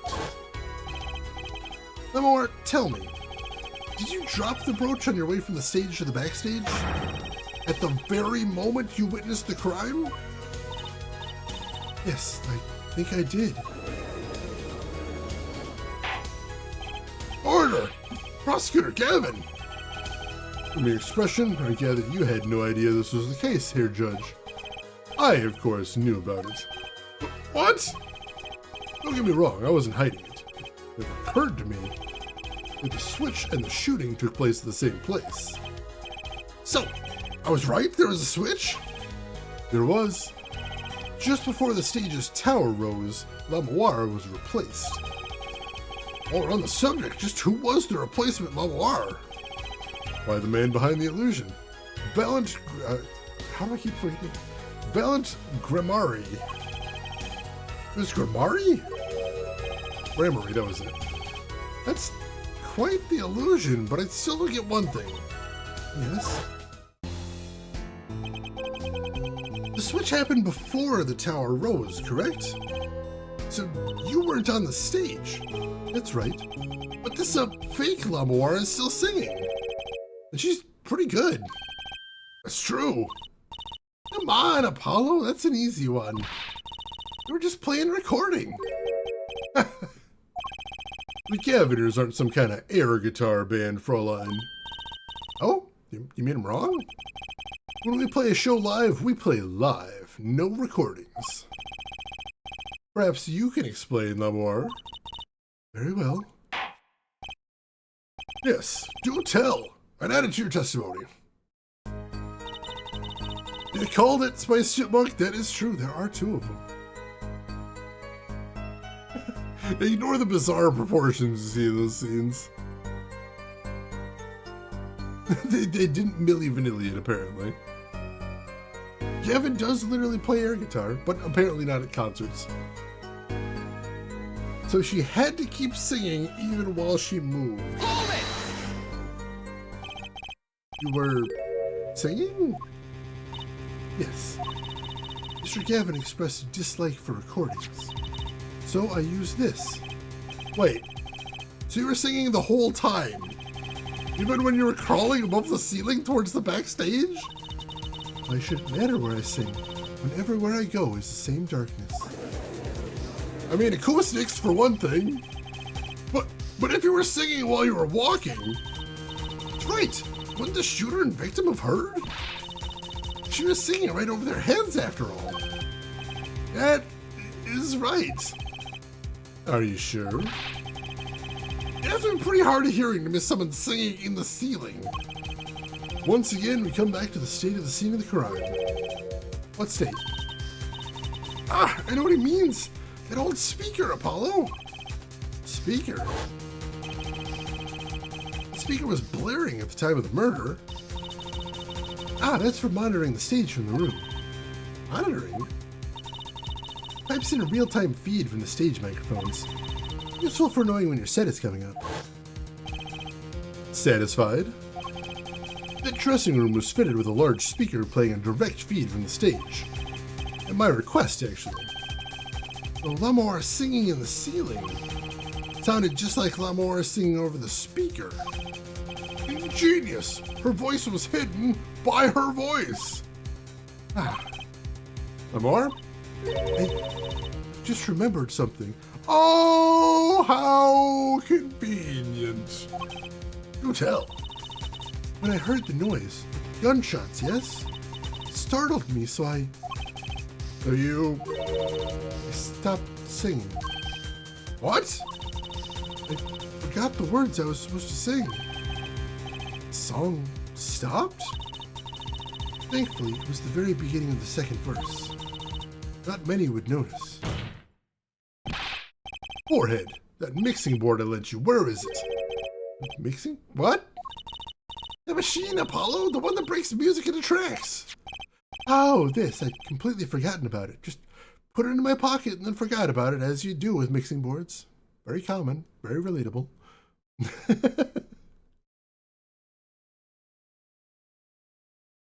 Voiceception. That is a very quality microphone right there. Yeah, it's such an sturdy phrase. Oh, I just remembered something extremely important. Sorry, just now. I love this series, but also it kills me sometimes. Let's take a listen.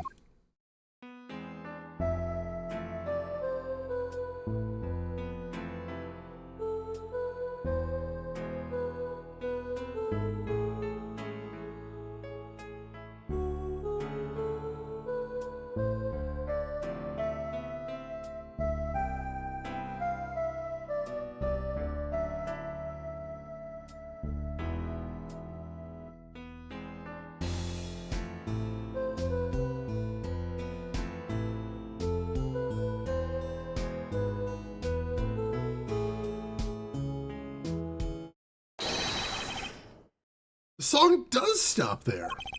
Does? I must have missed it. Look at the lyrics sheet. At the top of the second verse. See where it says, pleasure, pleasure? Now listen again. Just keep going back to the video. Just keep doing it over and over again. Never stop. Bar. Loop it. We live in this video now. This is our home. May we never leave.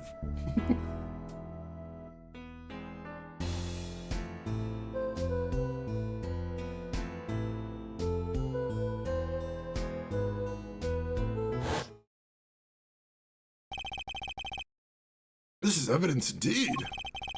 I believe we are guilty of making a terrible mistake.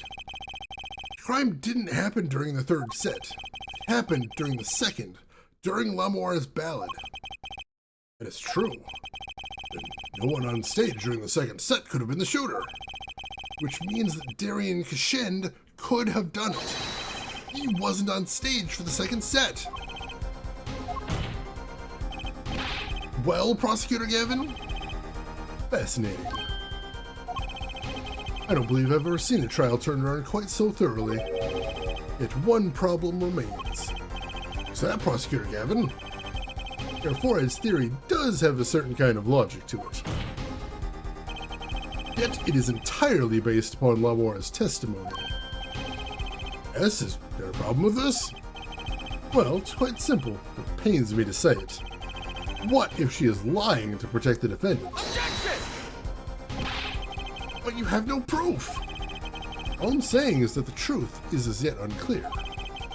Until we hear directly from the man himself. Man? You don't mean... Yes. Though he is a friend and band member, Darian Cashend must take the stand. I see no other way. As someone with a new perspective on the case? As a suspect, to be frank.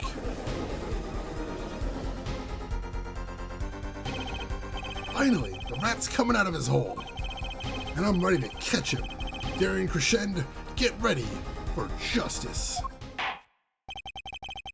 This is as good a time as any to pause for a brief recess. Prosecution will summon the witness. Have him here and ready by the time we begin. And the last man needs to be reminded of what his duties are. Very well, court is adjourned for a 15-minute recess. To be continued. Yeah, there is absolutely no rule of recusal in this world, which is horrific. Let the man with the worst hair imaginable come to the stand. Driving up the graph on YouTube video for that clip. His ad revenue is going to be insane. Oh, gee. All right. So now we have to question the man himself as the problem. And obviously, he is not going to go down without a fight. Whew.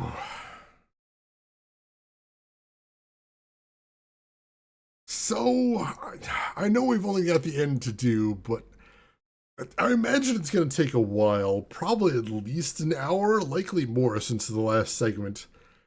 That's a really long time, and I kind of got to get lunch. So, as much as I was hoping to finish the case today, I think we're going to wrap it up here. And that'll mean a bit of a short stream on Friday, unless I can come up with something else short to play. I'll look into it. We'll see if I got something else we can do that day. But yeah, unfortunately that does mean we're going to have to wait until next week to find out how it ends. And for that, I do apologize. But I hope you're still invested in this. That was a lot of twists and turns, again. But we're coming to the conclusion now, I think. So that is exciting. Yeah, thank you everybody for being here. I definitely appreciate you being here. I appreciate hanging out with all of you folks, and I hope you will join us next week for the end of this case, and then on Saturday, the beginning of the final case of the game. I am excited. I don't know where we're going. I'm a little dizzy too. Yeah, this is bonkers. The kid wasn't blind and also can speak English. And also, the crime didn't happen when we thought it happened, and also there's a magic trick, and there's swapsies, and oh, there's a lot. There's a lot going on here. I apologize. Right on theme there. Perfect, perfect. So, we're gonna go ahead and back out of here. Now, how did Wright come out in the last case where he was the suspect? So it turns out the killer wasn't Apollo. The killer wasn't Phoenix. The killer was Apollo's boss. As for his motive, we have no idea, but it looks like he did it. So I imagine there's sort of a grand through line going through all the cases. Then we're gonna have some things to wrap up in case 4. But for right now, yeah, it was Apollo's boss, which is also why he's working for Phoenix now, is because after proving that he was the killer, he was out of a job. And like in the canon, they mentioned there was several months between case 1 and case 2 because he didn't want to work for Phoenix. But bills wait for no man, so you got to get that money. Yeah, no motive, but he definitely did it. And, you know, you always have to have a motive in these cases, except when you don't. That's just how Phoenix Wright works. Yeah, everything in these games are always as insane as you can imagine. Who is the killer? Well, it wasn't the guy who we thought did it. It was actually the prosecutor. Ah! Weird stuff. Gotta get that bag time again. Gotta get that money. Gotta make that money. Another day, another time, as it is. I know, I love it. I'm going to continue playing this series until I run out of games. Period. End of story. Which means we're going to keep playing this for several years still, which honestly is awesome. I'm going to be really sad when I run out of these games. That blazing guitar fall again. If your guitar is on fire, please drop it. Don't hold on to that stuff. Oh God. No old bag in this game yet. I'm hoping it stays that way. So, one last thing to do before we wrap it up today, and as always, that is let's see who else is online. So, if you're not done watching Twitch for the day, maybe I can send you somewhere cool. I would like the opportunity to try, if nothing else, while I'm looking to see who we can raid. A couple things you might want to do if you haven't done already. First and foremost, make sure to hit follow. That'll be the easiest way to find me again. If you'd like to come back in the future, we'd love to have you. If you'd like, you can also enable notifications. That'll let you know when I go live. I know I find that useful sometimes. A couple links in chat too, if you're interested. We have a link to my Discord. If you'd like to chat with me and the rest of the community outside of the stream, feel free to jump in there. And we have a link to my YouTube if you would like to see any of the obscure, unusual, or nostalgic games that we've played in the past, including, 5 full Ace Attorney games at this point, including, not including the VODs for this game, which are going up as fast as I can get them up. So if you missed anything there, feel free to check that out too. And now, where do we want to go today? Let's see. Not a ton of options today, but I do see somebody that we have not raided in a very long time, and I would love to go say hi to. And they're playing a game that I have not played yet, but honestly really want to play. So I'm going to be eager to check it out a little bit. So, ladies and gents, I would really love it if you join us as we raid fellow retro streamer Trinetta LaRue. She is a very awesome friend of the stream, and today she is working on a 100% run of Final Fantasy 15. Why? Because she is trying to she's trying to 100% every Final Fantasy game from the main series at least, which is awesome and an incredibly difficult goal, but she's doing great. So why don't you join us over there, say hi to Trinetta, hang out for a little bit, throw her a follow if you like what she's doing over there, but hey, if you've got other things to do, I will just say, as I always do, have a good morning, afternoon, or evening, wherever you're at in the world, and I will see you folks next week for more of Apollo Justice Ace Attorney. Take care of yourselves till then, everybody.